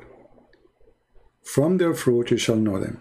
Don't practice any other rules. This is the only way to know.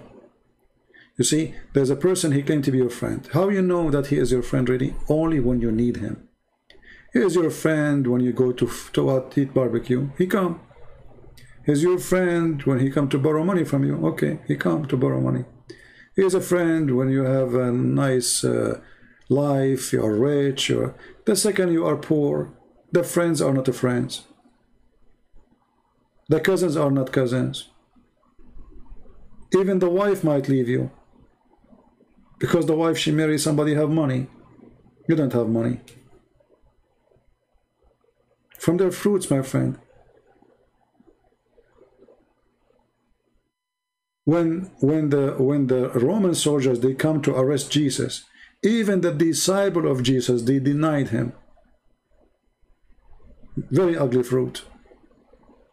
Imagine, they are his disciples who walk with him all the time, who believe in him.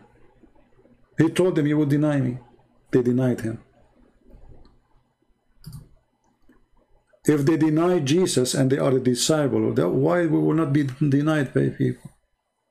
See, this earth is the earth of betrayal. People betray each other. But always you will find somebody is different. Somebody he will not or she will not betray you.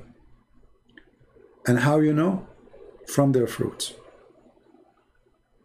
Not from their promises.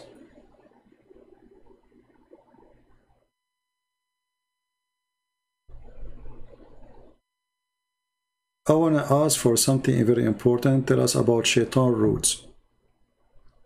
See, the word shaitan, it's a language word. So if we are talking about a person, it's different from the word, the name. Let me explain to you. When we say in English the word sin, what do we mean by sin?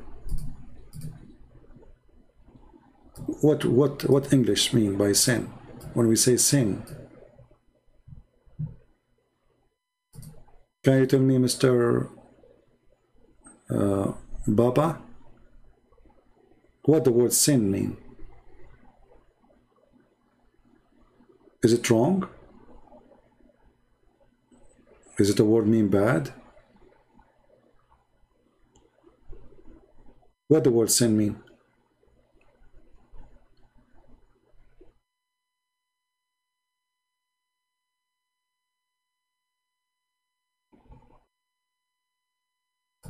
Do you know? I mean, it's a word always we use, right? Everyone who believe in religion, they use the word sin in English. So what sin mean? Sin is a word used today as a word mean wrong. It's against God teaching, right? Okay. But the fact the word sin is coming from the moon god religion, where people, they used to worship the moon, and it is pagan. So the word sin became a symbolic of anything wrong, anything pagan, anything is against God. And by language today, everybody use it, even those who don't, you know, I mean, Muslim they use it, Christian use it, Hindu they use it. Anyone speaks language, he says sin. But sin have different root, right? So it's not really important the roots, what is important what it's meant for the one who is using it.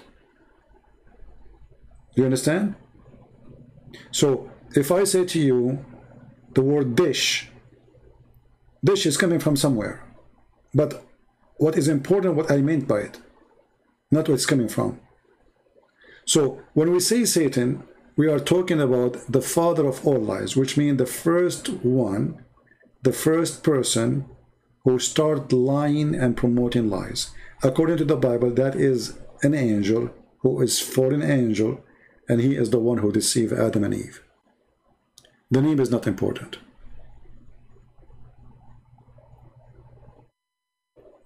You know what I mean? Did I answer your question?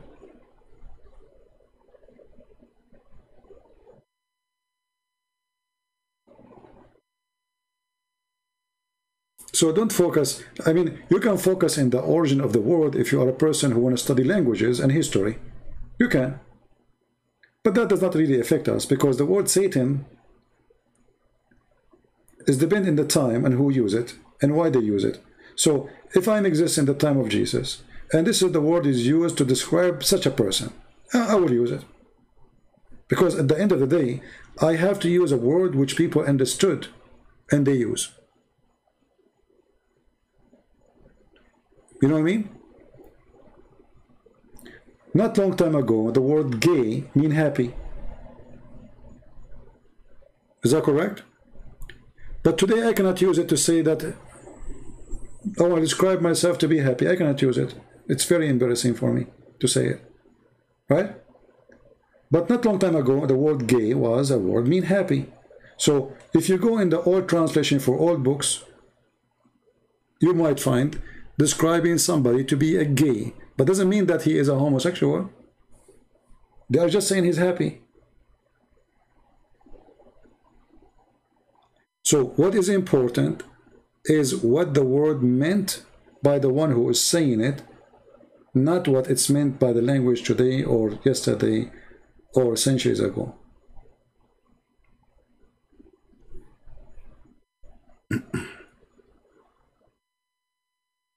Yeah, actually, it's still, yeah, the word gay mean happy, but it's used for now to describe, you know, a certain group of people.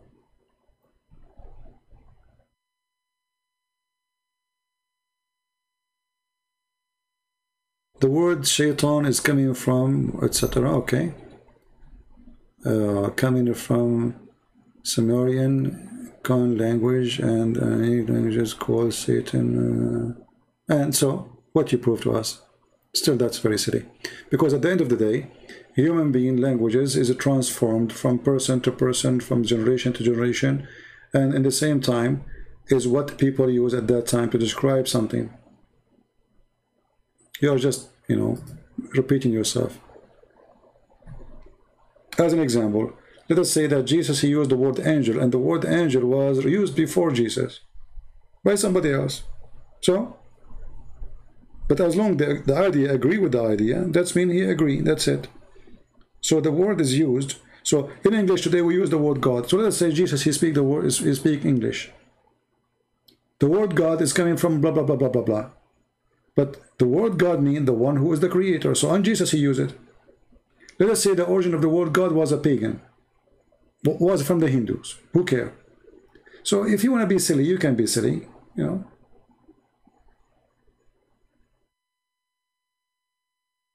Sometimes I find that a human being is trying to be silly. Supposedly he is being smart. But the fact he's being silly. Because all languages is coming from somebody else. As an example, we say the word Amin, but the word Amin is Aramaic, and the Aramaic they used to be pagan. So when the pagan Aramaic they say Amin, does that mean we cannot use it now? Very silly.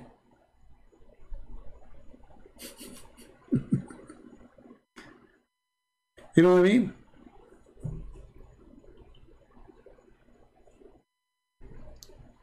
Should we use it or we cannot use it?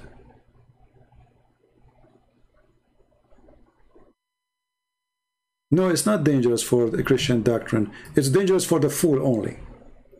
If you are a fool, you will see it dangerous. For me, I laugh at it. For me, I laugh at it, my friend. That the one who will see it dangerous, he have a weakness in his brain. For me, so if Jesus is speaking to people in his time, they speak a language, and this is the word they use for evil, and he said to them, this is the word. And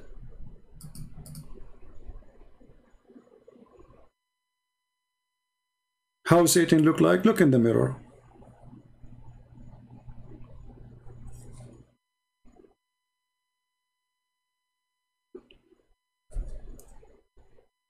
Is language invented or given by God? Well, I don't think there's something called given by God as language. I think languages, they develop through history, through time. But I believe that God, he created a form of communication for a human being since the beginning. And this is what the Bible talk about. But the Bible, you know, trying to give us a simple story about what happened to Adam, what happened to Eve. But doesn't mean that the word is really, this is exactly what Adam said. You know, like, do you think really God, he cared for an apple, as an example? Is the story really about an apple? No, the story is about that you commit sin against God's order, and the story of sin is presented to you by the story of the apple. But do you think really God, he cared for an apple? I mean, all this drama for an apple? No. The one who steals an apple is no different from the one who steals billions. A thief is a thief. A one who breaks the order of God is the one who breaks the order of God. Reveal truth. Okay, Mr. Christian Prince, how about using the word Allah for Christian? This is false, because we have to go by the words written in the Bible. And Allah, as long as it's confirmed that Allah is a pagan God, then why you want to use it? You see, if Allah is a word mean God, and then I use it, then I will say there's no problem. Because it's just a word in the language. The same as in English, we say God. But in the Aramaic, in the Hebrew, in the Greek, there's nowhere the word God in English appear, right? But still we use it because it's meant what we agree upon. But if the word Allah is a word mean God only, then there's no problem for us to use it. But if Allah is a name of a fake God, false God, and then we use it, that's mean now we are committing sin. Do you understand me?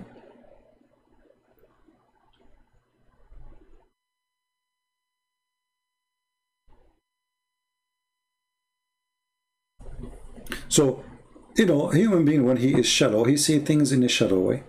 The Bible is a very deep book. never meant about apple and tree. It's not about that. It's about disobeying God. But remember, the book was written and given to people to believe thousands of years ago. The story have to be simple for simple people. One of the unique thing about the Bible, the Old Testament and the New Testament, that if you have a PhD, you enjoy it, and if you have no knowledge, you don't even know, maybe you don't even know how to read, how to write, you're a farmer, a villager somewhere, still you enjoy it. So this was not a book of science as much as a book to present God to you. As an example, when you say to me, like the Bible says that God created the earth, first day he did this, second day he did that, third day. Imagine if God want to tell us how he created the eye for a human being alone. If you go to an office of an eye doctor, you will find he's okay. He have a, now he study, his specialty is eye, just eye. Okay, how many books he did read? How many books written about how the eye is? So imagine if God will write for us how he made the eye. Then we will not end with a Bible, we will end with library just for the eye alone. You know what I mean?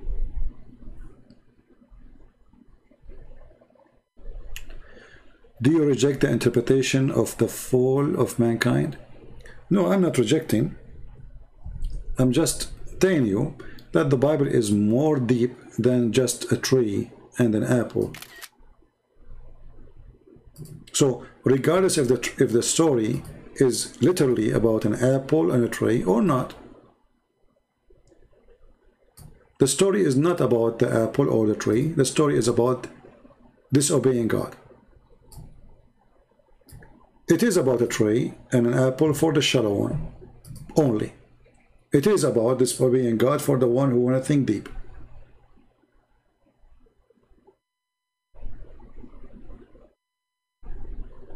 Do you understand me?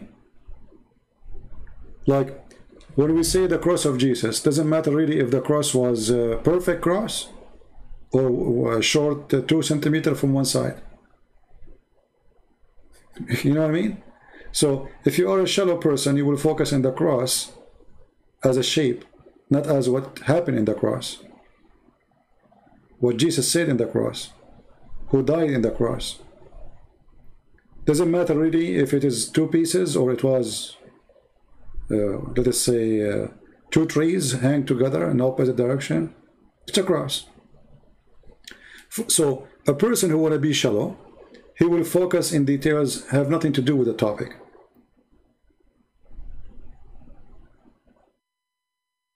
A person who want to go deep, he will go behind the cross as a shape.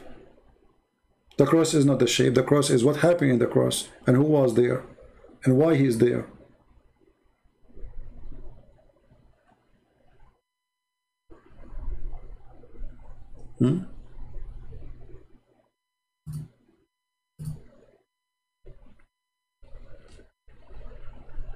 Always, you know, my friend Mr. Orgasm, I mean, do you see what we are talking about? And now you are so crazy about the orgasm. Is that the time? You know, what you notice here, that sometime, I don't know, everybody, like, he come to me as if I am like a guy in a store, and there's like 50 customers. Hey, can you give me this from the shelf? Can you give me that from the shelf? I mean, what's wrong with you? I'm not your shelf. When we mention it, ask me for the reference next time. How many times I said the 70-year orgasm, 70-year orgasm, 7. So now you, then when I say it, you don't mention it. Now you mention it.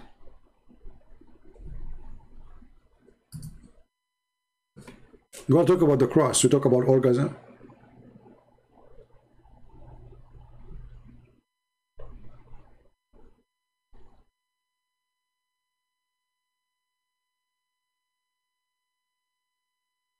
In USA, we have people going deep who basically rewrite the Bible. My friend, in USA, there's no such a thing. In USA, there's crazy people, there's smart people, and the majority are Christians. Who care what people say? Jesus, if he is racist, then he should not say that for God he loved the world, he sent his only begotten son. For God he loved the world, he sent his only begotten son. So people are stupid. You want to be stupid like them, go. Don't post those stupid things. How Jesus can be racist? When Jesus, he sent his disciples to teach everybody around the world. How Jesus can be racist, and the first disciples, they went to Africa. How Jesus can be racist, and he is born in the Middle East? Like, is the Middle East is a place where redhead are exist?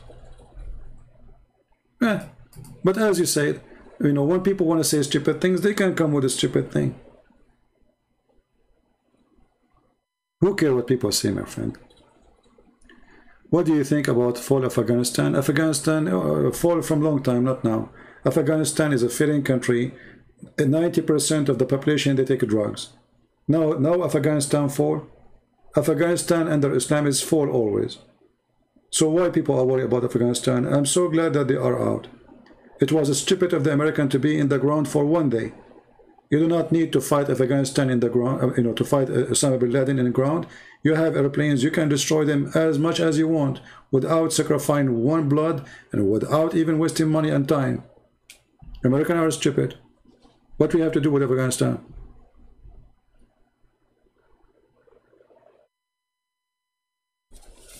We go back to speak about Jesus being racist.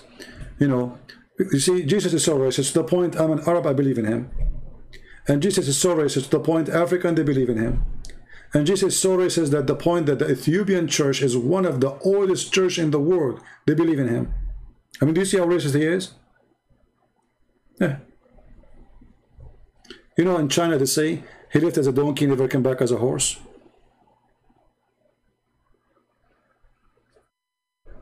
And they are right. If you are a donkey, I cannot make you a horse. And this is what happened in Afghanistan. You know, the Americans, they went there, they got a bunch of donkeys, they made them leaders, and they trained them for 20 years to be horses, but they are donkeys. You cannot train them. Train them for what? They run, because they are just getting wages, they are employees. Even the people did not defend themselves. I mean, okay, the government, they don't want to defend. What about the people? Everybody have guns there. Nobody care. The stupid Americans, they are just wasting their money.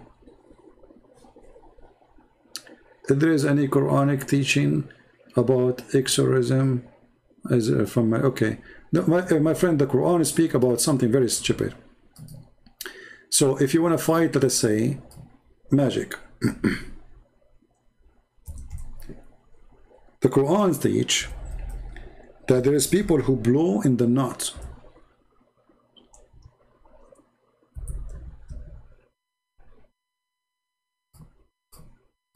How you can fight those who blow in the knot? You recite this prayer.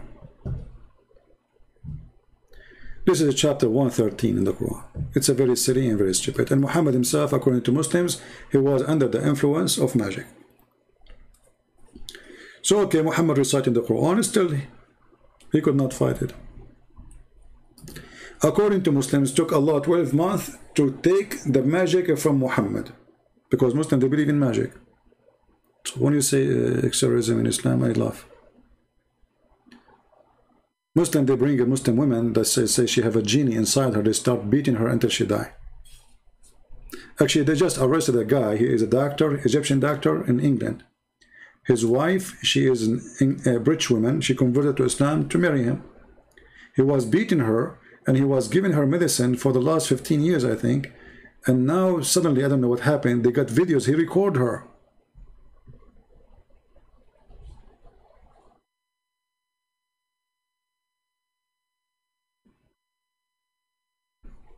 And how Muslim they can fight what they call magic if Muhammad himself, he was under the influence of magic, and then Allah, he sent 2 angels to fight it.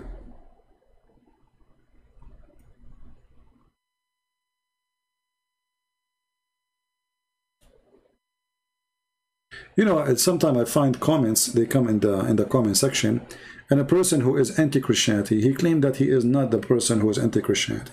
So he make a comment, and supposedly we are a bunch of fool, and we did not get it, that he is making the comment himself, and he is the one who is saying it. So what he said to us, Oh, there is some people that say Jesus was an atheist. Oh, sorry, he's a racist. There's, you know, so where is the word Satan come from?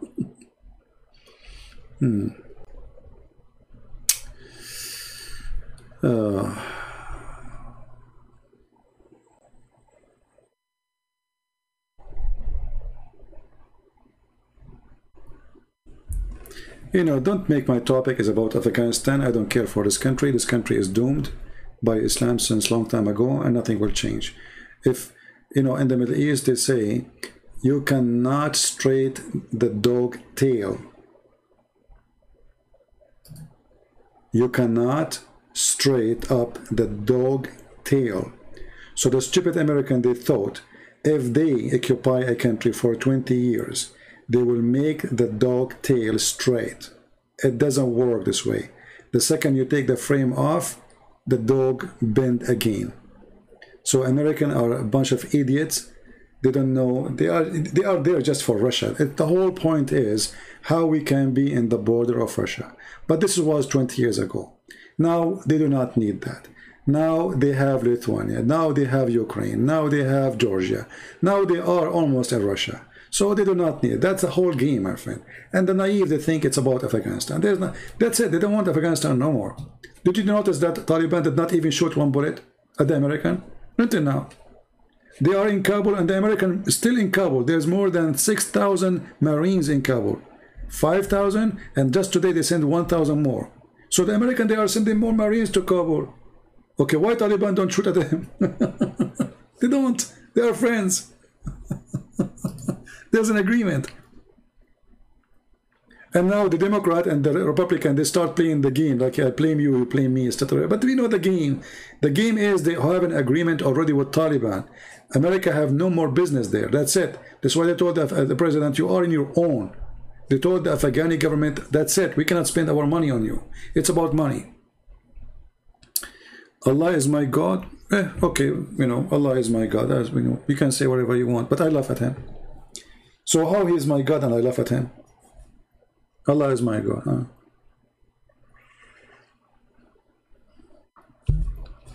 We lost many lives for what?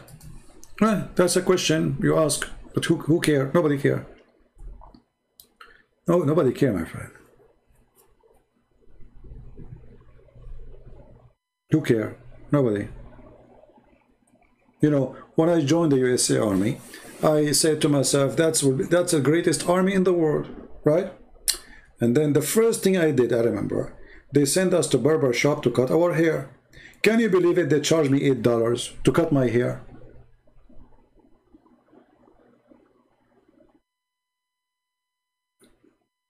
I am an American soldier now. And now I'm going to shave my head. And now I have to pay $8. So my friend, American soldiers are poor people. They are used and abused. They send them to war they should not go to. And when they die, nobody remember them. And then at the end of the day, they say to you, thank you for your service. That's it. But why he went to war, you do not know. So don't remind me.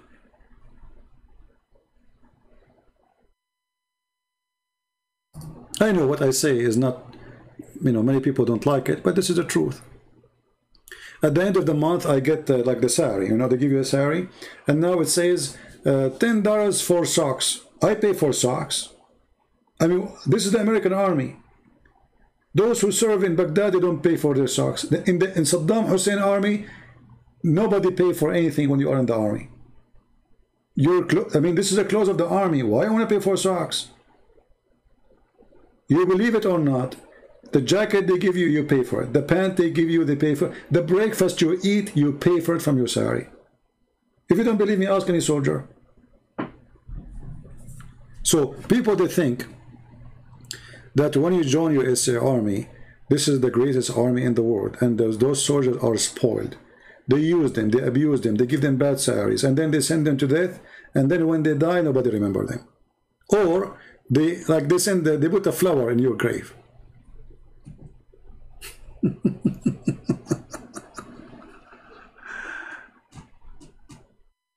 Yeah, exactly. You have to pay for everything. I mean, I received the salary. There's a list. You know, food, jacket, socks, you know, shoes, you know, sport shoes. They charge me for everything. So where's my salary? It's gone.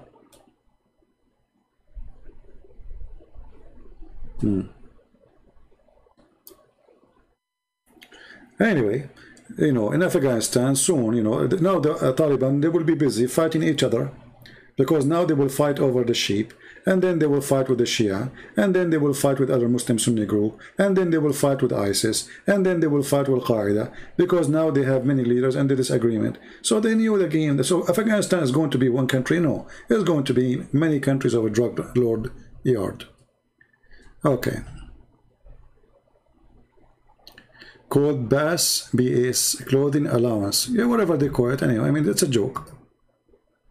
Isn't it a shame that you are a person going to serve your country and then you pay for your haircut? I never heard of such a stupid thing. Even Somalian army didn't do that to their soldiers.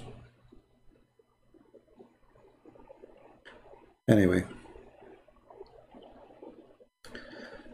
Taliban, they say jihad will expand to the west. They can say whatever they want, but you know, why they don't expand it? They are there for 20 years.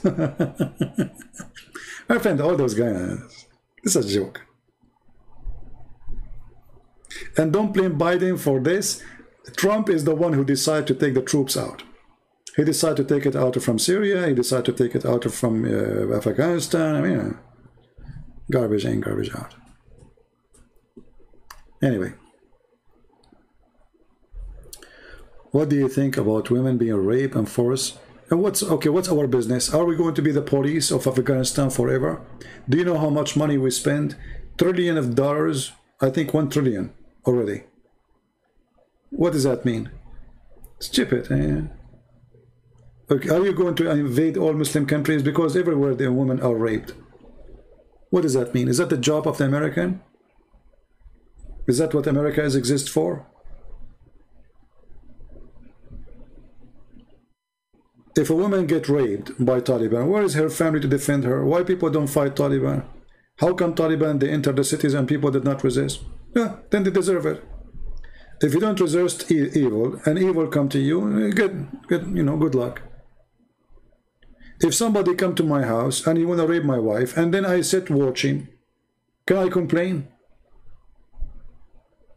Real men, real people, they fight, they die before the enemy take over their land. They don't care.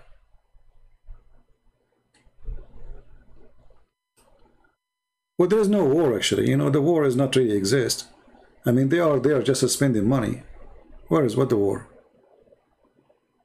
Osama bin Laden, we feed him to the fish long time ago, and that's it. The story is over. If they want to fight Al-Qaeda, Al-Qaeda is in Syria. It's not in Afghanistan. There's more than 80,000 fighters of Al-Qaeda in the north of Syria. They can bomb them all in one day, and they don't. Not only that, they don't even allow the Russian to kill them. America don't allow the Russian to kill them. That's the truth. All that territory is Al-Qaeda territory.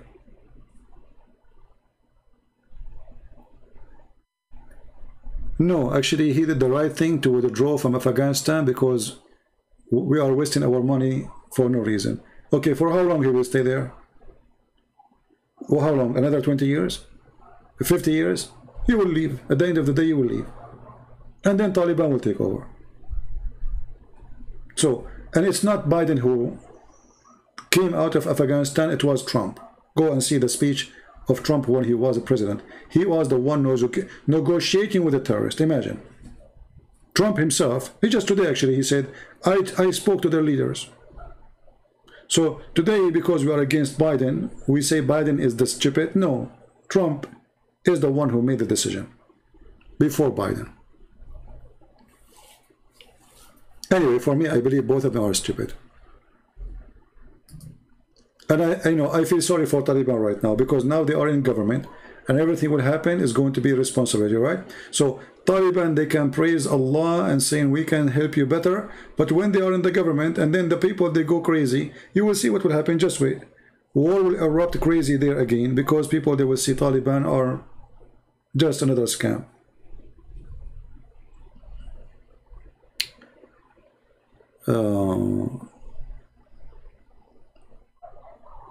Yeah, hypocrite. You know, and now Taliban, they enter right away. Women, they are wearing burqa, and men, they are growing their beard. They start growing their beard before even Taliban arrive. So you're wasting your money. Why you want to stay there? I mean, this is stupid, you know. You see, the American, because they are driven by politics, Republican and Democrat. So if a Trump, he is the one is in charge, the Republican, they will say he did the right thing. We support him. And Democrat, they will say, shame, look how he withdrew, look what he did. Now, because Trump is not there, Biden, the stupid Biden, you know the thing, he's there. So the Republican playing the same game. But the fact, both of them, they are going out. There will be a revolution. No, not revolution. There will be a sectarian fight, tribe fight, religion fight. Because Afghanistan have many religions. Shia, Sufism, Sunni, Wahhabi, crazy stuff. So this is Afghanistan, always was bad, you know, since Islam is taking over.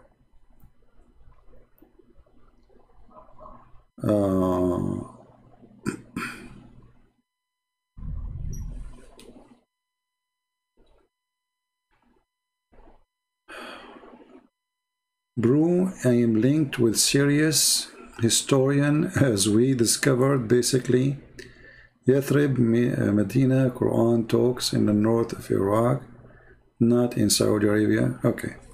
My friend, I have an advice for you. I have an advice for you.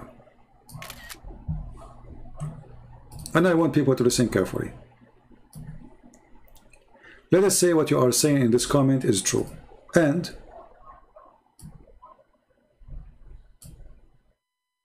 let us say that Yathrib and Mecca, it's in Tokyo. It's in Japan. And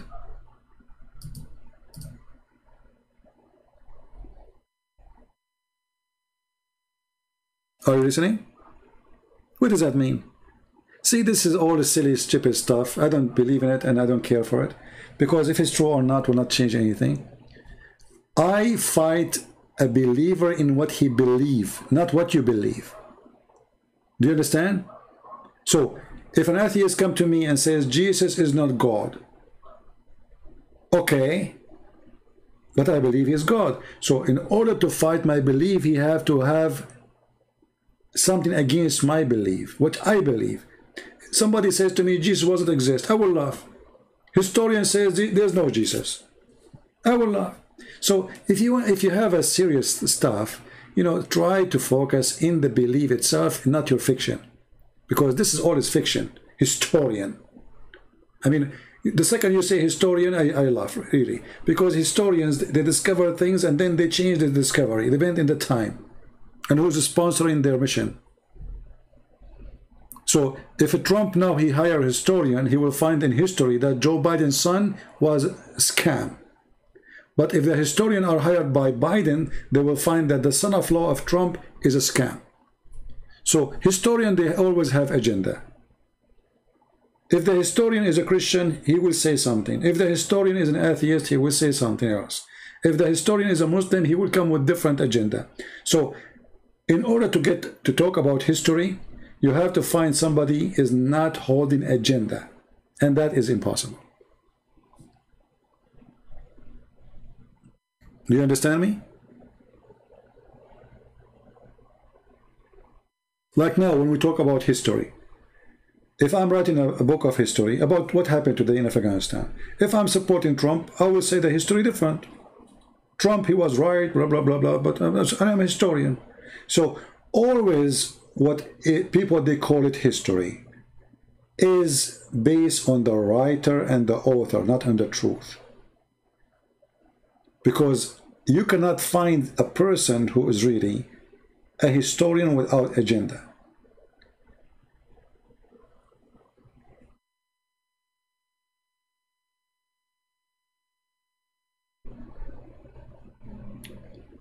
And maybe you don't understand what I'm saying, but who cares? So don't bring me those, you know, conspiracy stuff and history and historian, they found this and they found that. I laugh. When I fight a Muslim ideology, I don't fight him as a person for sure. I fight the ideology against it.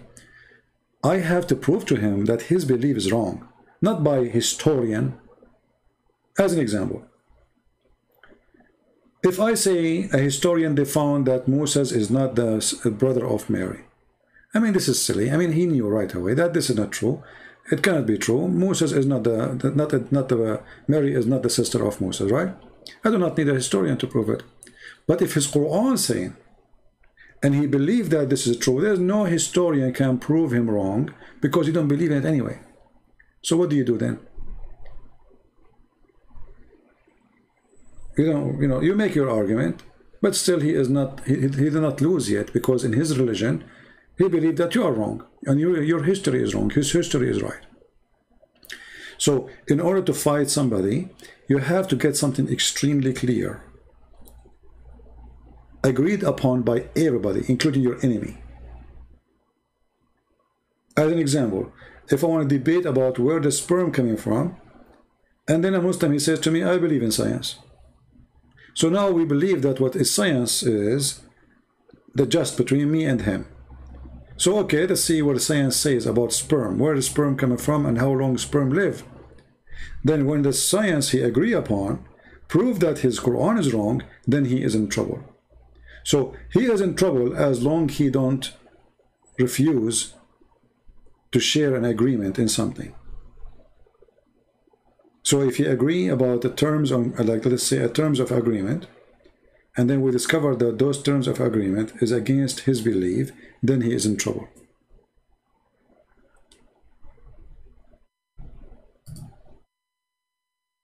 My friend, I don't care about Turkey and where the flood happened. This is really not why I want to worry about those things. I don't know. For me, I don't really. Do you believe Göbekli Tepe, Turkey, is a pre-flood or after? I don't care. Why I want to care about those things?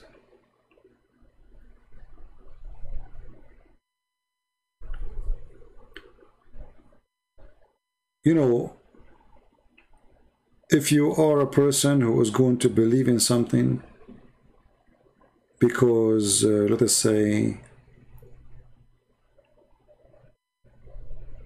scientific discovery, as an example, the Bible says that Jesus is born without a father. I'm talking about a human father, right? But is that scientific? No. So why you are going after discovery and science and historian? So either you believe in history and you believe in science and you believe in doctors, or you believe that God is above all their power and their history can be wrong. So you should not be hypocrite, double standard. Either you are a science person or you don't care what science says and you care for what God says. Do the science we talk about agree with the story in the book of Genesis? No. Sure not. Right? So why you keep posting for me discovery and those things? Don't act like the Muslims. Don't be hypocrite. If science what will shape your belief, then you should not believe in God, because science don't believe in God. I mean, there is scientists who they are Christians, yes, and they are believers, but generally speaking, science believe, or let us say forcing a belief of no God. It's a force of nature.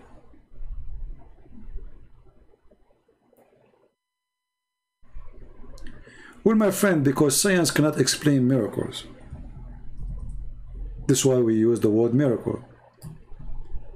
So when you say why the Bible cannot be the book of miracles and book of science at the same time, that is impossible. And the explanation is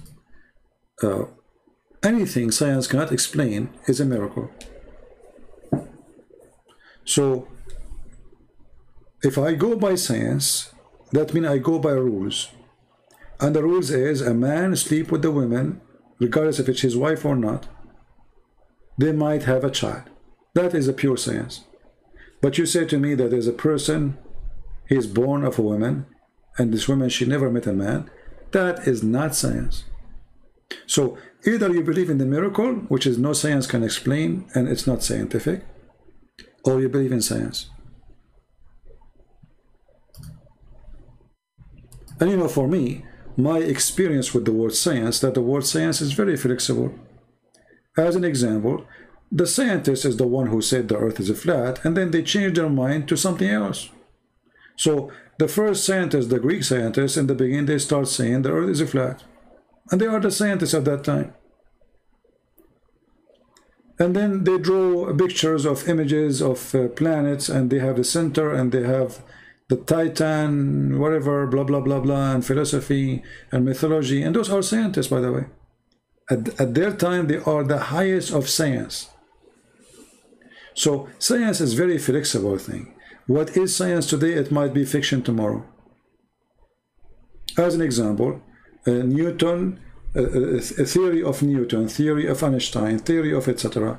They come to be true and they are wrong in the same time. Okay, the orange will fall down on the ground because the big object will grab down the small object. They discover now that this is not always true. If the object is so small, then there is no impact or gravity of the big object in that small object. Because it's so tiny small, so there's no impact on in its weight. So it doesn't grab it.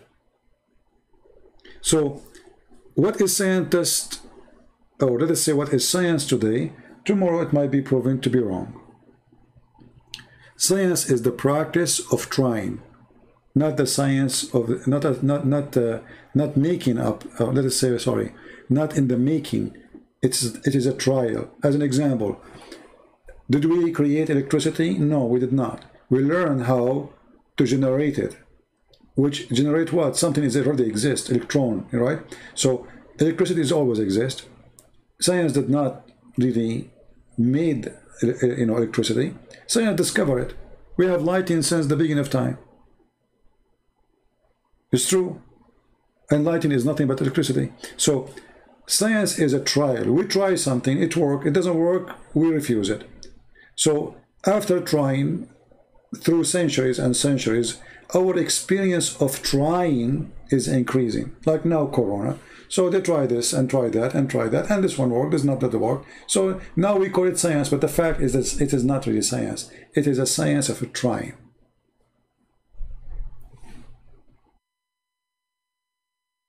You don't have to agree with me, by the way, but this is what I believe. I believe that all what is called science today is science, tomorrow is fiction, or tomorrow is a joke.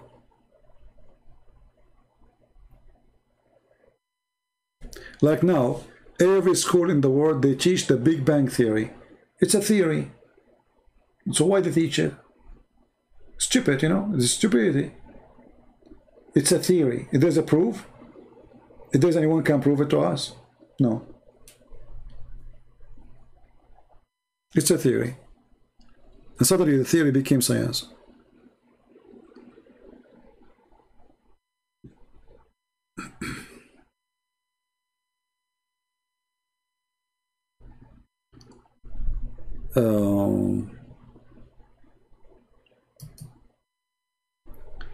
You know, for me, if the science which will prove to me who is God, I don't want to believe in such a thing.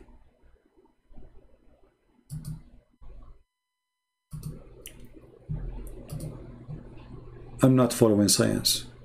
I don't want to worship science. I believe in God, and God is above science.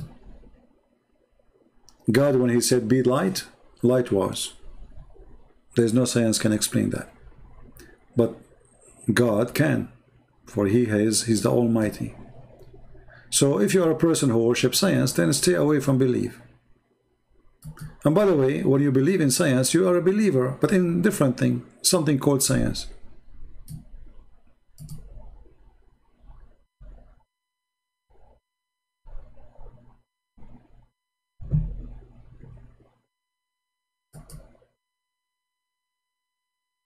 You know, like now, people are dying because of a virus, right? The whole world is collapsing. They don't know what to do. It's just a stupid virus.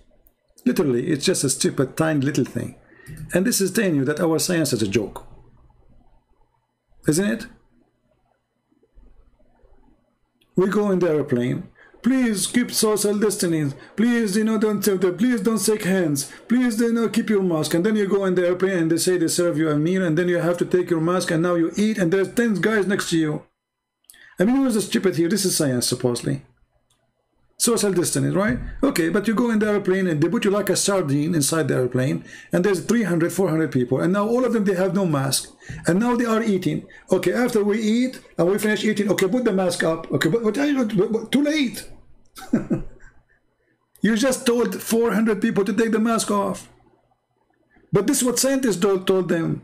You have to put your mask, right? But do you see the stupidity? You put us in a box called airplane. And now 400 people are going to eat. And when you eat, I mean, your saliva is like a dog. The dog, when he see the food, your saliva start coming right away. This is the worst time, actually, to let people eat. So either we have to keep the mask all the time, or don't tell us to take it for 15 minutes until we finish eating. It's too late. Like what? In those 15 minutes when we are eating, the virus will not come out. Stupid. So hypocrisy, stupidity, and then they call it science, and they put rules, and then the guy in the airplane, they come to you, sir, please put the mask, because this is regulation. If you don't agree with us, we will report you to the authority as if you're committed. So okay, suddenly you became a criminal. But a second ago, I have the mask off. It's amazing. And then we go to the bathroom. All of us, we share one bathroom, and the bathroom is in the size of a matchbox. And people there, not only they breathe, they fart. It's just stupidity. And supposedly they will fight, they will fight.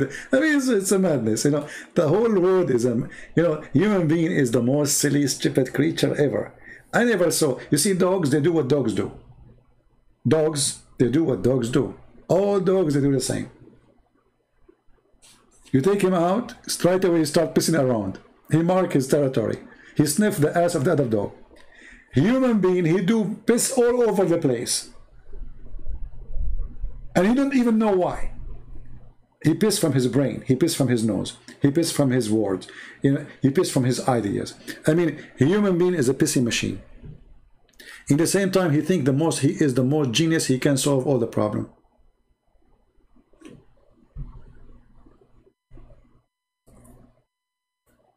I mean, where is our science? Where is the scientist? Here we go, help us. Here we go. You did poo in your pants because of Corona. Countries are shut down. The whole countries are shut down because of a stupid virus. Where is your science? And even after the vaccine, where's your science? You don't have science.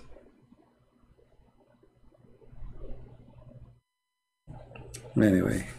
Science. In the year 2010, I think, suddenly I lost my voice. And I don't know what happened. I could not even talk, So I hate hospital. I hate doctors. I hate laboratories. I hate, but this is what I use for my mission, for all the work I do, I mean, this is how I can bring Muslims out of Islam. So this is not like my arm is hurting me or my foot is hurting me. I need to talk. So I went to the doctor, even though I hate to do so. How the cow, they milk the cow. This is what they did. They start taking money, and everything you do, $200, $300, $50, $70. Take this medicine. Try this medicine. I try it, nothing worked. And then I notice that when I'm drinking too much coffee, like if I stop drinking coffee little, my voice is getting better. So I decided to stop drinking coffee for 6 months, which is really a mission impossible for me. I love coffee. My voice come wonderfully, fine. So all the problem was too much coffee. Not a single stupid doctor who have a PhD in whatever, potato, tomato, chest, x-ray, blood, pressure. I mean, they did everything so they can charge me as much as they can. And all of it, nobody asked me, did you eat something? What do you drink? Simple question. It was just a coffee. That's it. So I spent all that money because my ignorance and their ignorance. If I know it's the coffee, I will stop drinking coffee.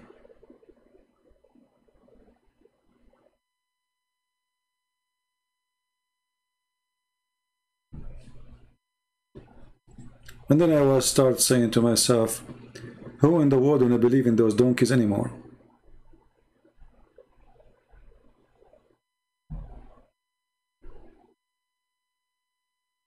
You are looking for a husband?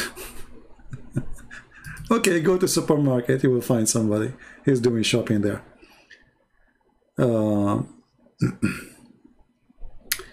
Looking for my translation. Okay.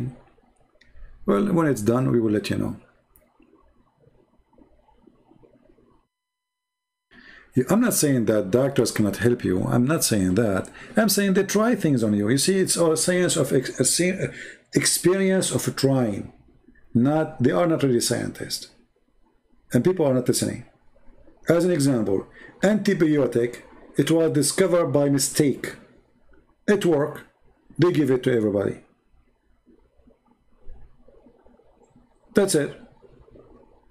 But doctors are not really, I mean, today the real doctor is the machine, the one who do blood test, the computer who do DNA. It's not the doctor. The machine can give you the true result, not the doctor really. Doctor is just learn how to read it.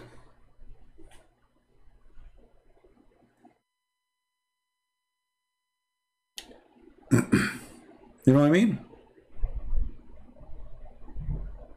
Anyway, this is my opinion, you know, for me, I don't believe really in doctors. I hate hospitals. And for me, I think, I mean, even if I'm dying, I will not go to a hospital. All of them, they are doing business. Nobody care really for you if you live or die.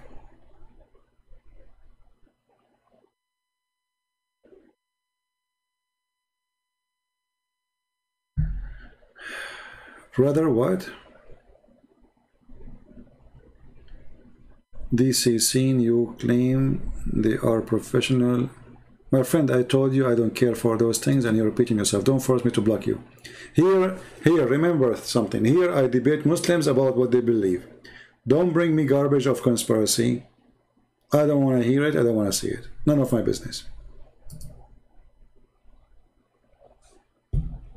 Don't bring me historian and those things. I don't care. I debate Muslim in what he believes. I don't waste my time. Actually, Muslim, they will wish that I will speak about those things and I will leave Muhammad alone, because now, okay, we're Muslim, that will not affect Muslims. You see, what Islam fear is you hitting the heart of the belief, not where is Mecca located. And you say, who cares? They will laugh at you. It hurts if you prove to them that Quran is wrong. If Muhammad is a liar, it hurt to show them the contradiction. But what is the location of this person or this city? Who cares?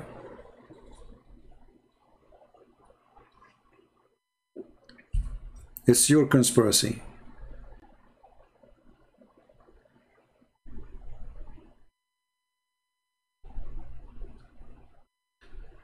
David, why you want to teach your daughter and your, about Islam, my friend? First, when in such an age, you don't teach them about Islam, you teach them about Christ.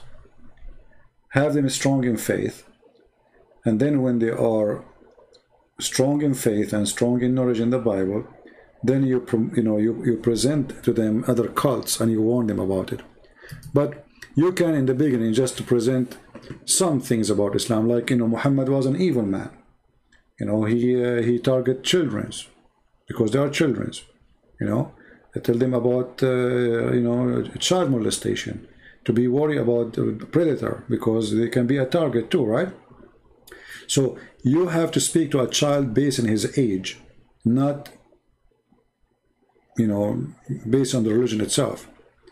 His age will decide where you go. But the first thing, if I have a child, I will teach him the Bible. I will teach him who is Jesus. I will teach him why we believe in him. And I will make him think with me and give me ideas what you think about Jesus. So if you want to teach somebody the Bible, don't teach them like adult. Let them read a page in the Bible and tell them, what do you think about it? What do you see? What do you understand here? So try to have a conversation with a child and let him use his brain. And for sure, every child is different. Some they are very smart, some they are so-so, some they are slow. However, all of them, they are blessed and blessing for us. The smart, the genius, and the one who is slow. And based in what your child is, then you go with him, how fast you go or how slow you go in the teaching. Every person is different. Remember that. Every person is different. Don't go to a school classroom. A smart teacher is not a teacher who teach a class to 30 kids. A person who can teach his class to each one of them. That is a smart teacher, which means a teacher is a smart teacher when he can understand and analyze which student can get it fast and which student he need more explanation. And based on that, he go and give more time to the one who need more time. A bad teacher is the one who act as if all the classroom is one level, which is impossible. This is why you see 2-3 people understood the math teacher and the rest did not, because the teacher is a donkey.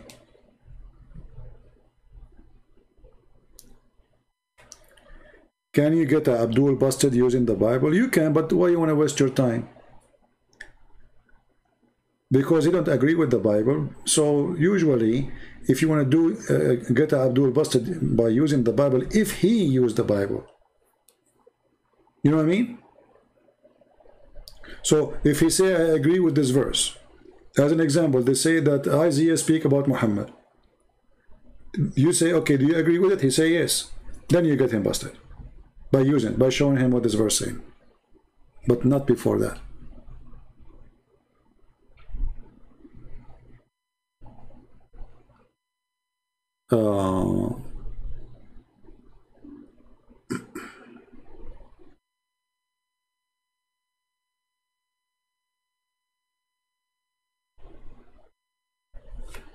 All right. And by the way, you don't have to agree with me. I mean, I'm just telling you what my ideas. And maybe you are smarter, maybe I'm slow. You know, as we said, we agree that all of us, we have different level of understanding, of logic. We have different background. Remember, that will play a big role in things we do.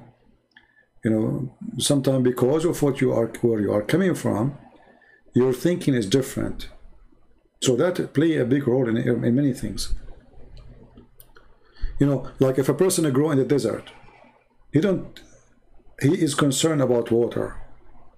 A person who is growing in, you know, in Vietnam, he is concerned about water flooding, not about less water.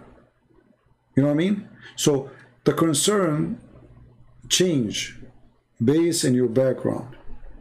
A person who lives in the desert, he is worried about the sun, about the heat, about the sand, about the dry weather, about no water, how to feed his animals.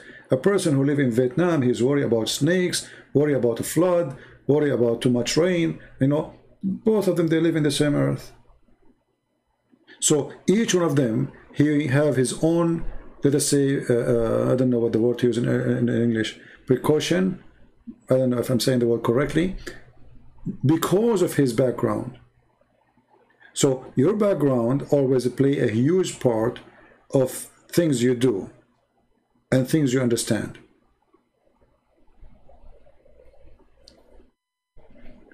I'm not sure if you, sometimes, you know, I find myself very short in English to explain myself, but I hope I'm able to give you the idea.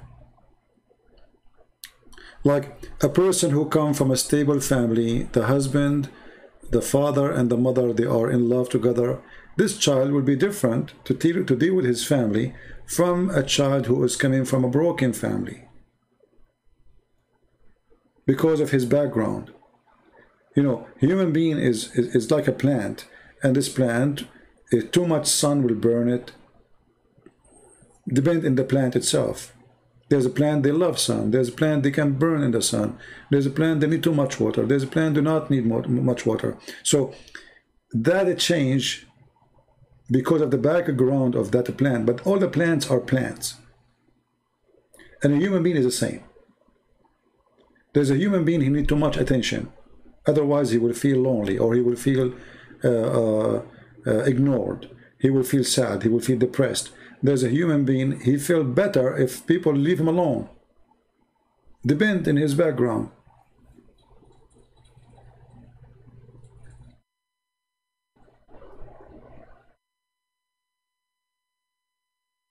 All right, Baba.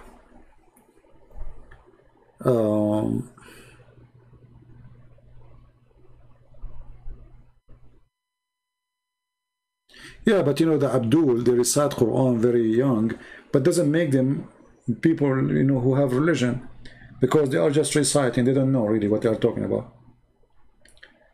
That it can even make it easier for you to destroy Islam. We don't want our children to recite the Bible. We want our children to understand the Bible. Who care about reciting? Child, he can recite a commercial for the coming 20 years. Play a commercial of a chocolate in front of a child for 3-4 times. He will remember it after 20 years. But it's a commercial of chocolate. My friend, the quality of live videos.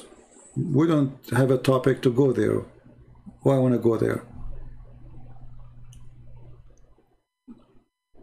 If we have a topic, we will.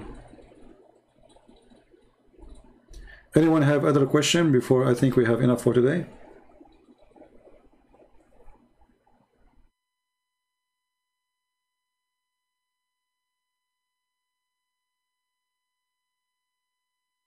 And you know, sometimes if you come from a broken family, that can make you even better to your family, not necessarily the opposite. Because you are coming from broken family, so now you have pain in your heart. You don't want that to happen to your family. So you need to learn, or maybe you learned already, that because of that causes pain to children. So now because you learn that broken family is not something healthy and good for children, then you should avoid yourself to get into the same situation with your children. So, you know, sometime bad time can be the best in your life for the future,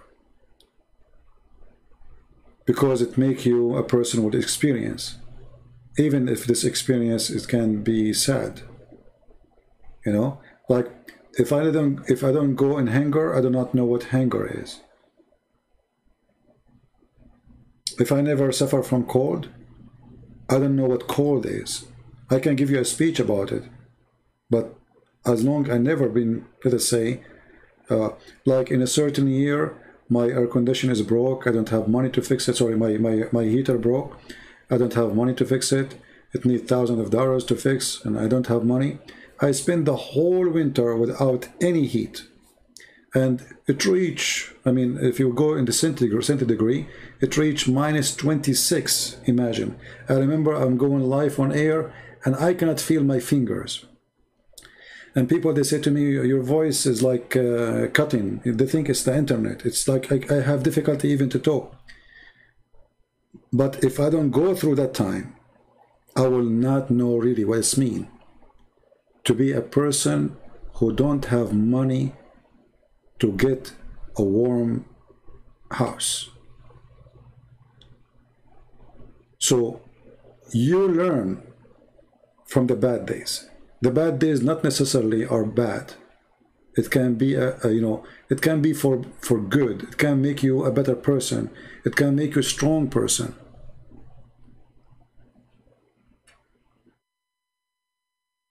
This is why you always, you know, don't think about the bad days are bad days.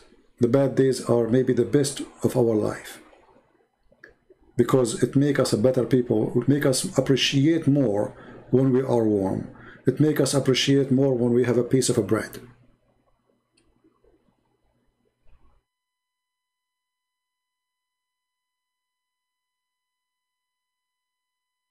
No, I don't get COVID, and thank God I don't get sick. You know, I don't know. I mean, if I get sick, maybe once every 2 or 3 years, something like that.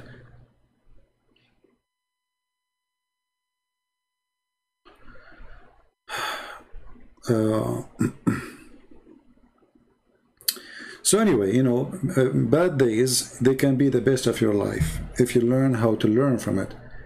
If those bad days turn you to a stronger person, not to a person who is greedy and filthy, and then you start worshiping money, because now bad days made you believe that the problem was money. So you start following money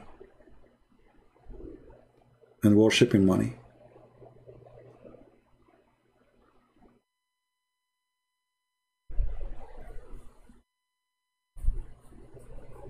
Well, I don't have health insurance. I never have one. And even if I have, I don't go to doctors. And thank God, I'm okay, you know. For sure, some time will come and you will get older and older and older, and then your body starts falling apart. You need maintenance, you know the thing. Yeah, that's not a problem. For me, I believe and I hope that the Lord will make me alive as long as I am healthy. The day I'm going to get sick and I need people to serve me or to help me, I hope the Lord will take me to a better place. As long I can serve myself, clean for myself, cook for myself, do whatever, you know, and I do not need the help of others, life is fine for me. But for me, I'm not attached too much to life. I believe life have a purpose, and I'm doing the purpose of this life. Otherwise, I'm not really crazy about it. I don't see any fun in it, except the joy of bringing people to see the truth.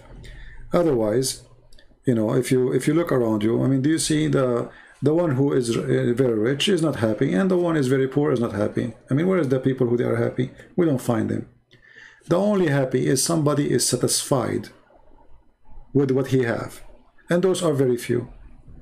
So if you can be satisfied and you are a person who appreciate what you have, then really you accomplish your life mission. If you are not, then that's it. Your life is a misery. You don't live.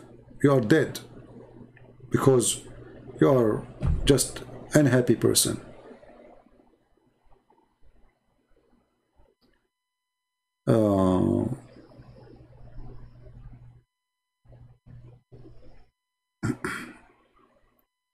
Well, in order to get the benefit of army retired, you have to serve. You have to serve for certain years, right?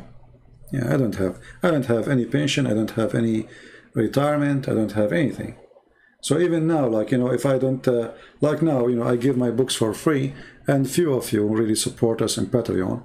Most of people who they are subscribing there, they are just names, you know, they don't really donate. So I don't have a retirement. I don't have, you know, I mean, fixed income. So there's always risk, you know, to lose. I give my books, most of it for free. I don't have health insurance because simply it's very expensive for me too. Not only I don't like the doctors, it's very costly, you know, it's extremely expensive. So anyway, and you know, and people, they like to come here and they supposedly support us, but the reality, the people who support us are very few, extremely few. And you know, not only this, if somebody give you a donation $1 and you say something, you don't like it, he go and send you email and says, I want my money back, I wish I did not donate for you. Okay, you defend the Catholic. I say, okay, get lost.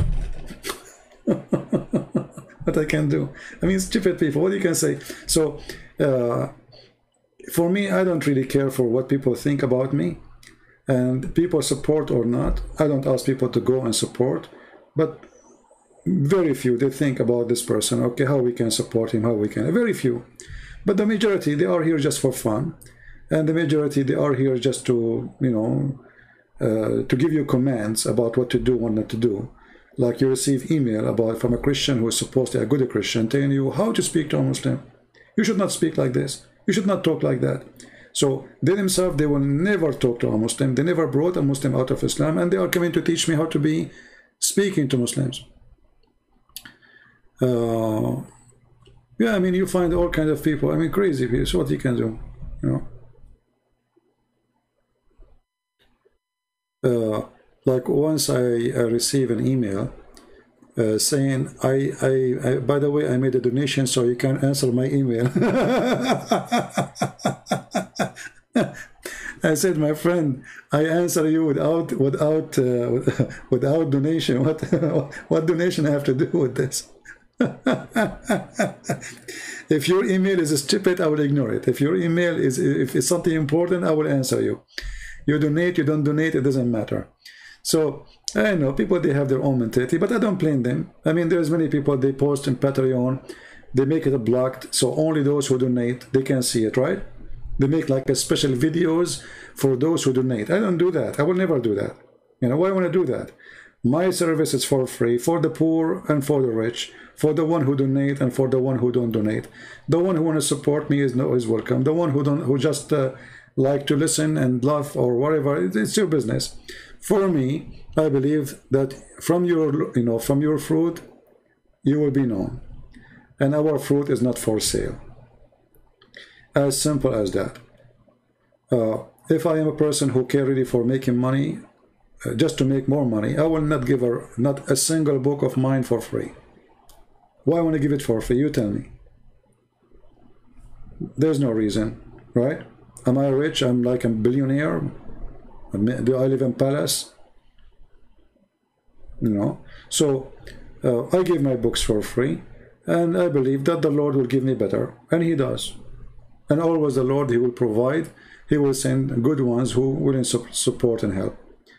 But there is some people there, they think maybe he is the same as the rest. If you go to my Patreon page now, you will not see blocked post. Everything is open, which means you donate or you don't donate, you can watch it. I'm here actually on YouTube. I mean, what doing? Patreon is just to inform people I'm going to go live, and those who like to donate, they can help us. It's not, my videos is not for people who they are in Patreon. But people who they are in Patreon, they are people, good people who are trying to support, and they understand that in this world there's nothing for free.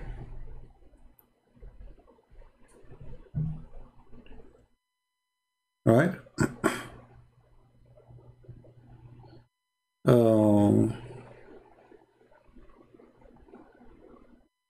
Yeah, it doesn't matter. Wherever you go, they will take a cut. YouTube, they take even way more than Patreon. And Patreon, YouTube don't allow me to collect donation no more, because supposedly I'm speaking against their guideline. Yeah. Arrival of Imam Mahdi and Jesus standing. My friend, the Imam Mahdi, even Muslims themselves, they do not even know who is this Mahdi person. It's a joke.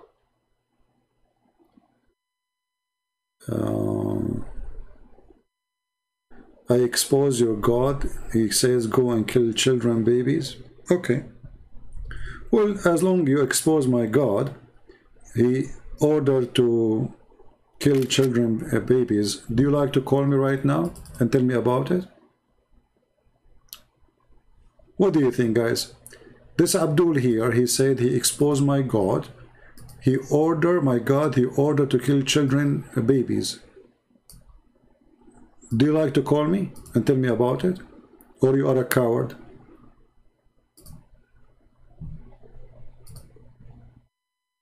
Do you dare to call me and tell me about it, or you are a coward?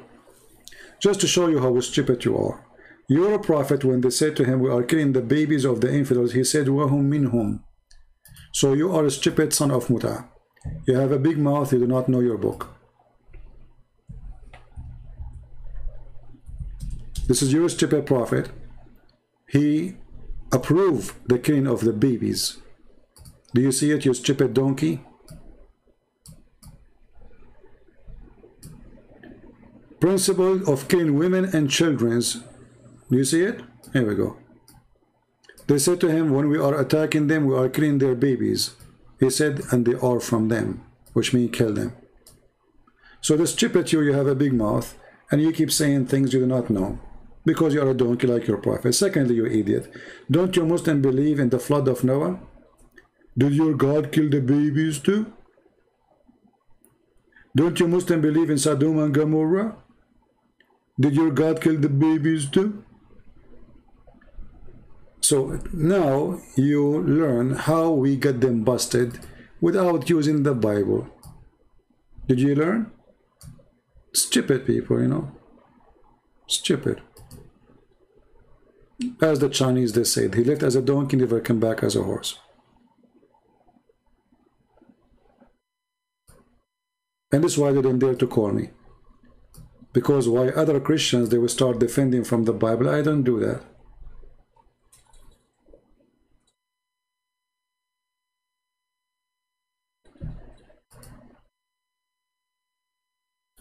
No, there is nothing about King Herod in the Quran. No. The Quran is not a, Quran is just a stupid book. It's like it's not even a phone book, because phone book is more organized.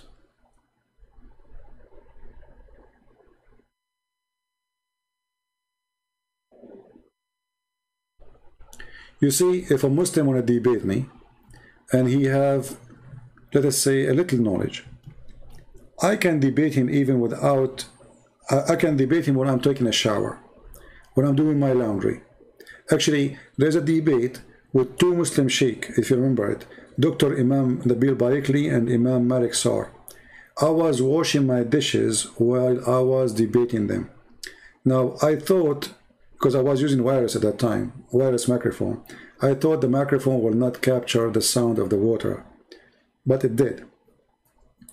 Because it's close to my mouth, and I'm washing dishes slowly, like the water is running so slow, So I thought, people, they thought I'm in the bathroom.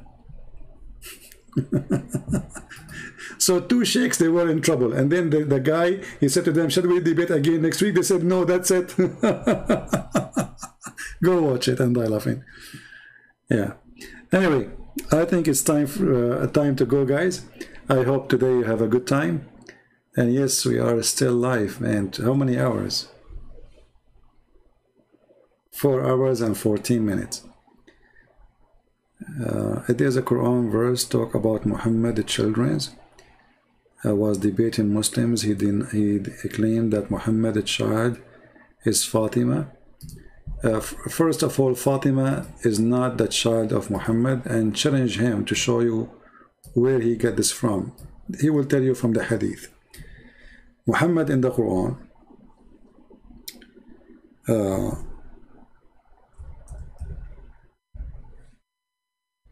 there's a chapter 108, verse number 3, or the whole chapter. It's very, the whole chapter is 3 verses. It's about a person who was making fun of Muhammad because he cannot have children. So how he cannot have a children in the Quran, he can have children in the hadith. So they were making fun of him because he cannot have a children.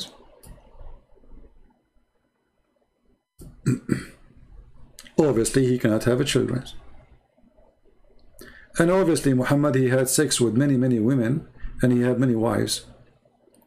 So how come only Khadija, who is 15 years older or maybe more than him, he have a child from her? She is old woman. Those are the children of Khadija from previous marriage. Khadija, she married 3 husbands. The last one was Muhammad. All right? So Fatima is not really his daughter. None of them is his daughter. Muhammad cannot have kids. All right? Anyway, guys, I think we have enough for today. I wish we did not speak about many topics at the end, but what we can do. So for those who want to download the video, maybe just cut it until we stop talking about religion, about Islam and the Bible and etc., refuting those dummies, and the rest maybe it's up to you to keep or to leave it. All right? So I want to say thank you very much, and again, thank you for those who support us, which is very few of you, but still we appreciate all kind of support, those who download the videos. those who add subtitle, and those who make donation, and those who do translation, which is very important. So I really appreciate you all, and I pray that the Lord will arm you with knowledge, which I'm providing for free. But the best knowledge is to get from the Lord himself. For a person who he thinks he is wise, he is a fool. The wisdom of a human being is always short. The wisdom of a human being is always missing something very important. If you depend on yourself and you think you are wise, this is the beginning of you being deceiving yourself. So education is not to make you believe that you are the best of the best, or to make you think that you are very knowledgeable, but to make you able to recognize the bad fruit from the good fruit. This is the best knowledge a human being he can reach, or he can have. For the Lord, he said, from their fruits you shall know them. And a nation and a people and the church and whoever they are, a family, a husband, a wife, who cannot recognize the good fruit from the bad fruit, they will suffer from big failure in their life. Search for the fruits, my friend. Don't search for names. Don't search for look. Don't search for your own glory, because all will go and the fruit will stay. And people will remember you after you die, or in your lifetime, by your fruits, not by your name. So the one who is an idiot, he will be called an idiot. And the one who is a liar will be called a liar. And the one who was good will be called good. But remember, only God is good. And with this I say, God bless you, and see you soon again. Christ is Lord, and Islam is false. Take care. Bye-bye.